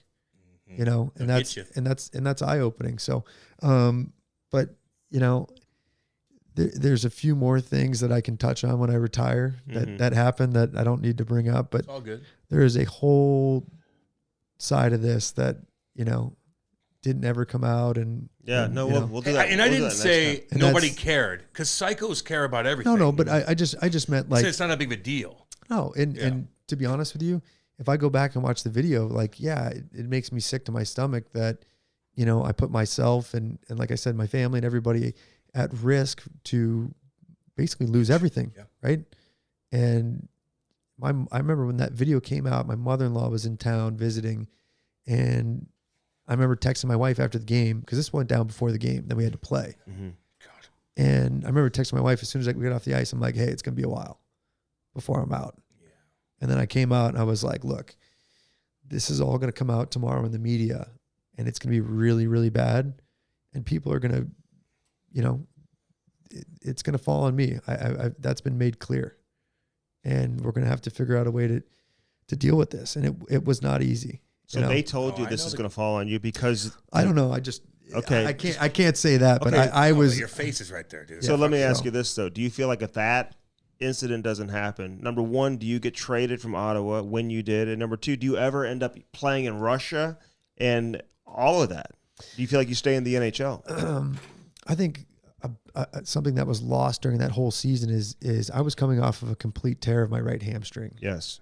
Oh, so God. The year before, I missed. I think from injury to training camp was like 9.5, 10 months. I don't think I felt fully healthy after that injury for 2 years. So I played that whole year just like fighting. In Cam, you know how difficult the NHL is. You can't survive out there. Like if you're playing to survive, you're fucking dead. Yeah. Right. Like you got to play the game. And I was just playing to survive. So I wasn't playing great, you know, and then this situation happens. You're really expendable at that point. Right. Fuck yeah. So I think, you know, during free agency that year, I probably had more, you know, lawyers calling me like, hey, do you want to sue Uber than teams? Right? What's up with that? Oh, there's nothing there. That's what I was asking. Arizona is like one of the only states where that would have been able to happen. And it happened there. You knew that, probably, you know, too. I don't. Who knows? Probably. But like, you know, could we have gone after the driver? Like, of course. But like, Can I say something weird? Why would we do that? Can I say something weird? Sure. In a weird way, that really wasn't that big of a deal. You didn't say, I hate fucking No, he didn't this, cross the or line. I did, or what I did on a Won't podcast. get you canceled. You're going to be, in a weird way, became really popular after that. And when this thing settles down, you rejuvenated your career, you're doing shit, you're with the fucking Leafs right now. People know you now, and they're going to forget about that, but they still know you. Does that make sense? And you didn't say anything that crossed the No. line. You were like, our PK is terrible. Who cares? You know, it's like, okay. But it's they not do care. They do care, but like, the hardest thing for me to swallow was like that's kind of what I was saying, right? There was some other stuff that was said and recorded and released that nobody ever saw. Really? bad stuff. It didn't come out of my mouth. I can tell you that much. What do you mean released? So how'd that go down? Somebody called somebody. Oh, I'm they just sent saying- it to the team. You I'm mean? just saying but they that's didn't put it on all I'm YouTube. going to say. That's all I'm Okay. going to say. No shit. So that's what left a bitter taste in my mouth. Yeah, that You know, you had and to I- kind of like eat it. I went through some shit, man. I had some.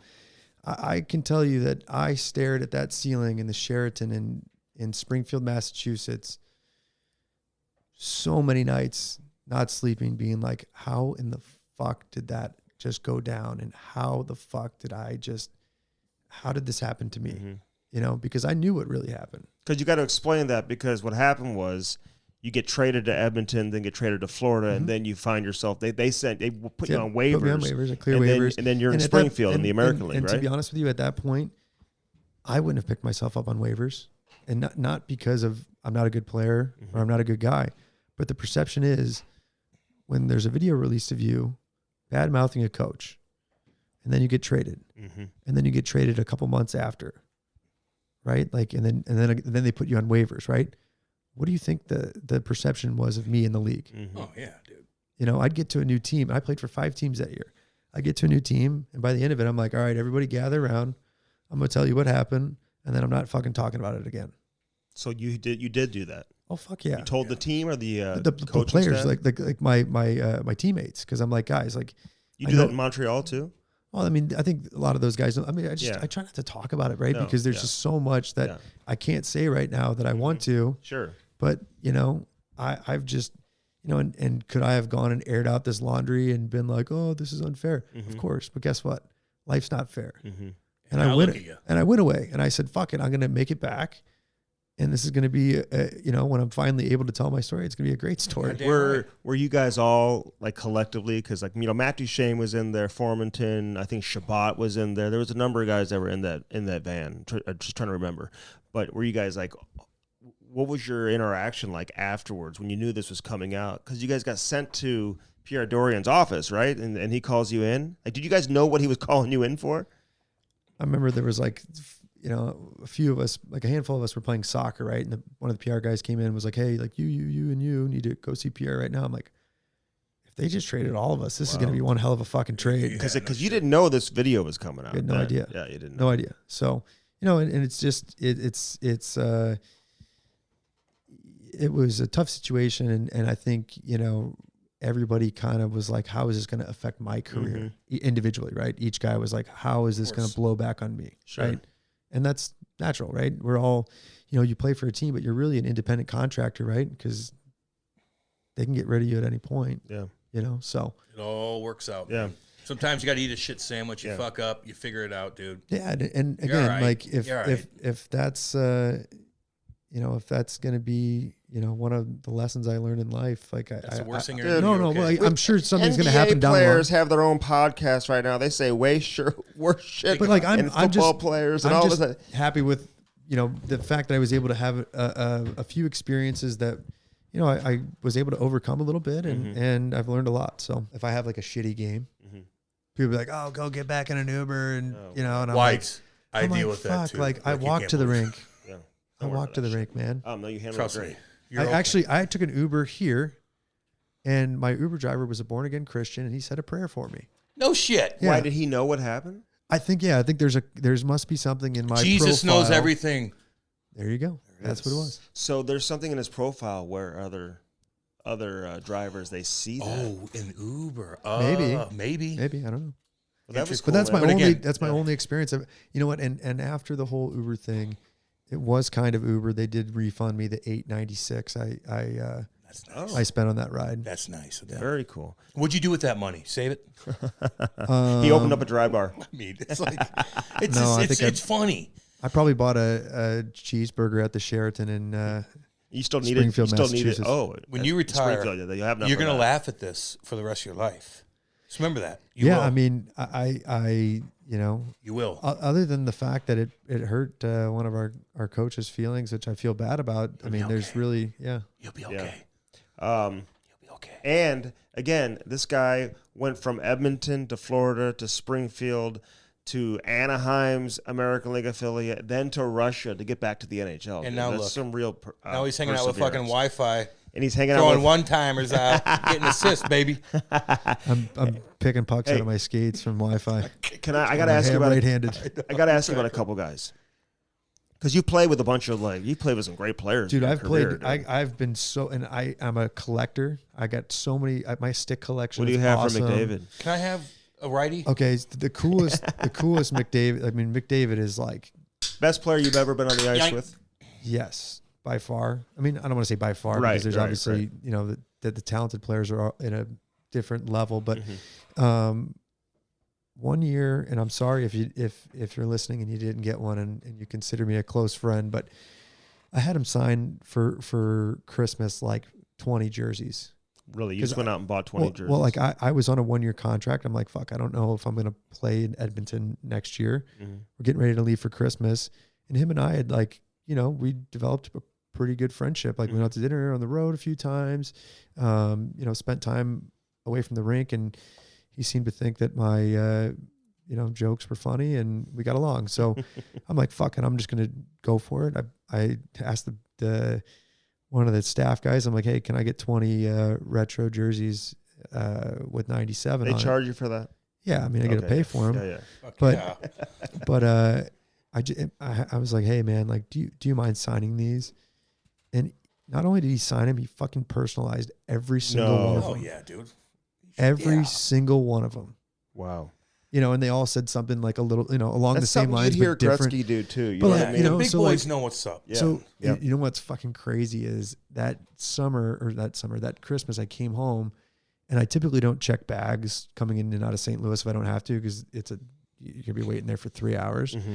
But I checked bags because I had to get all this memorabilia home because there were Christmas presents for people, and one of the bags got lost at the border and never turned up. You're kidding me. With it What was in that bag?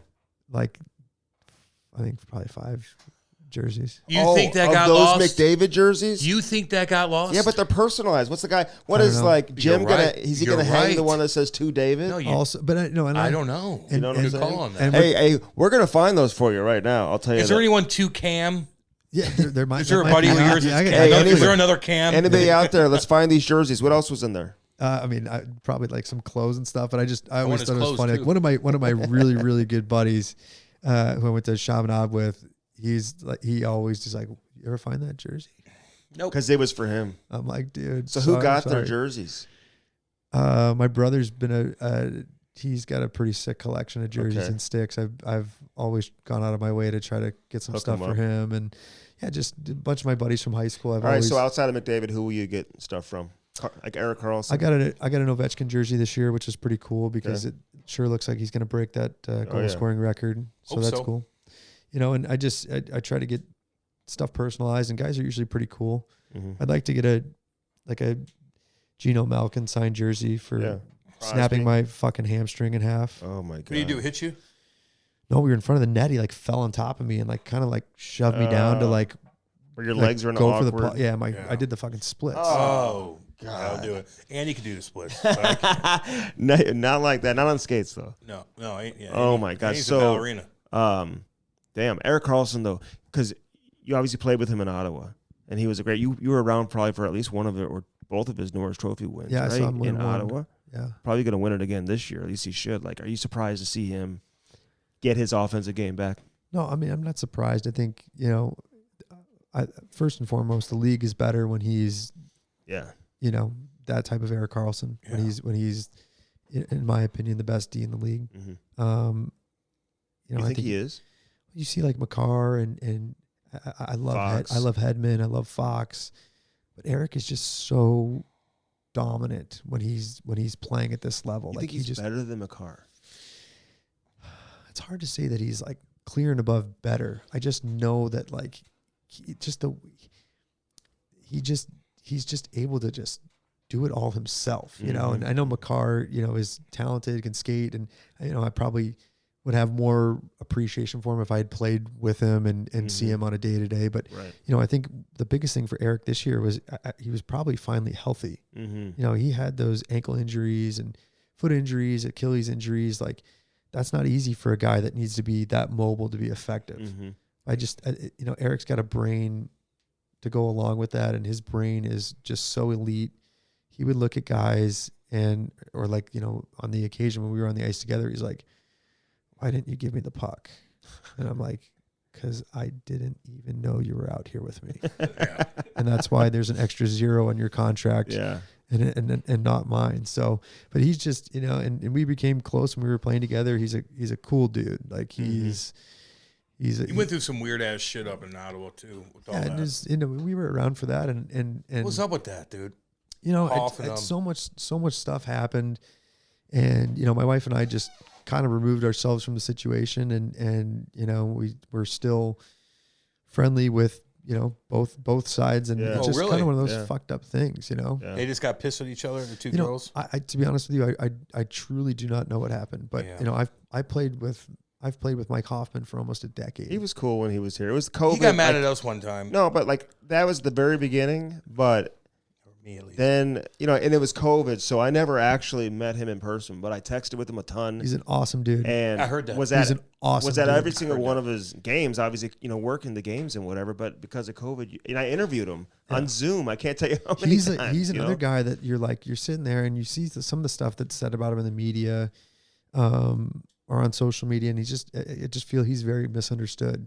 He's a guy that like really takes care of himself off the ice, you know, in the gym, the way he eats, the way, like, I mean, he's been a really, really good NHL player for almost 10 years. One of the best releases I've and he can shoot the puck. Like he, that I've like, seen. and like guys gravitate to him. He's funny. Like he's got a great sense of humor. He's sarcastic, but you know, he gives off this nonchalant vibe when, you know, in actuality, like I could be like, hey, Hoff, you want to grab a beer on the road after dinner? He'd be like, no, I'm going back to the hotel. Oh, really? You know, like he's dialed. He's dialed. That's what I did, baby. Really? That's what I did. Interesting. Gotta stay healthy, Andy. People would not think that. Yeah, I mean, I see what people say about him, know? but he's Yeah. dialed. Yeah. And like he's a guy that, like, you know, like maybe had like a down year offensively. Mm-hmm. You know, I think there were stretches where he was like scoring at a clip that like he had May have been before. a scratch. Yeah, no, he was. You know, but like he's a guy that'll probably like. He was a scratch here though too. Remember? Like and then he went in like right after the trade deadline, just like took off. He scored some huge like. Well, Berube got goals chirped for not playing him on the power play. Yeah, I mean, on like the power play, he scored some big goals with the goalie pool too. Like the end of the year, like he's like, I'm gonna light it up next year. Like I'm gonna be dialed. Oh really? I'm like, all right, baby, let's go. I love talking like hockey sticks and like shooting with him. It's like next level intelligence when he just like goes in terms of he like sands and like massages his sticks. I'm like, and he loves talking about that stuff. With I'm just like, no. I'm It's like, the I last wish conversation I want to have with him. No, he'll be like, you need to know how to use your stick. You need to know how to skate, Andy. You need to learn how to goddamn skate more than anything. Yeah, that's Jesus. That's where it starts, right? He doesn't even listen. I invite Andy places. He doesn't even get out of the goddamn neutral zone. Hoffman is an underrated passer too. Yeah, he's a good player. Like you know what was cool is like watching Marty really appreciates Hoff's game. Mm-hmm. Like can see that. he sees like the high level of hockey IQ. He sees the skill, but I think he also understands like, you know, this guy actually does care and he takes care of himself. And like you said, like, you know, he was scratched this year. Like there's a lot of guys that got scratched that, you know, typically wouldn't, you know, and it's just one of those things where, you know, Marty's finally has the ability to create the culture that he wants to in Montreal. What do you want to do when you retire, homie? Well, I could be the third member of this podcast. You want to be a big wheel, baby. Hey, you're here, bro. Look at how nice our studio is. Hey, like, you want to be a part of this? I don't know. Like I definitely, you know, I'm doing some stuff this summer. You know, working an internship right now, and which has been kind of cool. And I'm not doing too much, or it's really not. You're working an internship. Yeah, where? I can't. Like I don't want to like talk about it. But You're like, interning. Yeah, You're an intern? with a company out of New York City. I got a buddy that's runs a deal up there, so I'm doing some stuff. Financial for him. deal? Yeah. Just kind of like learning the. He knows money. You know, so Isn't your dad? Was that his line of work? yeah. So he's been in that industry for 35 years. Because I think Alex wasn't he taking a test? Yeah, to get so certified? he's gonna work for Alex my needs to dad. retire and start hanging with the boys. Did he take the test yet? Because he was I cramming think at one point. no, I think when he takes last I it talked to him. actually like really soon. So Yeah. he's gonna work for my dad. But my deal is I just want to. I've been able to meet so many cool people through hockey, right? Mm-hmm. Oh, And- take advantage of that. And that's the unique thing. Look what he did. But just the unique thing is, you know, you have the ability to, you know, get in front of some people that are fun and interesting, and you know, if you can, you know, level with them and you know, get to know them, it's there's a lot of opportunities. All right, so because the playoffs are going on, so I want to because you play with all these guys too. Because you play with McDavid and Draisaitl, you can talk about. Yep. You can talk about them more if you want. But did you play with Barkov too? I did. Did he? I played did with he Austin. leave it I in- also played with Austin Matthews at the World Championships. Wow. Before he was. Oh, before his rookie season. Yeah. Dang, After boy. he had played in Switzerland. Yes. What did you think of him when you saw him at that age? Were you like, this guy? He's okay. He's going to be a stud or what? Yeah. He knew. was like right away. You were like, Jesus Christ, Mhm. this guy is like the full deal. Mm-hmm. You know, I just remember like Mike Babcock was like at our hotel. Like He was the coach. he was the coach of the Leafs, Oh, right? So he'd be like sneaking around. He'd be like, yeah. have you seen Austin? Really? He's at the bar. We I'm like, Babcock no, on. Mike. I haven't seen him. I don't know Mike Babcock, but he was around. He was People hanging love around. Mike No, but Babcock. he was hanging around. He was hanging around, and like they'd be having these like, you know, like conversations and like, you know, He like, and Austin Matthews. well, I mean, Yeah. I don't think there was a secret. They were taking him first overall. They knew they were right? taking him you first. know, Yeah. but like it was like really, really. Where was the tournament? Russia? Yeah. Oh, really? Fuck, you spent a lot of time in Russia. Me and Patty Maroon. He loves Russia more me and than Patty like. Yeah. Maroon. Me and Patty Maroon. We said from St. Louis to St. Petersburg. We were there for a month. Patty And was there too. It was one of the That's most fun hockey experiences I had because, you know, I've known Patty since I was 11 or 12 years old, and he's Mhm. always been, you know, older guy, was playing, you know, doing the things that I wanted to do. So I always looked up to him. And then, you know, that was our really first chance to like become super close, and we've been, you know, really tight ever since. So that's cool that happens. Yeah. Man. Damn right. Like all the St. Louis guys, you we know. stick to the St. Louis guys Fuck stick yeah. together. Like I love seeing like Paul Stastny. Yeah. He'll be like, "What's up? Yeah. What's Hey, up, Wides?" Paul- Like, and guys on my team are like, "Oh, fuck, do you know Paul Stastny?" St. Louis Like, he's guy. like, "How old are you?" Hey, St. Paul. Louis, baby. You know what? Paul's going to win the Stanley Cup. You think Carolina's going to do I it? do. I feel like They look good. I wish they had I feel like- Svechnikov. I know. I Like- love that kid. And Pacioretty too, man. yeah. Yeah. Well, he's always hurt. But I feel like they're the best. I mean, listen, Toronto obviously is like really, really good, and Edmonton's good, but Vegas obviously wins game 1 at the time we're doing this. So I just feel like there's something about Carolina, man. They just quietly go good. out and like suffocate you to death. Hard place to play defensively. too. Great Loud. building. Loud. Like They're gonna win it, dude. They've been building the last Well, couple throw some years money on it then. to get to this point. Don't just talk about it. Throw some coin down All right, dude. and then show me. I like them. I think. I mean, Edmonton. Like I know they lost game 1, but Yeah, like no, they could you easily. Vegas looks legitimately, pretty good too. you legitimately cannot take a penalty against them. No, you cannot. They are going to Yeah. score. McDavid just roams. I mean, like, Draisaitl what do- Draisaitl is incredible too, though. See, like 4 goals, baby. people are always like, oh, he couldn't do that. Like McDavid sets him up. I'm like, Please. I think he would be plenty fine on a score from different behind team. the net. He'd be fine. Every day. He Like, scored had 50. 4. Was it last Anywhere. night? Yeah. He had 4. Yeah, we're Thursday doing this, by the way. All Yeah, y'all out he'd there. score 50 anywhere for any team in the league. Yeah, he's impressive. I But like what about Barkov? Dallas. Did he did he leave? People are kind of chirping him a little bit, saying he's got to produce more offense, whatever. But he just kind of quietly does everything. He I think it's a lot, I think it's a different dynamic now that Matthew's down Yeah. there. Kachuk.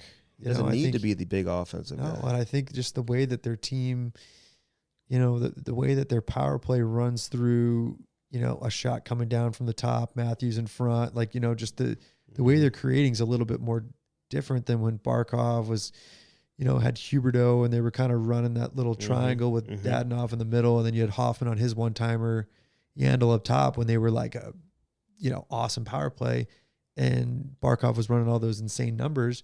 It's a different setup. It's a They different got look. Verhaeghe too, man. Fuck, he's a good player. Who scored like Verhaeghe? 40-something goals this year. That shot on the series winner. Oh, That was sick. That was I mean, like, I couldn't believe people were like, Swayman should have had that. Yeah, right, dude. I'm like, Matthews what? right from.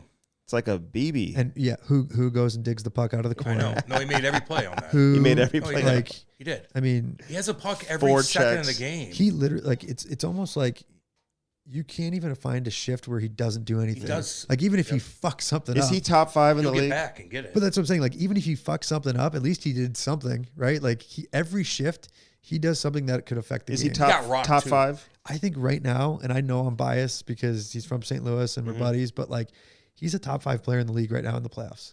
In the playoffs, he's top 3, in my opinion. I mean, No, he's top 5. I'm talking about in the regular season. Is he top 5? Or I'm just saying the way he's playing right now, Yeah, he's he's a top 5 player in the 100%. Oh, league. he's the best player. oh, he may be the best player. In He's the the best league right now. player you could have, I think. I mean, I I'm just, telling you. I like, what can get away doesn't- with what things doesn't now. he do? Now he can be really mean. Yeah, like he's, He doesn't even have to play that way though. He just does things. Like he gets in your way. And but he got fucking raw. Dude, Toronto's got some cats that'll hit you. That was McAvoy though. No. we got hit by Shen, No. didn't he? No, he got rocked by he Shin. did. Hit hard. Who's His the other cat? helmet flew off. McCann? Yeah, but that's the thing is like Matthew loves that shit. Yeah, he gets into it. That's like almost like the worst thing Yeah. you could do is like you're almost like nobody talk to him, don't even look at him. Is he hard to contain physically too? Like you just in terms of like his size. He like, is, but Brady's harder to contain physically. Oh, my you know, God. because Brady's he's scary, he's dude. bigger. Brady's right? scary. Like Brady- Matthew Dude. Brady's starting to learn the things that what makes Matthew really good because Matthew doesn't have as big of a frame, but he knows the little tricks and spin off. Yeah. And Brady's starting to do that more too now. But once he's, doing that at that level with his and size, he's still getting 80 points right now. they're gonna be like 2 of the best players. They're gonna be like, and I they know, already they need are. to get him on They the already same are. team. Somebody. Toughest, best players, all overall. Like this mean, grit, got it. Like fucking push the pace. They do it all, man. Leader. They play just like you, Andy. Brady's one of the best captains in the league, man. Yeah, he is. Maybe I the like best. Ottawa too. Fuck that. And now fucking Snoop Dogg wants to get involved. Let's go. I'll go up there and party. Yeah, it'll be. I'll go in the Dude, smoking They room. got with like Snoop. they got the Ryan Reynolds versus Snoop Dogg. Yeah. I mean, the verses aren't they the same conglomerate? No, I don't think so. Are the they the same? Yeah, they are. are they? Is he with are that they on the Sparks same deal? company or whatever They're the it's same called? Or deal. Starks? Yeah. I don't know, but they're talking about selling the Ottawa Senators, who currently play like with traffic an hour from downtown. I played there. Like it's. I mean, it is what it is, right? Like I loved my time in Ottawa. You've been in like Canada brutal. a lot. You played in Canada most of your My whole career. career's in Canada. You're Canadian. You are Canadian. You are Canadian. My accountant is just French? like, it'd be nice if we could get you for a year in the U.S. You have a lot of tax credits we could take advantage of. I'm like, Can you speak French? a little bit. Hey, how's that first overall pick, though? Slav? Yes. Slavkovsky? Yeah. Awesome. Like, is he going to be a superstar? He is. Big boy. I love his sellies, man. But like my thing very is enthusiastic. It's not. I mean, typically, you see somebody drafted first overall, like you'll see this Bedard may come in the league and score 50 goals, or maybe not. We don't know. We don't know. Right. But for Slav, it's like, okay, he got to experience North America for the first time this year in Montreal. And that's not easy to do. Not easy to do. And he's a kid. He probably misses home. There's a lot. He's a big kid. There's a lot. He's a big boy. Those guys can eat, man. Yeah. Yeah. Oh, can they? Eat. I was right, by the way. Snoop Dogg, he's in the other group. Oh, okay. Head-to-head versus Ryan Reynolds. I want Snoop to get it.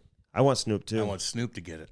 We need Snoop in the NHL. I mean, either way, they're paying $1 billion US for that team. That's what I was getting to. For a team that's 30 minutes outside, they're going to build a new arena. And when they do, Ottawa's a great town. Like I was saying, I loved it. But when that arena goes downtown, it'll be. Would you own be cool then. anything? They'll get free agents, man. Yeah, not that they don't now, but it'll be more of an attraction. Would you own anything in life knowing you could sell it for $1 billion? That's why you want to own an MLB team, man. Just sell it. What? I can sell it for $1 billion? I think at one point you could have bought a pickleball franchise for $500, and now LeBron just bought one for like $20 million. Eugene Melnick paid $55 million or something like that for the Ottawa Senators. 55 cash, and I think the sale was almost. What about the DeWitts here? I know, man. Jeez, yeah. You buy a fucking MLB team, boy. You've had a great career, dude. Like, lots to be proud of, man. One of the best to ever come out of here, too. Love you, buddy. No shit, you are. And my kid's coming back to the camp. Chris Wideman does a hockey camp. That's right. And his the hockey school, man. Yep. You and Alex do a great job. Alex more than you. Alex is the White day-to-day comes operator. in and out. Yeah. I'm usually at the pool. I usually come in for a session. How's everything going, Alex? Good. Okay. Yeah. My kid's like, is Coach Chris coming today? I'm like, you know what? Last year was tough. Last year was tough. I don't remember what I had going on. I think I was out of town. It's tough when you go out of town the week of your own camp. No, but we're both in town. You've had like good weddings and stuff like that. I'll be on the ice. I think we're gonna get some of the local NHL players out there too. We try to get a handful of guys out to sign autographs for the kids. So it'll be fun, and we always look forward to getting back and trying to give back a little bit. I got some of Ty's buddies coming this year too, so we'll have a good little. And why don't you go with them? I do. I go. He does. No, and get on the ice. He does. And I didn't get on the ice. No, and like learn how to skate. I want to come on maybe once or twice and shoot this week. Yeah. All right, I got to give a shout out real quick because one of the counselors, TJ Friedman, Quinnipiac national championship champion on the ice, and then it's funny because my kid was coming out of his first year of 6U mini mites, and his team was Team North Dakota. They had college theme, and he was like, "Dad, you won't believe it. Like this guy, my counselor, plays at North Dakota, and his name is Ty. Yeah. It was Ty Farmer who was at North. So man, they had great counselors, and it'd be good to see the NHL guys get back. Wides, out there man, too, so. You're doing good, homeboy. And I want you to play as long as you can, but I also want you to retire and come back here and let's play golf and party a little bit. Yeah, live the good life. Let's hang out the same. We're gonna work with him. We're gonna work with Wides. We're gonna do some shit. Maybe do some hockey camps. Maybe do some. Who knows what the fuck we can do anything we want. Do I get to go on these Nashville trips you go on? Would you like to? What's going on? I invited your goddamn brother, but he's like, Janny, I'm still playing. I'm like, Grant Frederick was telling me how good of a time it was. Oh yeah, it was fun. It was a good time. And then he said he flew back. You better. Cam was terrible, and hockey wise, but everything else worked out pretty well. Yeah, but I'm the one that's inviting everybody. So just like you worry about yourself and your fucking game. I had to skate with Andy on a line the whole time because I was worried about him playing with anybody else because they'd be pissed. They wouldn't come back. Well, they wouldn't come back. They'd be fucking miserable. Poor Sean Muncy had to be our center. God, we sucked, Andy. True. Kramer was good. Kramer was all. He's in here right now. He's that's right what, now. That's what he said. He'll come right down the hall. All right, I probably got to go. I got to go get my. What are you getting your pictures done at Hair Club? I got to get my bald spot. You need to do that. I know. That's your responsibility. Wides, you're the man. Wides, all the best, man. I love you, buddy. Great to Thanks see for you. having me, boys. See you, homie. The Cam Strick Podcast is brought to you by Bellman and Bellman.com. BEHLMANN.com. Get out there to Detroit, Missouri. Check it out. On one side, you got the Buick, the GMC. Options for everybody. Then right across the street, you got the Chrysler, Dodge, Jeep, and Ram. Again, find something that works for you and get yourself a new set of wheels in time for the summer. Yeah. All right, that was Chris Wideman. Listen, man, for a guy he's not the biggest guy out there, Cam. No. And for him to continue to be able to play and do his thing, man, I give out him a lot of credit. He had to crawl out of a hole, man. I've had to do that too, and he did it, and he did it the right way. It's hard to do. He belongs in the NHL. When you go to the KHL and you win the Norris, and you're in the American Hockey League and you win the top defenseman there, like it's kind of like the credibility is there for him to. Andy, I almost killed him a couple times in the American League. Really? Oh God. I love him, but some reason I just wanted to like catch him hard, and I would just miss him, and we talk and stuff. You couldn't get there. Were you getting slow? Were you losing a step? Was it your angle? Maybe a little bit of everything. Was it your anticipation? Yeah, it was maybe. I got him a couple times. Did you? And I think also he knew I was coming, and he just like slip, boom, and I hit the boards. He was very elusive. Hey, very much so. He had that terrible hamstring injury. Man, it took him a long time to come back from that. Otter had the same. But Otter both hamstrings. Fucking brutal, man. But I'll never forget talking to Ken Hitchcock. I can say this now. He was the head coach of the Oilers, and he said to me, he said, "What do you think about Chris Wideman?" Gave him my opinion from a personality standpoint, character standpoint. What'd you say? Said he's a great dude, one of the best What people I else you know. say? Awesome guy, and he can play. Needs an opportunity. He's been hurt. He's trying to come back from an injury, and I think he'll be better if he gets out of Ottawa. Okay, that's fair. I gave him a nice whatever exactly I said. It was probably time for him bad. to go, and I remember texting Wyatt. I said, "Hey, man, I think the Edmonton Oilers are interested." He was on the road in Dallas, I believe, and he was at Ben Bishop's house. Yeah. And then all of a sudden, he texted me. He's like, "This shit's going down right now." Oh no. Yeah. So then he got traded to Edmonton, and then he got sent to Florida a few days later. But he got an opportunity to be around some incredible players and all that. And, it's all part of the experience, man. And then he had to go to the American Hockey League, Cam, and then to Russia just to get back into the National Hockey League. So there's a level of resilience that he's had to. Of course. No doubt, man. He's had to show. And now look at him, dude. He's playing in Montreal, doing well, got some young kids. He's like a leader of that team. Mm-hmm. He's doing good. Damn good. How much would you love to play in a market like that?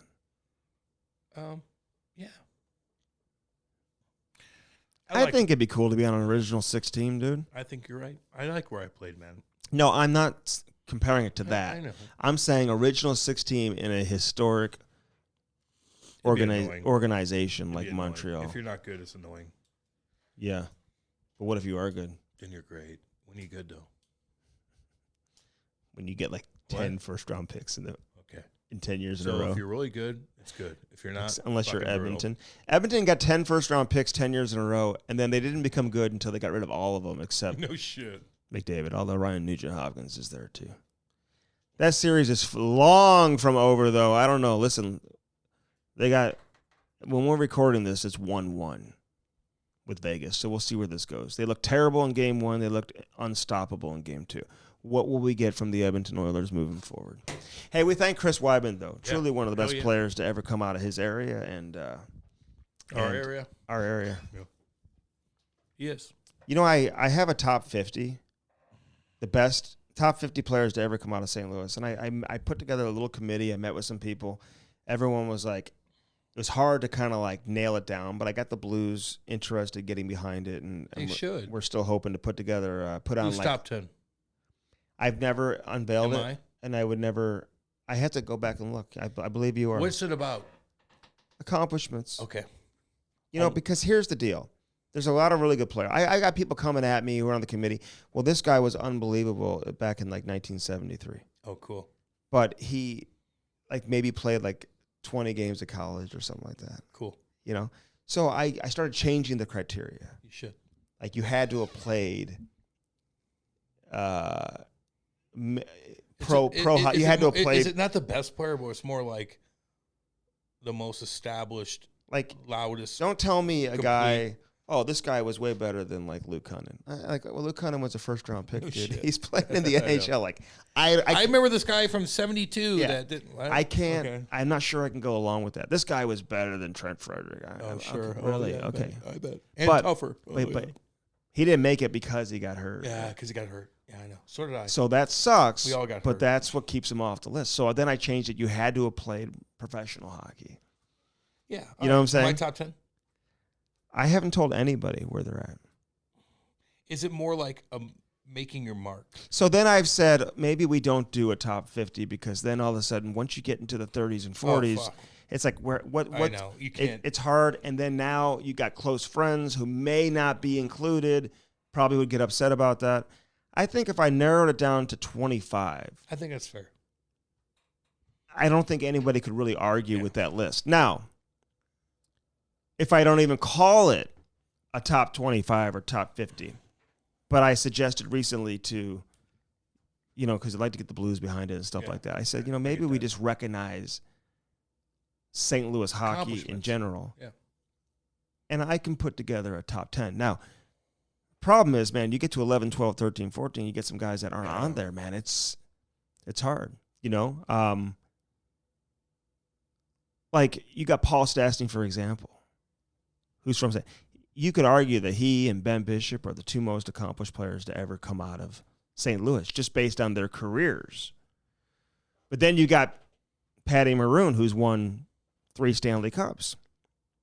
Didn't have as much as, as impressive of an individual career as Paul Stastny from a production standpoint. But you know what I'm saying? But, like, he's got 3 cups. Then you got Brady and Matthew Tkachuk and Clayton Keller, who are like NHL All-Stars right now. Their careers are far from complete. So where do you put them? Is Matthew Tkachuk the best player to ever come out of St. Louis? Is Paul Stastny? Like, it's Matthew is. I will answer that for you. He will be, and he probably is right now. He is now.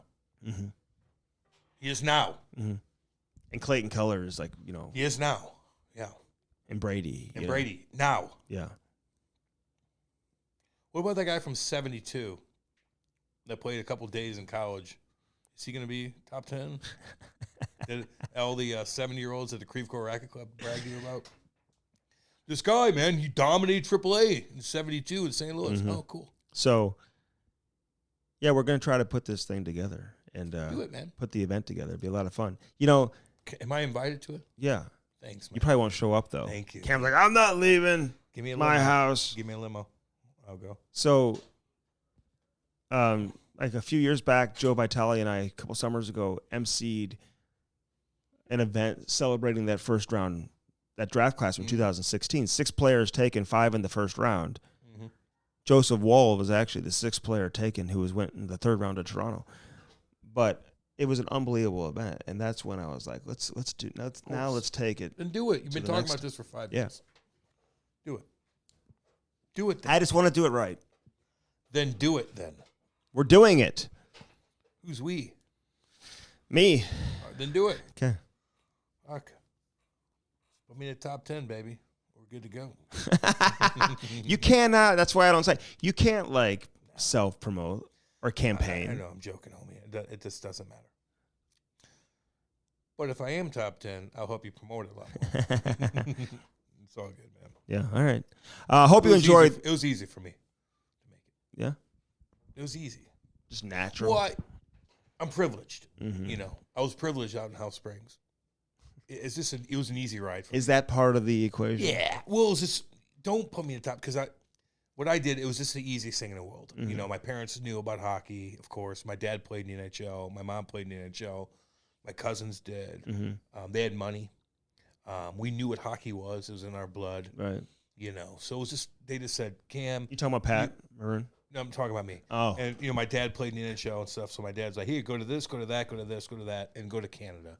Mm-hmm. And I did. So it was just easy. Yeah. And the reason why I made the OHL and stuff like that is because my dad. Correct. Played, He wasn't a waterproofer from fucking House Springs with no shirt on, waterproofing houses in 110 degrees, had nothing to do with that. My dad was a professional hockey player. He helped me. I've seen NHL players who have kids playing who are not very good. I know, Andy. Do you think it's hard for those players? Yes, I do.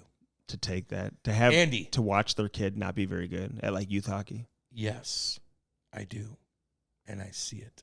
And even if the kid is good. And they're like, why is the guy who sells shoes, his kid is so much. I played like because hundreds of games in the Who's NHL. his The guy who sells shoes, his kid is so much better than my kid. Why is that? Because his wife had jeans. No, I'll tell you why I think it is Why? also. Well, that may be part of it too. It fucking ain't right. It is. Especially when you see a really good player and you find out their mom played college soccer. Oh, yeah, no shit. You know, sometimes a little fuckboy that fucking sells shoes. Yeah, the mama. Hey, I'll tell you this too. Sometimes the NHL player, their life is too easy. They don't have to want to be good. No shit. They don't have to be good, and that's why I give Matthew and Brady Tkachuk so much credit. These guys grew up, you know, in a listen. Their dad was Keith Tkachuk, man. They didn't have to put in the work to be no doubt incredible players and two of the best players in the world today. I agree with that. So for them to do it, there's something to be said for that. They had every opportunity possible, Andy. Come on now. Yeah, but actually, it was the easiest for them to do it. No, what? Well, no. Wait, what? There's opportunity, but they also had every reason to be like, I don't need to go put in the extra work. I don't need to like. When your dad plays in the NHL, it's the easiest thing in the world to make the NHL. It's 10 times easier when your daddy played. Who the fuck are you kidding? Now, those guys did it the right way. They're not like, no, they did it the hard way, and they are a different breed. Mm-hmm. But when your daddy plays in the NHL, it makes it 10 times easier to play. 10 times easier, just so you know. Now, those two are freaks of nature, and they do it their own way, and they're tough, and they don't look at it like that. But when your mom and dad have hockey connections, fucking right, it's easier. You know exactly where to go, what to do. You know the people that get you on the team. You know you can get looked at. Hey, you just had... So let's give some guys like Patty, Brandon Bollig, fucking hardcore guys. I give them the most credit I know you do, in the world. No, I know. And you're always with us, dude. You worked out with us. I've been promoting Andy, you've been hanging Pat out with Maroon us. I know you since have. he was a young teenager. I'm not chirping you. I swear to God. Like young teenager, not 17, 18 when he was playing for the Bandits. Andy used to stick out for me when I was a nobody. Andy used to stick out for guys that were nobodies, man, that didn't have mommy and daddies helping them with anything. They didn't have money, anything. You were the guy that stuck up for us. I swear to God, I'm going to give you credit for that. Those are the guys that you look at. Like, fuck yeah. Matthew and Brady, they had every opportunity ever, and they did it tenfold. They did it better than they should have done it. That's what makes them special. The ones that have every opportunity and they don't? Then they don't. Then they don't, Andy. It's the same kind of thing, man. Then you look at those kids like, well, fuck you. Like, okay, you had every opportunity. Just remember the kids that came from nothing. Nothing.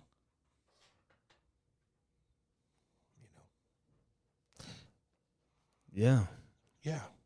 There's a lot of those too, but not as many in hockey. Many. That's why Andy. it's not as relatable. We're getting back to that Snoop Dogg conversation. It's like it's hard to make it when you don't have the opportunities laid out in front of you. You don't have the vision. You don't have the intelligence. You don't have the hey. You don't have the wherewithal of somebody telling you where to go. But Cam, they told me I was going to Canada. I go, what? No, this Canadian team wants to draft you. You have to go to Windsor, Ontario. What do you mean? Where's Windsor? Hey. What's the OHL? What's this? What's that? But because people like you and Patty, and you mentioned Brandon Bollig, I mean, there's others too, man. Yeah, and in addition to Ben Bishop, in addition, you know, Paul Stastny, in addition to Paul Stastny, he's had a hell of a career, dude. Amazing career. Shit, he has. Yeah. I hope he wins the Stanley Cup. I mean, he knew what the fuck to do. Yeah, because his dad's one of the his dad's Hall of Famer. Hall of Famer. Yeah, I mean, but I'm saying, so in addition to people like Paul, the Tkachuks, you know, they've given the belief though. The kid from no. What I'm saying is Islanders, the big defenseman, Mayfield. Yeah, Scotty Mayfield, man. I coached him his U16 year. What did his daddy do? He was a lawyer. Okay. You know, but what I'm saying is, all these guys making it has given young kids in St. Louis playing hockey and their parents the belief that, like, hey, the investment could be worth it. They can make it out of St. Louis. We have a portrait of ourselves in the biggest rink in the Midwest. We have pictures of ourselves hanging down. Everybody walks in and sees all these kids like, fuck, they're all fucking making it. I see Joey Vitale there. He's on Joey TV. Vitale, Chris Butler, all these There's guys. Matthew, there's this, there's Ben, there's Bollig, there's fucking everybody. Like, When you walk into Centene and you see all of our pictures, like if I'm a parent, I'm like, fuck yeah. Like you could look, kid. Hey, Alex, look what you could do. Look at him. He came from nothing. Yeah. He came from nothing, and he found a way. Wait, 10 years, came from nothing. Look, you could do that. When you look at Matthew, you're like, well, his daddy played. I get that. But some of us, man, like you look like nothing. You came from nothing, and you figured it out. That's the real story. You can come from fucking nothing. You just can't and do it. Can't hold it against a kid who's because listen, I'll say this about Matthew and Brady. They have been given a great opportunity because their dad's an NHL superstar, but it's like their dad. He didn't grow up with anything. His dad's a firefighter, man. Oh shit. You know what I mean? Baby. And so that mentality is what Brady and Matthew have. It's the mentality of like the firefighter's kid, not the privileged kid. You know what I mean? No. They don't act privileged, dude. They are not. They are, but they don't act like it. You're right. So that's the difference. You know, Paul Stastny has the mentality of the guy who defected and had to leave his family in the old Czechoslovakia. Damn right. Are you hard on your kids? Andy, you live in a nice area. Now, I call it the poor part of Ladue, but Ladou's expensive and nice. Are you hard on your kids? Are they fancy? No, they are the cutest, sweetest. I love them so much. But, like, are you normal? You get my drift? Because, like, I know all you guys in Ladue, you don't even think about people that live out by me. Like, we live in a different world out there. Not where you live now. Not now when I grew up, Dick. Not now. When I grew up, way out in House Springs. Like, my dad was hard on me. Like we're working, like, fucking grab that hose. Let's do this. Like, are you hard on the kids? Ty's got it good. Chloe's got it good. Ivy's got it good. Your wife certainly has it good.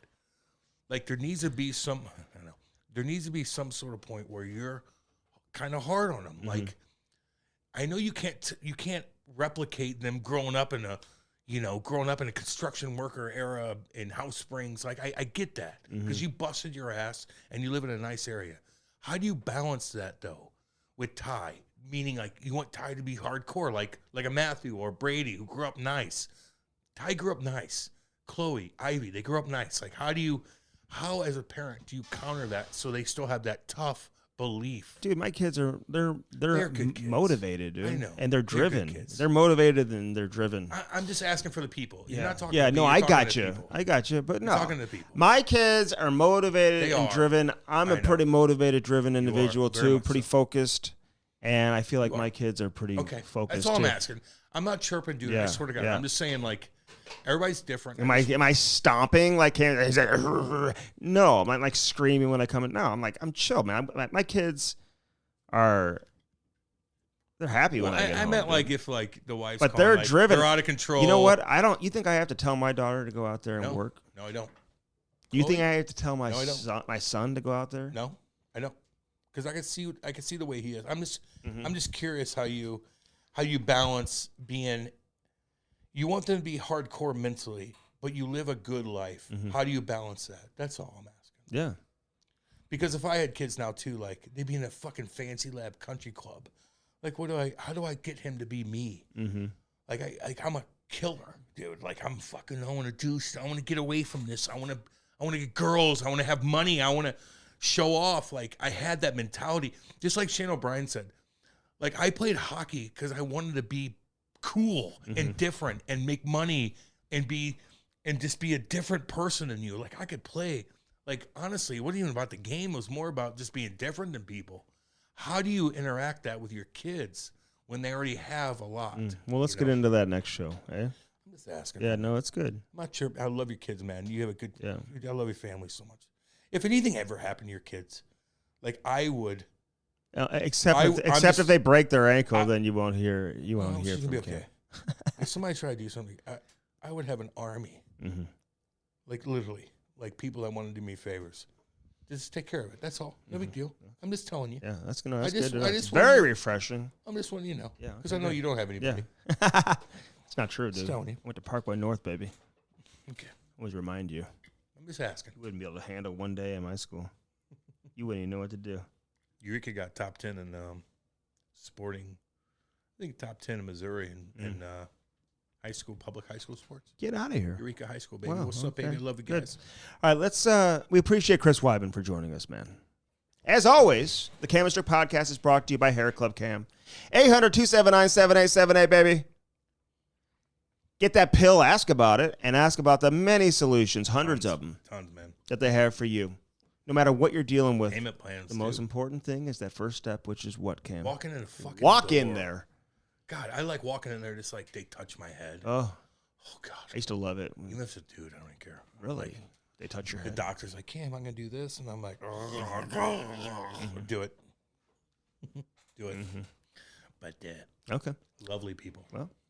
No, I'm serious. Yeah. Because the scariest thing is walking in the That's goddamn the hardest part. And they just like tell you, and it's like so gentle. And I'm like, God, I just want to be here all right, day. so what's the key to starting for first form? Do you want to be confident?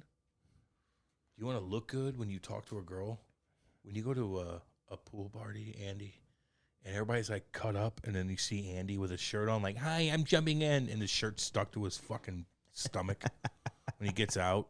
He's got long shorts on, so he don't want to show his quads off either. He's got socks on and shit.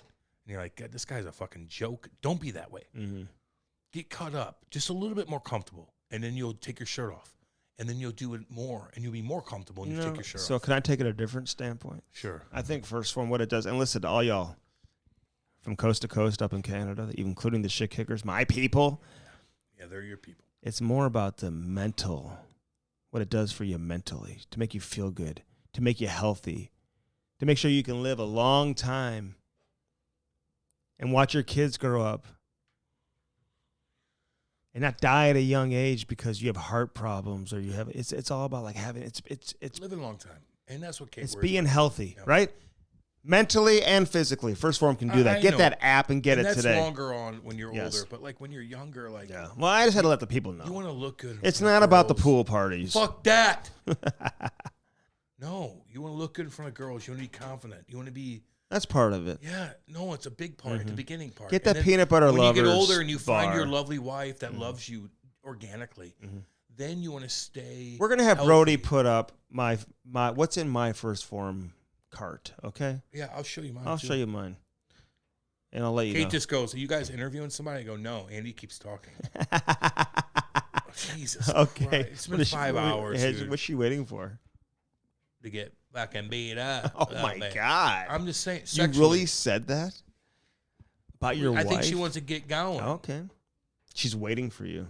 She's got food. The puppies are like I waiting get with it. bows on her I head. get it. She has some sexy on. All right. I had a long day, man. I Yeah. gotta come home to my Well, lovely you wife. go to firstform.com/Cam and Strick. Use our link. That's our link. If you never know what the link is, always reach out to us, Instagram, Twitter, whatever it is, and we'll certainly help you with that. Yeah. All right, Bellman and Bellman.com. At Bellman, you get know what? Swag day. And you get lots of sushi, baby. They will treat you like your family. Stupid thing to say. Cam's looking at that pink Jeep, 2-door, soft top, flames on the side, small wheels. Nothing wrong with that whatsoever. They've got something for everybody. And they want your used car, and they want it now. Bellman.com, baby. Go there today in Troy, Missouri. Hi. Say hi to Danny Boy. Hi, Danny. And Dale. Dale, what up? And Kenny. Hey, Kenny. How art thou? Sparks.com, SPARX. Get your own skate sharpener. Take it into your own hands. And eliminate the possibility of having Seth ruin your weekend. Don't let it happen. Oh, God, that kid. Sparks.com, use that promo code Cam and Strick. That's simple. It'll save you He's more stealing- money than you'll save on Black he's Friday and stealing Cyber underwear. Monday. He's stealing underwear. That's what he's doing. From the neighbors? Weird. Yeah. Oh, my God. People do that. You know? He's going through your medicine cabinet, stealing all your painkillers. And then he's going through your wife's fucking drawer and sniffing her panties. Fuck that. Oh, my God. Seth. No, seriously. He really does that? And then he's creeping out. I didn't He know. might be going to your daughter's panties. my God. I'm just saying. He's a goddamn weirdo. And you're going to trust Brody, this this son is of a going to be bitch? the hardest Brody's ever had to work I'm just letting you know. in the He's history. sniffing panties. Okay, we got to get out of here. Hey, you know what? Go to our Instagram, go to our Twitter, our social media. All of ours, man. We All love of it, baby. We love all our Talk to you listeners, guys. man. We got so many good things Brody coming wants up. to kill himself right now. Yes, he does. Brody's sneezing for no Brody's reason. he's queasy. He's like, they're talking too much. I got to get out of here. Oh my God! I got to edit nothing another to do thing. today. I got nothing I got to to do today. edit something else. I got to walk my dog. Oh my God! Edit. What are you doing today? Editing. Oh, God, Cam keeps talking. I know. I don't like this. Well, the show got off to a rocky start because Cam was in a bad mood because he had to wait for 10 minutes. No shit. Well, figure it and the then fuck he out. started getting very aggressive. Well, we'll edit that out. It's like, Jesus. I'm sorry. I've been up since 4:30. I got to talk about the Cardinals. Sorry. I got to look at the fucking Cardinals and Ali Marmol and how cheap they are. I want fucking. I got to talk about the fucking. Just prepare Cardinals. your Toronto Maple Leafs. They annoy the fuck out of me. Baseball, fucking shit. Prepare the obituary. It's next so week, annoying. Who's going to be playing? Listen, guys, I'm from St. Louis. Andy's from St. Louis.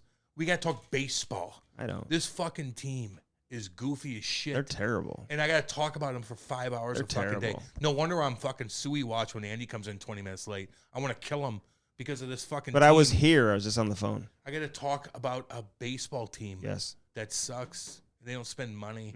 And all the nerds in this town, fuck me. Let's go Panthers. Yeah, man. Right on. I love the Maple Leafs, man. Listen, things are going to get better in Toronto, I promise. We love all you guys, man. I don't want people to think I don't like the Toronto Maple Leafs. Have a great day, everybody.